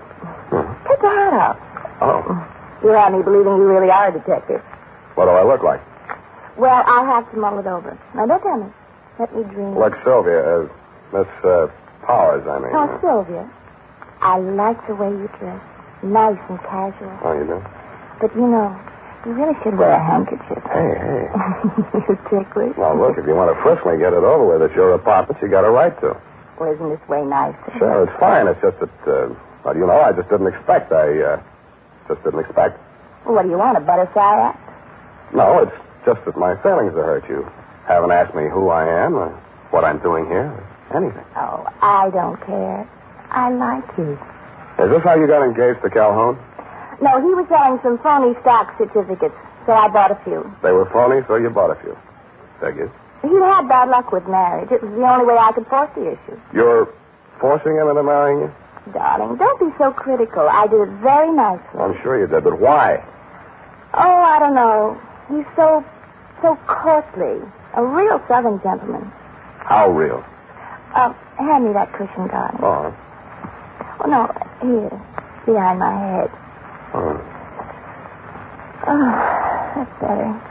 Oh, don't go away. Why do you want to be number 4 on the Bluebeard parade? Oh, do you really think he did kill them? Oh, that's one of 2 theories. He either did or he didn't. Oh, I love your hair. So nice, bristly. Does this bother you? Yeah, but don't stop. Now, wait a minute. Look, I got my client to think about, and I'm trying to think about it. Darling. I didn't want to take this assignment, but he really seemed to be worried about you. Oh, now, who on earth would be worried about me? I'm a little worried about you myself, and I'm not even distantly related to you. Well, don't say that yet. This marriage may not last long. Don't you say that. Oh, I know his marital life has been full of tragedy. But I'm not superstitious. I think I may change his luck. Okay, Sylvia, okay, it's your life. I told your brother I'd talk to you, and I have. My brother? Yeah, Ned. I think maybe your boyfriend tried to poison him last night. Oh, no. Oh, Jeff, you're just in time. Well, my dear, we will discuss this further in private. I have only this to say at the present time. In the South, it is not customary for a lady to receive a gentleman alone just prior to her marriage to another gentleman. But, Jeff... I know your motives were pure and innocent. Customs differ, that's all. I am Colonel Calhoun at your service, sir. I'll call you when I need you. I'm afraid I must ask you to remain. Sylvia? Oh, Jeff, I meant to tell you. It was just a flirtation. Yeah, I didn't all. think it... You mean she didn't think. He made certain proposals? Well, what could I do? What could she do? He said there were things in your past, Jeff. Yeah, that's what I Things thought. that... Oh, well, there, my dear. It was blackmail. That's all. I did it for you, Jeff. Go to your chambers, Sylvia. I will deal with this adventurer. If this were the South, there would be better ways, but never fear. Where there's a Calhoun, there, too, you will find Southern chivalry. Please. No, Jeff. Phone the police. Sylvia, I must insist that you do as I say. Very well, Jeff. You know best. Yeah. Well, sir, how about you and me putting our heads together over little old mint julep, huh? Thanks, I'm not thirsty. What's the fetch, Colonel? How come your girlfriend yelled, "Hey, Rube," just now? What is your asking price, sir? What's your bid? $5,000 now, $5,000 after she's buried, $20,000 after the insurance people pays off. No dice. Caper's worth $100,000. 50 for me, 50 for you. That is out of the question, sir. Okay, from here I go to the cot. Now, son, let's not be hasty about this. It will require a slight change of plan, but I reckon I can swing it. All right, 50-50. When are you going to knock her off? You want her to fly the coop? Is there another way out of here? Well, not that I know of, but she's crafty. She's crafty.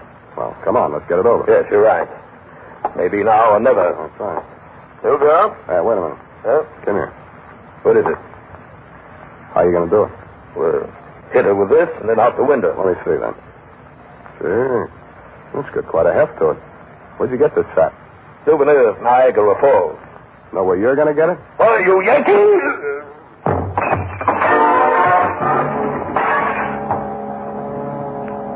The souvenir of Niagara Falls was deadlier than I thought.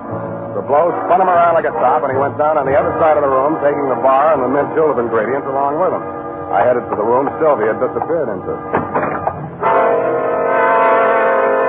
But she had already disappeared out of it. I looked in the closet, the bathroom, under the bed, tapped the walls for secret panels, and then forced myself to look out the only possible exit, the open window. 10 stories, sheer drop to the street. 2 stories, sheer unclimbable masonry to the roof. Now get this, Dundee. No other exit, no horizontal ledges, drain pipes, niches, cornices, not even a helicopter landing. I asked myself, who is Sylvia? What is she?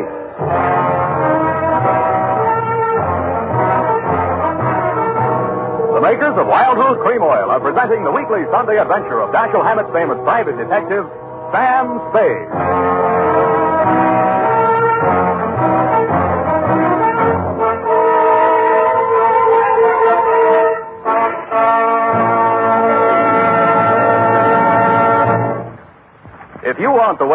look that helps you get ahead, socially and on the job? Listen. Recently, thousands of people from coast to coast who bought Wild Root Cream Oil for the first time were asked, how does Wild Root Cream Oil compare with the hair tonic you previously used? Better than 4 out of 5 who replied said they preferred Wild Root Cream Oil. And no wonder. Wild Root Cream Oil grooms the hair neatly and naturally, relieves annoying dryness, and removes loose dandruff. What's more, non-alcoholic Wild Root Cream Oil is the only leading hair tonic that contains soothing lanolin. So ask for Wild Root Cream Oil Hair Tonic. Again and again, the choice of men who put good grooming first. By the way, smart girls use Wild Root Cream Oil, too. And mothers say it's grand for training children's hair.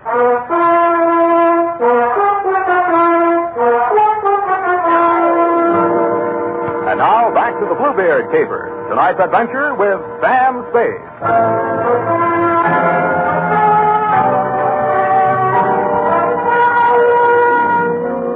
There was no use wasting any time trying to figure out how Sylvia had done whatever she had done to escape from that escape-proof room. There was nothing of interest in it but a diving helmet, deep sea type, and the current issue of Billboard, a magazine which records the movements of show people. Under carnivals and tent shows, an item was circled. Colonel Carlisle's Colossal Carnival and Tent Show, which was currently playing San Francisco out by the Cow Palace.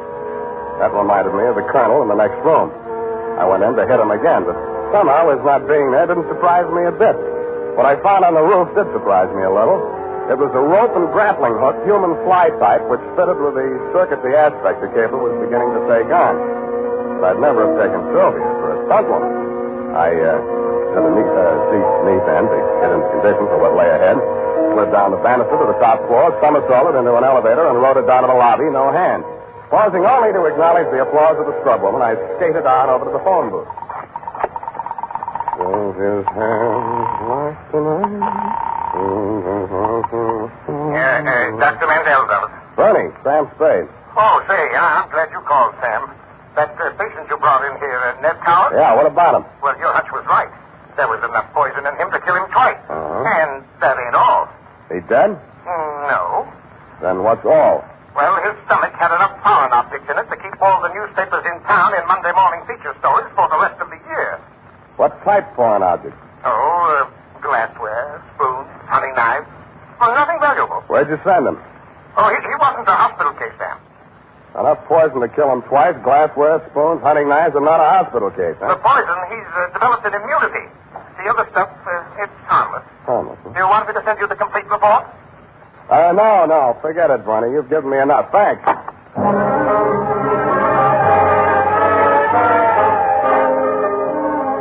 From then on, Dundee, it was mostly entertainment.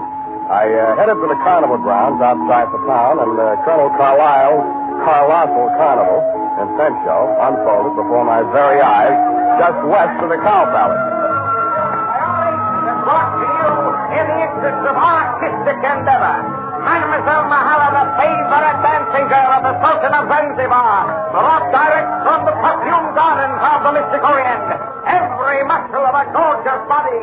And now, ladies and gentlemen, in the interest of science and the furtherance of national defense, one of the medical miracles of the 20th century. Ladies and gentlemen, a man with the iron stomach and the asbestos esophagus, Professor Philo. Professor, if you please, sir, give the folks a sample of your control over the fiery element. I will light the torch. And the blue, the Professor. And now, Professor, if you will kindly... The coach dancer left me cold, but the fire-eating professor was hot. It was none other than my client, the man who called himself Ned Coward. I moved as close to the platform as I could without setting fire to myself and caught his eye. When he caught mine, it singed my eyelashes. Hey, scramble, I got my exit door. I can't talk to nobody. Where's the colonel? There ain't any colonel, just for the banner tack. Where's your sister? I ain't got no sister. Then who is Sylvia? Hey, do me a favor, Shamus.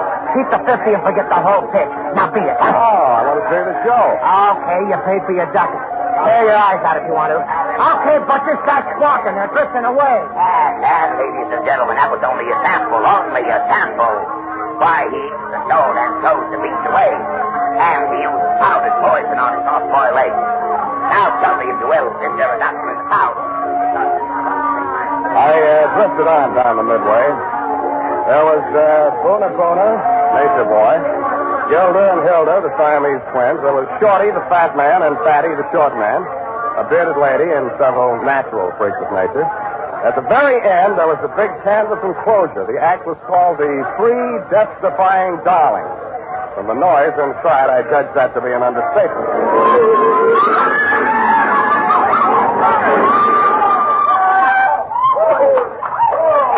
I bought a ticket and got inside just in time to see a trim, energetic blonde in tailored coveralls crawl out of the twisted wreckage of the car she'd just driven point blank into a concrete wall at an advertised speed of 80 miles an hour.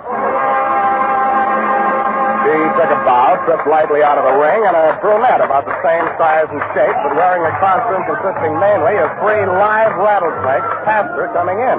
I swear she did. I also swear that she danced so well I didn't even notice the snakes after I got used to them. Before the lead snake had taken its final bow and wriggled out of sight, a redhead in green coveralls appeared at the top of the 60-foot tower. She climbed into a barrel, and some stupid fool pushed her off.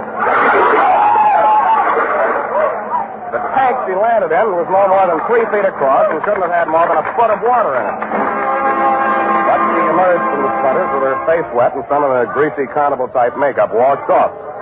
The red-headed branch of the death-defying darlings was, you guessed it, that miraculous escape artist, the one and only Sylvia. I was anxious to meet the rest of the act, so I vaulted over the canvas to the trail dressing room. There was a sinister buzzing sound at my ankles as I entered. I jumped out of the way just in time to miss getting bitten by one of the brunette's dancing partners, the Diamondback. Sylvia looked at me pityingly, grabbed it expertly just behind the head, and shoved it down into its basket. You should have known better than to come in here unannounced. Strangers make Salome terribly nervous. Then we're even. How did you know I was here? I didn't. I was looking for my client. Then you are working for Ned. Who else? Well, when I heard you bargaining with Jeff, I didn't know what to think. Before that, I'd been so sure. Look, sweetheart, I haven't been sure of anything in this caper from the start, least of all you. And no matter how sure I get, I still won't believe it. Look at me, Sammy. Touch me. I'm only flesh and blood. Yeah, well, anyhow, how did you meet yourself coming on with the snakes when you went out in the coveralls? Oh, zippers. I was wearing the snakes underneath all the time. Snakes? Doesn't the autocrat make them nervous? Oh, no, they're used to it. Mother trained them. That was after Father. Never mind your family. Let's talk about you. All 3 of you. Well, after Mother and Father, the act was a threesome, you see, and they wouldn't keep me on as a single. Yeah. So Jeff Calhoun worked out a routine so only one of me would be on at one time. That figures. How often do you come out of it alive? You mustn't say things like that, even in joking. I'm terribly out of condition. I haven't had a real workout since you went over Niagara Falls in that beer keg? And by the way, how did you manage that? It's simple. Relaxation. Secret of everything. I could teach you that, Sam, darling. Jeff could never learn it. How long do you think we'd get away with it, sweetheart? Aren't you taking rather a lot for granted? Maybe not enough. So far as I know, you've only been killed and resurrected 3 times. Darling, if it frightens you, I promise I'll never do it again. How did you drop 10,000 feet without a parachute? Oh, that Mount Hood stunt? I crash-landed the plane, set fire to it. There were witnesses. Something dropped. Oh, nothing but a weighted flight suit. Whose body was that they found? There are always bodies when the snow melts. By the time they get to them, they could be anybody. Oh, that's a relief. What about that other body? Which other one, darling? When you were embalmed after the snake bite. Oh. Well, Jeff just claimed somebody from the morgue that nobody else wanted. Don't be so critical, darling. We didn't hurt anybody. Better not try to tell that to those insurance companies. Well, they should be happy. Jeff says it helps them with their taxes. Does it make you happy? Dying and being dug up every year or so? Well, it's better than doing it every night. But I couldn't go back to Jeff.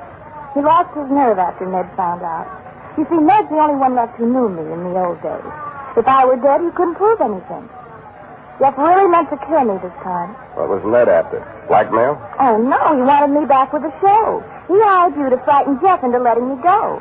After all, I am the best threesome in the business. Well, anyway, in the stunt field. Did you see my review in Billboard? I saw for myself. You know something? I was thinking. With all you know about crime... Don't say it. But, darling, it's so easy.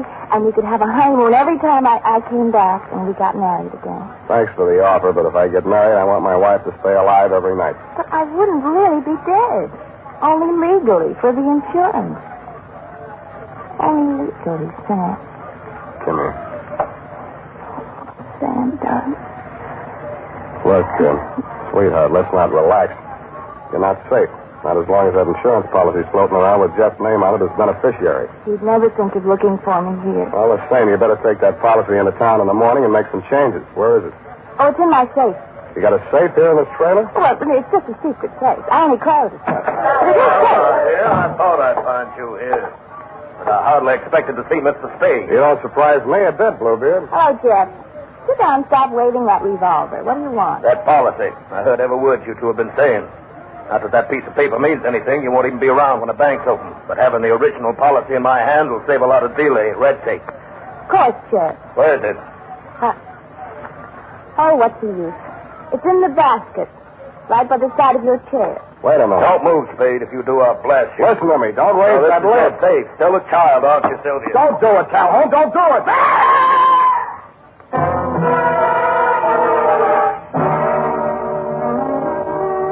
And that Lieutenant there took the lid right off of the caper.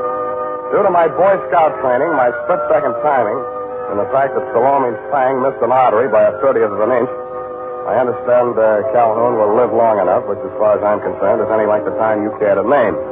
About Sylvia, I really don't know how to advise you there, but if you're planning on charging her with attempted homicide, you'll find that there are 3 Darling sisters listed as U.S. citizens and residents of California.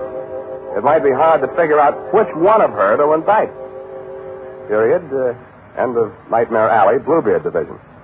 Any questions, F? Oh, just one, Sam.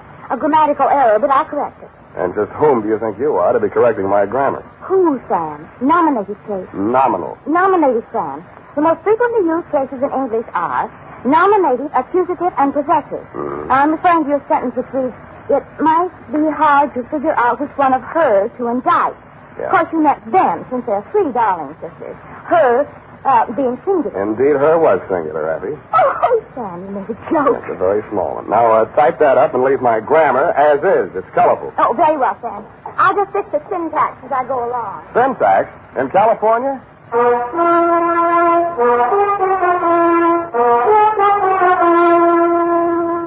Say, are you looking for a hair tonic that will groom your hair neatly and naturally? Then you're looking for Wild Root Cream Oil. Want a hair tonic that relieves annoying dryness? Get Wild Root Cream Oil. Like a hair tonic that removes loose, ugly dandruff? The answer again is Wild Root Cream Oil, the famous hair tonic that gives you the big advantages men consider most important.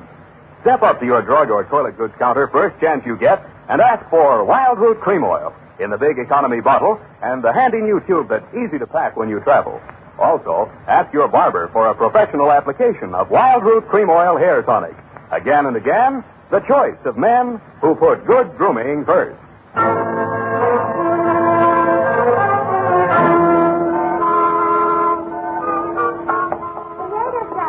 You were quite right. She was only one girl, so I left it to her and made the correction back farther. Back where, The Twinkle sentence Toes? was quiet. Twinkle Toes. You know, where you said 3 Darling sisters, I changed it to 1. That's impossible. It takes 2 to make a system. That is not funny, Sam. Who's laughing? It's no laughing matter, Sam. After all, that Sylvia, the Darling sister, whatever she... None of kids you can go over Niagara Falls in a barrel. Let's get it right. A beer keg. In fact, the only funny thing is you being taken in. After all, snake charmers of that type are a dime a dozen. Well, here's 20 cents. Phone up that place. What place? Where you get the red-headed snake charmers, 12 for 10 cents. Dime a dozen, Sam. It's a figment of speech. You can say that again, sweetheart. Pretending to be 3 people, all with different hair, and wearing snakes under a coverall. Oh, that's it. No normal girl would do that, Sam. I don't know. Women do all kinds of work. Oh, Sam. Why can't I be an adventuress like some girls are? I wouldn't trade you for 30 cents worth of snake charmers. Oh, Sam. That's the nicest thing you ever said. Well, next to the nicest. Good night. Good night, Salome.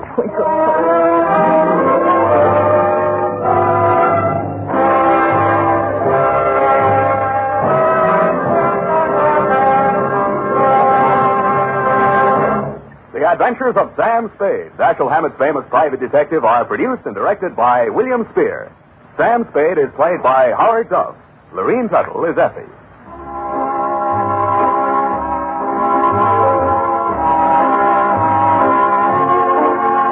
The Adventures of Sam Spade are written for radio by Bob Coleman and Gil Dowd, with musical direction by Lud Gluskin. Join us again next Sunday when author Dashiell Hammett and producer William Spear join forces for another adventure with Sam Spade. Brought to you by Wild Root Cream Oil. Again and again, the choice of men who put good grooming first. This is Dick Joy reminding you to get Wild Root Cream Oil, Charlie. It keeps your hair in trim. You see, it's non-alcoholic, Charlie. It's made with soothing lanolin. You better get Wild Root Cream Oil, Charlie. Start using it today. You'll find that you will have a tough time, Charlie. Keeping all the gals away. Hiya, Baldy. Get Wild Root right away.